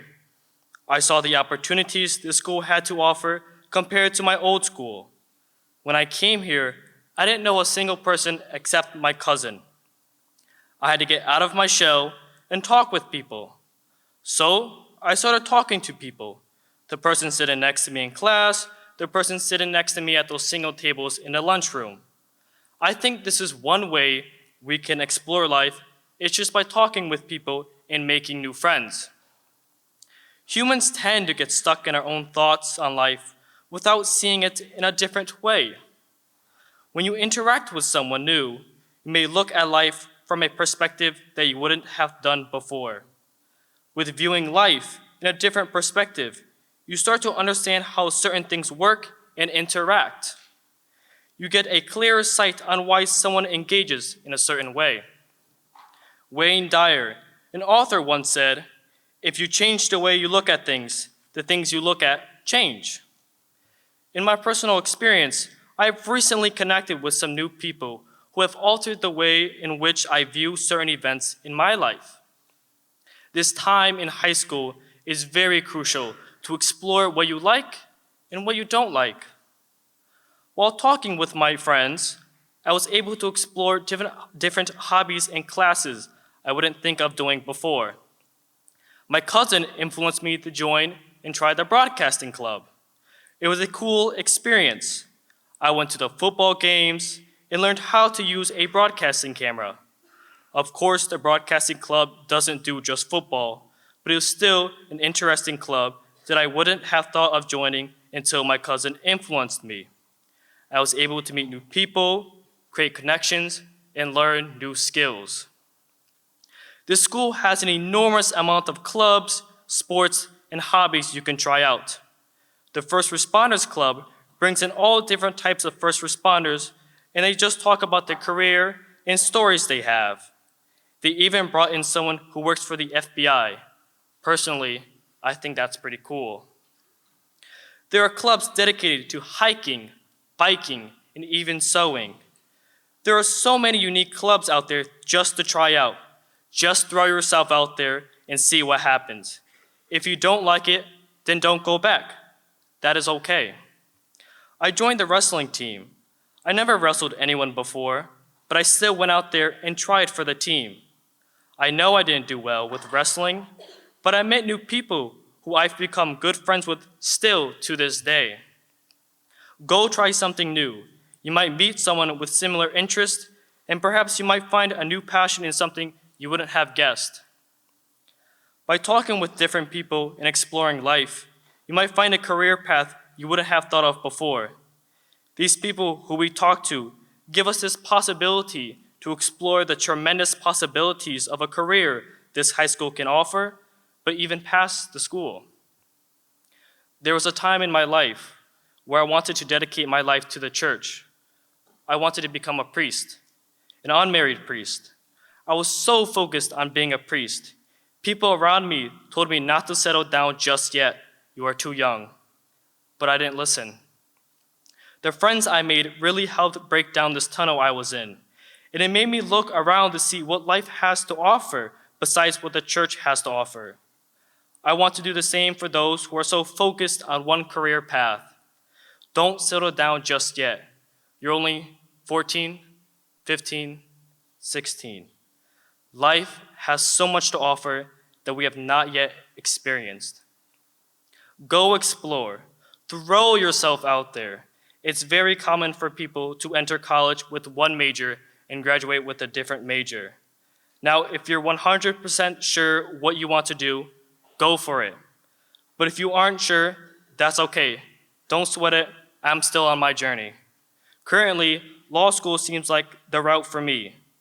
But as I'm walking through this journey in life, I keep my eyes open and try out clubs and classes that I wouldn't have not thought of being part of until I tried out. I was a member of the mock trial team, and the people in the club really changed my thought on law. Many people have encouraged me to go into law because of my argument skills and how I'm able to think 3 steps ahead. Without talking with people and taking the business law class this school has, I would have not thought of considering law school. As I'm getting closer to graduation, I'm still not sure if law school or priesthood is the route for me. But I know I have my eyes open for any new opportunities that may intertwine with me in my journey. Thank you. All right. We all know how those amazing stories are written. First, we have the exposition, then the rising conflict, followed by the climax, the falling action, and finally, that resolution. As the story moves, you'll learn lessons and ways to be a better person. As the story progresses, so do the effects, decisions, and actions taken by a character. What if I told you that you could be that character? For exposition, I'll start in freshman year. I know we all once had, or currently have, the feeling of wanting to do so much in high school. But to contrast this, there is that overwhelming feeling of starting high school, possibly starting over from the beginning. That feeling of being scared, nervous, and optimistic, all in a mixed signal mess of emotions. This is the background of your great story. The small and stark relatable feelings of a new student. I know when I was a freshman, I had little friends, little hope, and the overwhelming feeling of having to start over.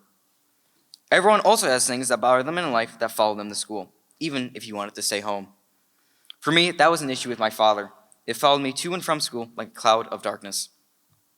This cloud of darkness grew with each year, especially during COVID, like rising action in the story. I can already bet that those who were here in high school during COVID will understand what a mess that was. Personally, I almost failed sophomore year because of how much strain it put onto me. I may not know what it was like for the middle schoolers at that time, but I can only imagine the stress of having to prepare for what high school life could be like while going through it all at home. With every conflict, there's character development. COVID was one of those conflicts that happened along the way for you, for me, and for everyone around us. Junior year is when the most significant things I personally went through happened. This is the point where the climax of your story can take place, that real turning point. I'm sure most, if not all of you, may feel the same way when I say that I wanted more out of my experience in high school. I can tell you now that this way of thinking is the first stepping stone in the right direction to finding who you are. Because knowing who you are allows you to understand you as a person. It allows you to start your exploration into what you like, don't like, and even want. But who am I, you may ask? How do I find myself? These are all questions that are your falling climax, the point in your story where action is taken with the new knowledge you've just been given. Throughout my journey here at Berlin High School, I've learned a few things. For example, to find who you are, you first need to either accept or even reject who you currently are. I know that may sound harsh, but it's the cold, hard truth. I had to reject myself time after time to find the me that I felt was truly who I am. It can be a long and painful process, but I promise that it is worth it.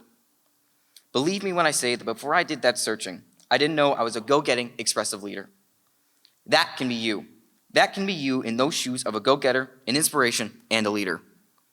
All it takes is one decision to meet yourself, to truly meet and ponder who you are. For your story's conclusion, I'm going to say it's when you understand the knowledge you've been given and the actions you took to get to this point. Everyone knows the question. If there was one thing you could have changed about your experience in high school, what would it be? I support saying absolutely nothing as your answer. Well, maybe not absolutely nothing. I do wish I joined a club at the beginning of the year, but besides that, this is the point in which you can open yourself up to the world. Because your journey, your experiences, your likes, dislikes, wants, needs, all of that adds up to you shaping who you are. You are a story in the making. A quote I came up with that I follow is, "A story is the window into a world beyond yours. Write the story you want to live in." Your journey, experiences, and lessons make up who you are. Go out there and ask yourself, who am I? Because I can tell you with the utmost confidence who I am. I am Alex Silva, storyteller, leader, and senior, looking out to every single one of you, knowing that you'll write the next New York Times bestseller, The Story of You. Thank you for listening.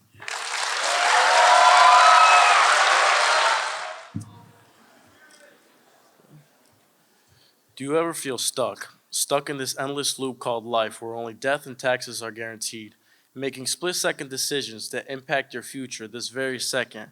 We only get one shot at this thing called life, one in a lifetime. I'm being serious. The odds of me being on this stage, the odds of you listening to me right now while you're snapping those people back or scrolling through your Instagram feed.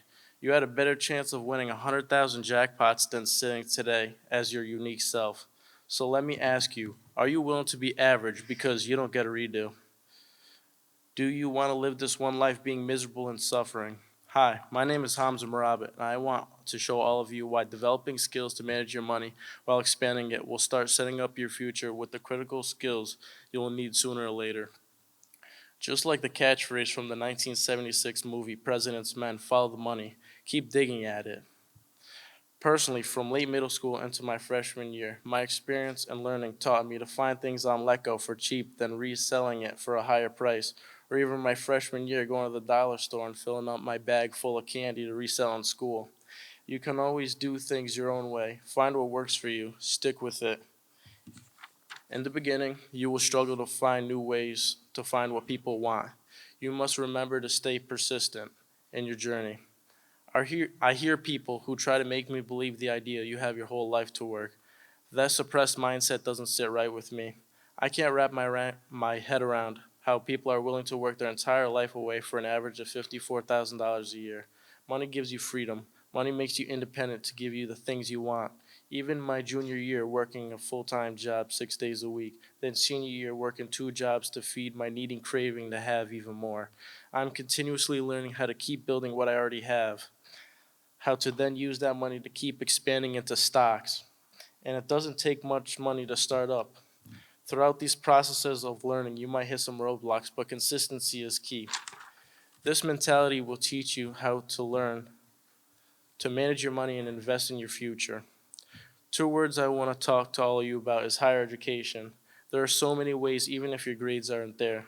Do research on what growing fields are rising, what each degree can get you. Become an entrepreneur and invest in yourself smartly.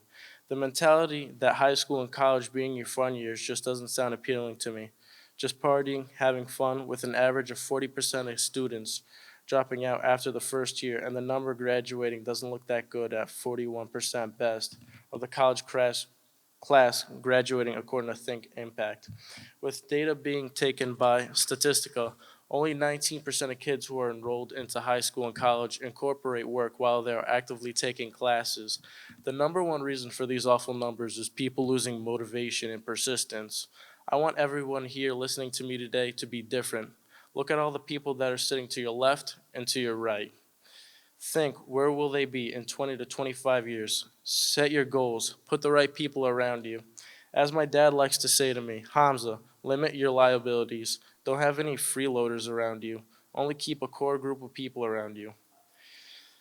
Everyone always says money doesn't buy happiness, but being financially free will help you buy the things that you want in life, to help you become your true self and the independence it gives you. If I'm being honest, I've never seen anyone who's broke in high school. I talk to people who complain about their reckless spending habits or how they have no money. The simple fact is to work. You have to work hard to achieve the goal you want. Money will then give you the freedom to buy the things that interest you and allows you to express who you truly are. If you have no money, start slowly by doing side jobs or favors for people that start leading to flipping things. Start looking for small motorized things such as go-karts, mini bikes, pit bikes. When you find them, learn how to negotiate. Learn the way to talk to sellers to get the price down and so you can in return sell it. Which helps me tell you all about an app you should have. YouTube, one word, with a lot of meaning to me.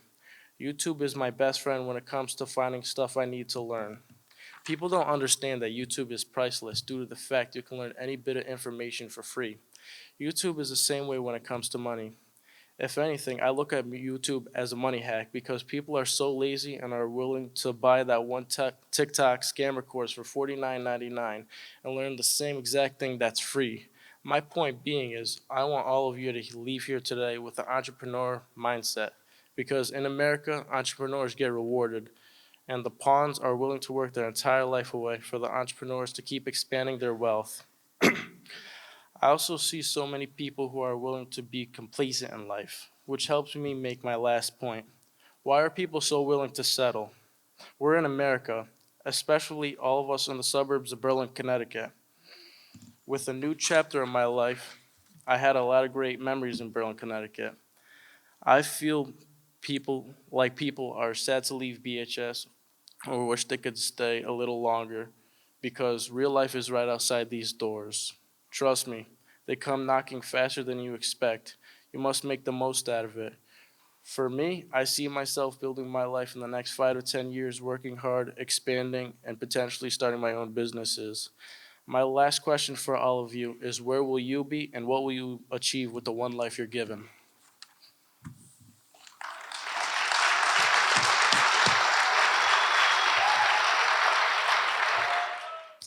You're 5 years old, standing at a crosswalk, ready to go across the road. Instead of choosing to calmly walk across, you decide to make it a game. You jump onto the first white block, pretending that there's a giant drop underneath you, while you continue across the road by hopping to each following white block until you reach the end. Fast forward to high school, and we walk across the road normally because now life is too serious to take these leaps to each space or have a little bit of fun. Life is a little bit like this amateur crosswalk game. In order to reach your fullest potential at the other side of the road, you may have to put your fear and hesitations aside and take a leap of faith. Hi, my name is Kaylee DeMayo, and taking a leap of faith is one of the greatest decisions you can make. We have all been there. Freshman year, how hard and sometimes scary it was to be an underclassman surrounded by brand new faces, opportunities, and unknowns. This uncertainty holding us back from doing what we love, or most importantly, trying new things. Coming into high school, I was extremely excited. However, I was unsure as to what I wanted to do. I knew I was going to play sports, however, this is not the only thing I wanted to do. A few weeks into high school, class officer positions were advertised. In my mind at the time, this was a long shot. There was no chance I would ever run, even if you had paid me. Flash forward a few days later, and it was the second to last day to receive signatures. Sitting in Ms. Dirkson's freshman advisory, I had a change of heart. Although I knew a positive outcome wasn't guaranteed, I thought about all the opportunities that could arise from this decision, and ultimately, it was worth a shot. I grabbed that signature paper and got it filled out in a day. I made my video and put my name on the ballot. It was at this moment I took my first leap of faith, and it's safe to say I landed straight on my feet. This decision was truly one of the best decisions of my life. I learned how to advocate for myself and others, talk in front of a large group of people, just like all of you. While I also got to meet kids in my grade I probably would have never gotten the chance to talk to. Now, this may sound like just another one of those Cinderella stories, and I'm not here to tell you that every decision you make is going to be a good one. To be honest, in life, you may faceplant more than you land on your feet. You may experience some of the hardest challenges, whether it's the cards you've been dealt, a consequence to your actions, or anything else under the sun. Trust me, I know. Regardless of whether or not you land on your feet or face, the most important aspect of these leaps is the lessons that you can learn. Life is like trial and error. We are all going to mess up. However, you will never truly reach your fullest potential or desired level of success unless you gather confidence. Put your hesitations aside, stick your leg out, and take that chance to reach the other side. I bet all of you are sitting here surprised at how fast the year went by. We only have around a week left of school before summer break starts, and you all are a year closer towards graduation. Or for me, are leaving Berlin High School forever. One of life's greatest and worst gifts is time. It is a blessing to live another day, being given more time with your friends and family to make memories. However, at the same time, life never stops moving, and another day isn't always guaranteed. Like the infamous Ferris Bueller once said, life moves pretty fast. If you don't stop and look around once in a while, you could miss it. Throughout my life, I have always struggled with the concept of time, having a lot of negative experiences with my time being cut too short with those I love most. With this, my mindset has changed. When I struggle with making a decision or want to do something, I often think about having limited time. Will I get this chance again in life? What would I do if I only had one day left? Questions like these often fill my mind, and most often than not, I choose to take a chance at a new experience. The most important aspect of living life to the fullest is having an open mind and a willingness to try and put forth effort. Sometimes you just have to put aside any stress or hesitations and just go for it. You will never know your full potential unless you challenge yourself to learn and grow. This past year, I've been pressured by the aspect of time, taking multiple leaps of faith in order to make the most out of my final year. I applied to Duke University, one of my favorite schools since I was a kid, even though the acceptance rate is extremely low. And guess what? I got a big, old rejection letter. In addition, this past year, I was asked to play shortstop for the high school softball team. Am I a shortstop? Absolutely not. In fact, I haven't played since Little League. However, I took that step and took a chance to try it out. In fact, my first scrimmage against Southington, I moved to cover a steal, and the ball rolled right past where I was standing. Both of these situations were embarrassing and upsetting. However, life moves on, and they do not have an impact on me. I'm now committed to one of my favorite schools and am playing well in softball.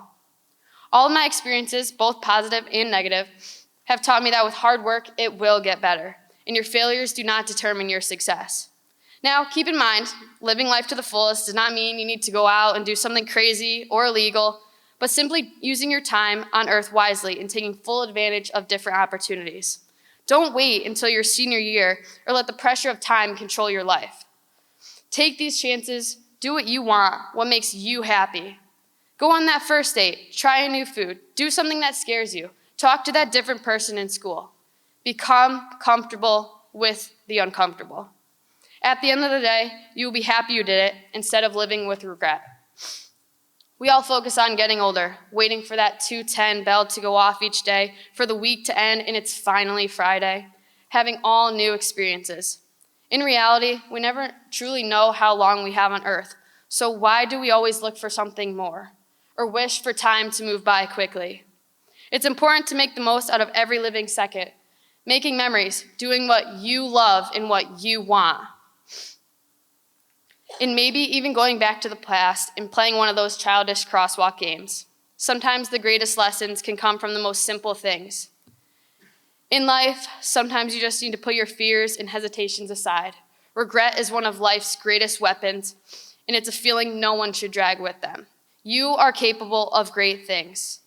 Next time you have something ahead of you or an opportunity arises, play that crosswalk game. Take that leap of faith, as on the other side of the road is a brand new lesson and experience waiting to be had. Thank you.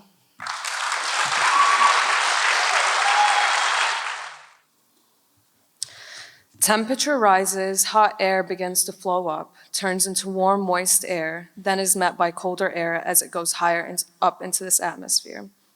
Water vapor condenses and it gets heavier and heavier and heavier till it can no longer hold together. And that's when it rains. That's when the pressure and the weight become too much and nothing can hold it together anymore because everything keeps pushing it to this falling over. Hello, everyone. My name is Tamara Almazani, and in my experience, to be human is to understand and experience four things in this beautiful life we have been given, and that I have found in rain. Race. We're human, right? The answer I can give you to that is simple. Yes, obviously we're human. However, this is where life can get complicated. This is where we begin to ask, who are we? Who are we? What is our purpose? What are we meant to do in this world? Are we good enough? How can I keep going? Why me? Will we ever make it? These are the questions we bombard ourselves with. Yet with all that being said, we are nothing more than little tiny humans on a big massive planet, so why does it matter? It matters because we are human. It means that for us little tiny dots in this big massive planet, to matter we must race, and that's the first thing I'm here to tell you today. Race with every step you take, race because the world we live in is a world of everlasting inconsistency. Race because you matter and every step you take matters. So race. Race before another pandemic hits and we're stuck in 2 years of quarantine. Race to get that last assignment in on time. Race just like the rain races to collide and makes impact with this planet we live in. And get comfortable with the discomfort of racing because the world needs you now more than ever. Appreciate. As a female immigrant, I came into the United States with so much pressure and so much expectations to be perfect and to prove that I am human. I didn't want to be the raindrop. I wanted to be perfect. However, we are the little tiny warm air particles that continuously travel, and as we travel, we always have this stopping point, this cold air attack that changes us. For me, this was when I lost my grandfather in 6th grade. I let the world and everything in it interfere with the time I should have spent talking to him. So I started becoming too busy to answer phone calls. And one day, the phone call my father answered, and I told him I was too busy to talk to my grandfather, was my last opportunity. A few days later, we got the news, and all of a sudden, I realized I lost someone I cherished because I got too comfortable. And here's when I began realizing that it is absolutely crucial to understand there is so much more to this world than what we get comfortable with. So the third thing I am here to tell you is that you must appreciate that. Be the raindrop that falls in any place on this planet and is appreciative enough to continue falling, because falling is not a bad thing when you fall the right way. Illuminate. The third thing I'm here to tell you today is that to understand us humans is to understand that we are bound to feel emotion, and that is okay. So let us illuminate them. We can be the raindrop that illuminates from over 1,000 feet of air without fear of falling, because we all fall. Let us befriend our emotions instead of executing them. The phone call for me changed the way I lived my life from a life of blight to a life of compassion. I care to know that I am hurt by the fact my grandfather cannot be here today with me. However, I also care to know that I am beyond happy to have this beautiful opportunity here today. So thank you, Ms. Portal. This comfort comes from an understanding of emotion and an illumination of it. Today, my emotions are all over the place. I'm nervous, I'm happy, I'm excited. And most importantly, I am illuminating within all these emotions.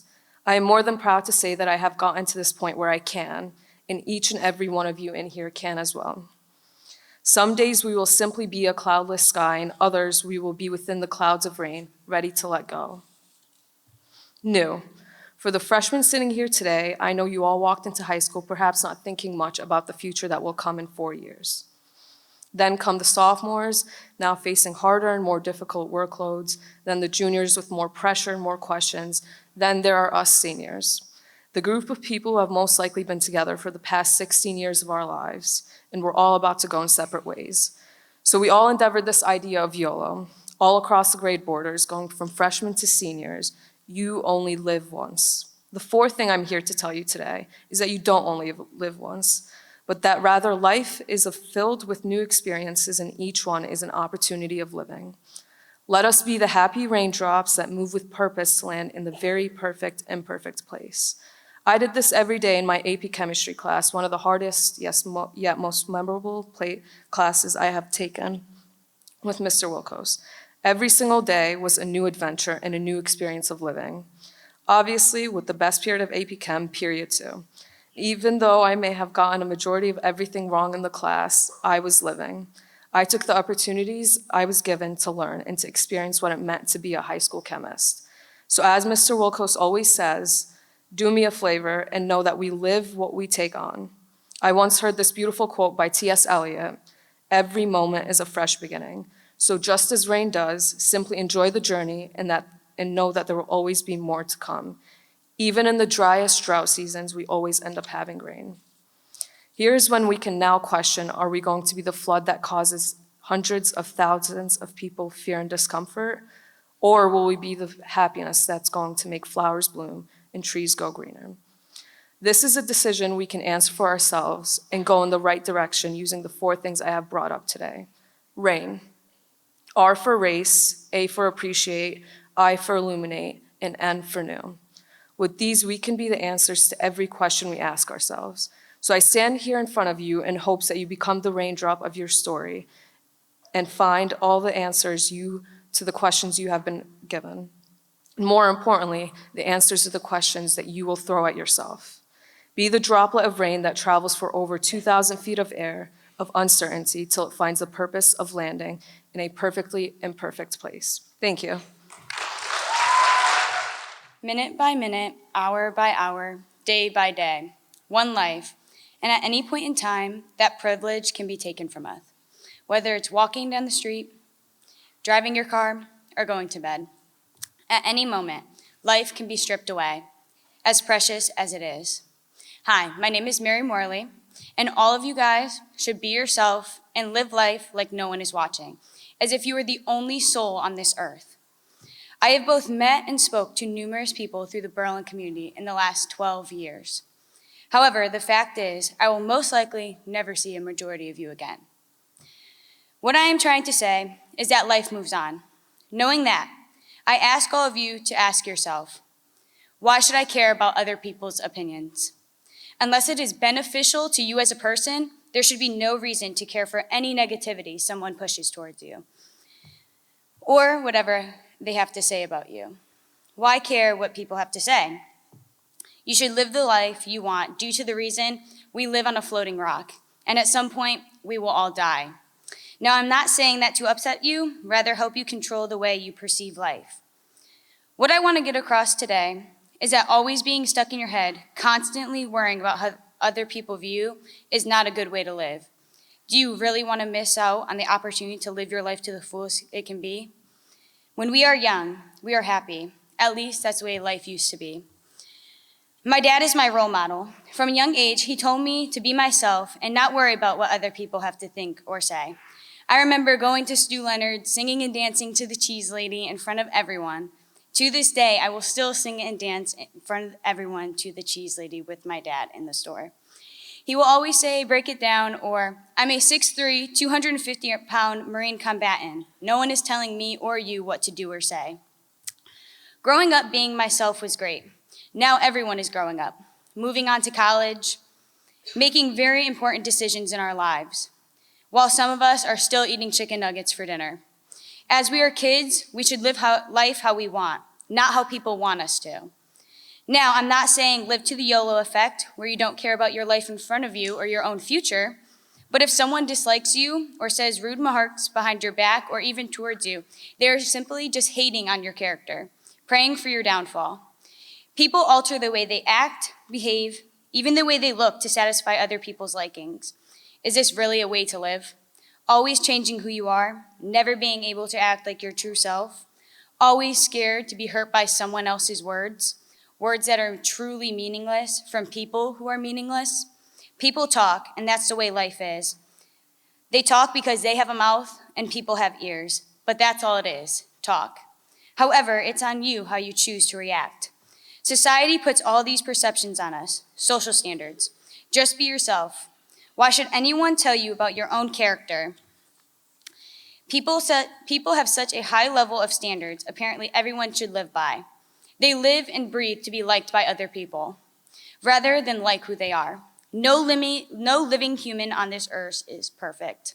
Every person has their own flaws. So why should we try to become the social standard of perfection? As my friend Gabe says, perfection is subjective by the person, and if you love yourself, you are perfect. So why? Why try to fit everyone into a social standard that no one will fit into? Why should women have to add layers upon layers of makeup just to look approachable? Why should men not have to show emotion because if they do, they're not considered manly? So why try so hard to fit into standards none of us will fit in, and it will not matter after high school? Another standard is whenever you are seen walking with a friend of the opposite gender, bam, people automatically jump to the conclusion you're dating. Who says males and females can't be friends? Another normality of high school, another assumption, another thing we have to live up to.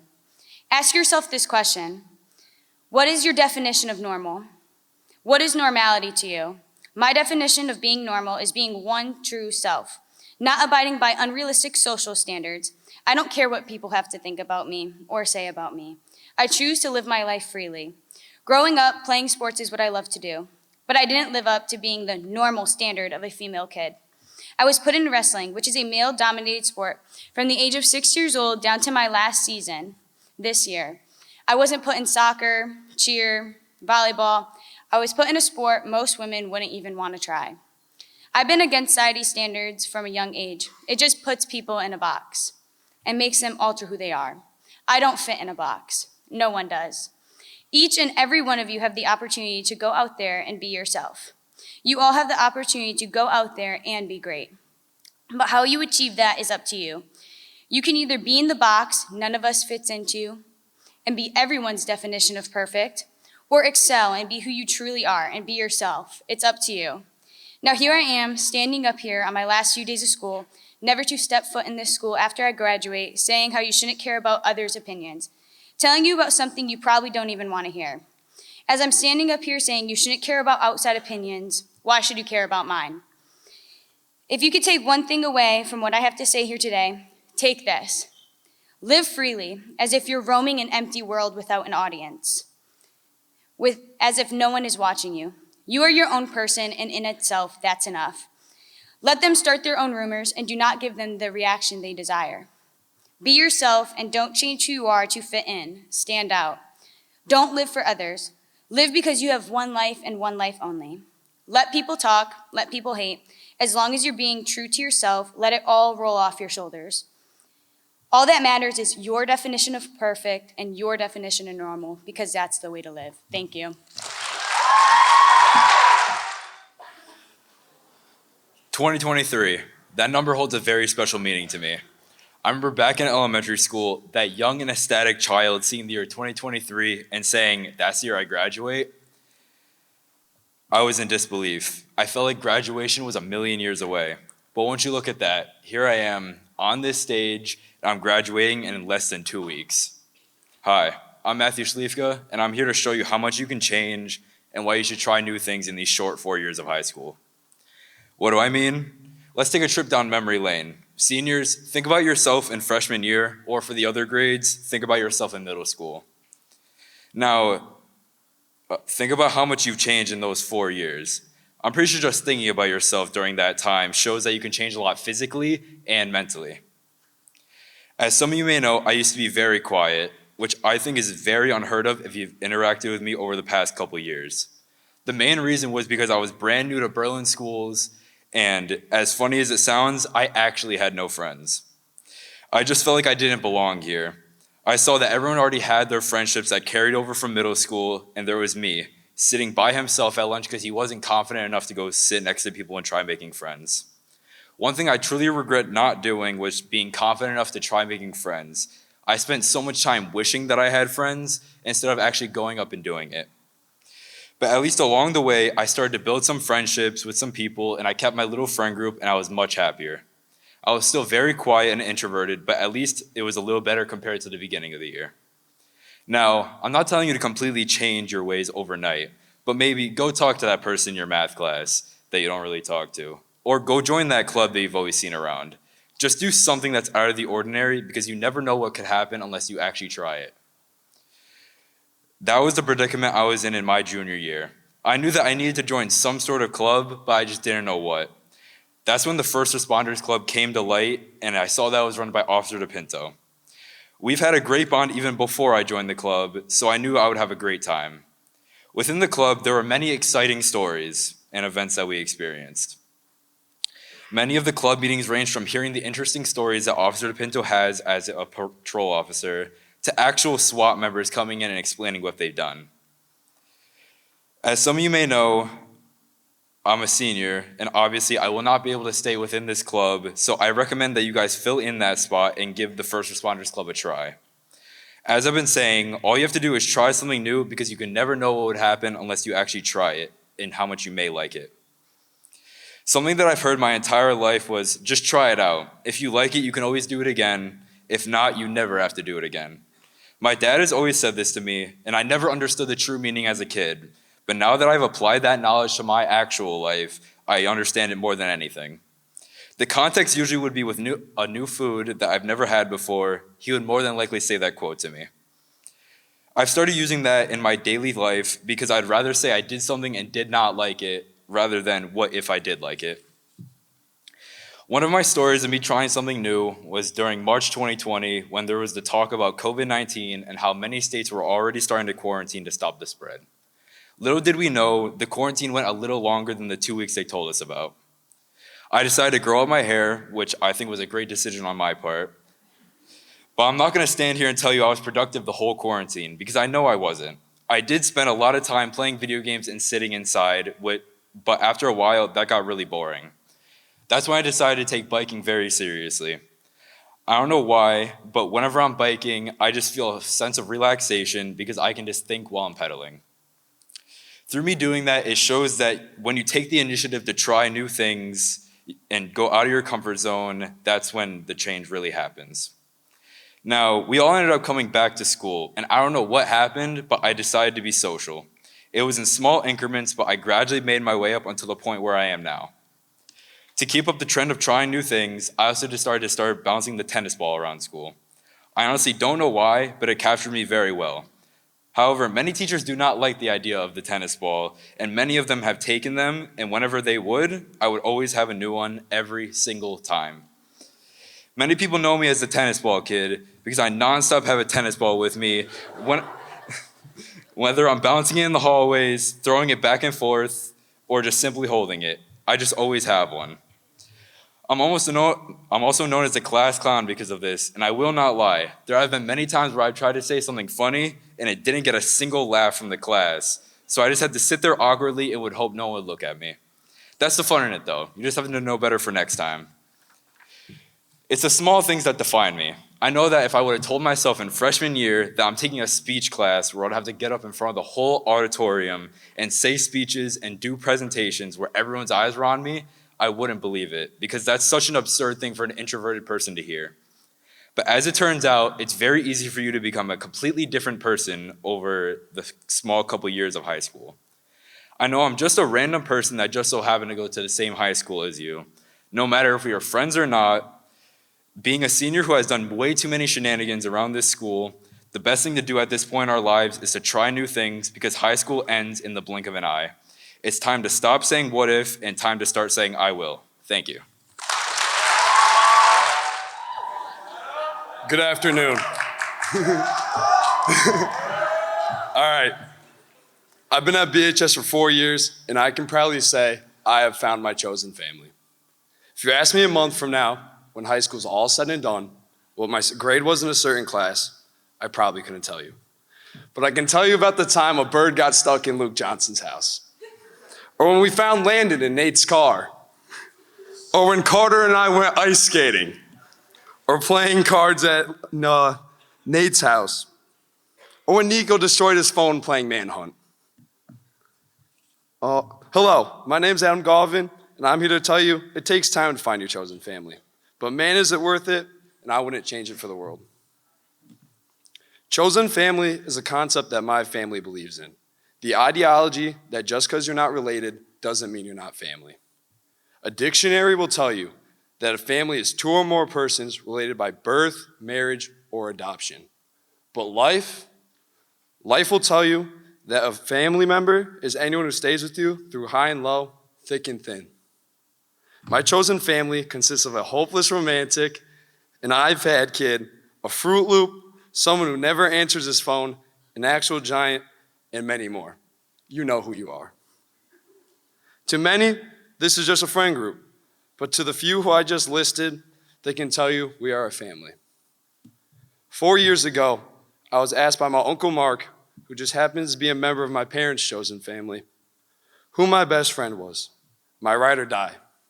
I couldn't confidently give him an answer. At this time of my life, I was lost and confused, trying to fit in and figure out where I belong. It wasn't until sophomore year I started hanging out with my best friends, Carter Black and Landon Vieira. At the time, I didn't know they were my best friends, and eventually my brothers. But at the same time, we were still good friends. We started hanging out together consistently and experiencing life together. A few months later, Luke Johnson started hanging out with us and became one of my best friends and our brother. We've been through a lot together, seen a lot of people come and go, and have had a lot of unspeakable nights. As high school went on, we started to reconnect with old friends like Nico Coots and Nate Snyder. These people are not only family because we chose to be, but also because of what we've been through together. We are far from perfect. We've had our fair share of stupid arguments and high tension moments. But at the end of the day, we know nothing can get in between us. I'd like to share a part of the book of Proverbs, 17:17. A friend loves you at all times, and a brother is born for a time of adversity. This verse teaches us that a true friend is loving, but a brother helps you through trying times, exhibits true love for you during unfavorable times along with favorable. Or in Berlin high school terms, they won't switch up on you. You will come across many people during your high school years, many of whom I hope you become friends with, or at least friendly towards. But you need to be able to grow, and with growth comes pain. The pain of moving away from old friends in order to let yourself prosper. And during those times of growth, the friends who stay with you are the friends who stay family. Your chosen family doesn't have to be best friends who became family. They can be a team, club, or class. I consider the lacrosse team to be a family to me. I've been playing lacrosse my entire life, and if you know me, that's pretty much all I talk about. I talk about it so much because when I play lacrosse, I feel like I belong somewhere and have a purpose. My brothers on the team have been at my side, and I've been at theirs through hard-fought wins and tough losses.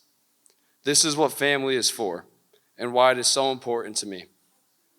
Once you find your people, the ones who celebrate your wins and accomplishments, the ones who help you when you're at your lowest, the ones who want to be with you along your journey, the ones who keep you centered and let you know how things are going to be. You have found your chosen family, and I'm truly blessed to have these people. I now want to ask you who your best friend is, your ride or die. Can you confidently answer? Would you go as far as saying this person is family, a brother or sister, someone you want your children call an aunt or uncle one day? I can confidently say that I've found these people, my chosen family. Congratulations to the rest of the class of 2023. I hope you found your chosen family during your time at BHS. Thank you.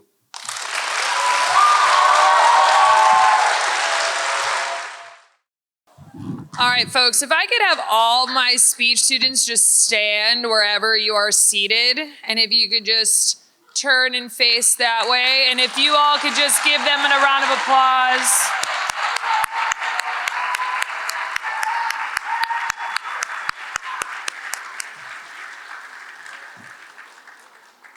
Thank you, speech students. I'm very, very proud of each and every one of these students. It is not easy to speak in front of a group. It is not easy to speak in front of a large group. And in addition, it's really even more challenging to speak in front of a group of your peers. So those of you who've seen a couple of these, hey guys. Those of you who've been here a couple periods today, hopefully you walk away with a message. Hopefully you see something in one of these seniors that impacted you, because I know they've all impacted me.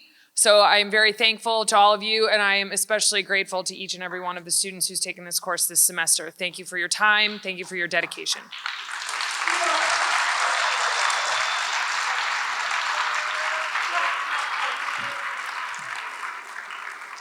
If I could please have the speech students up on stage so we could take a group photo. Everyone else, please stay seated. The bell is going to ring in about 3 minutes. Teachers, your discretion, how you want to handle your groups.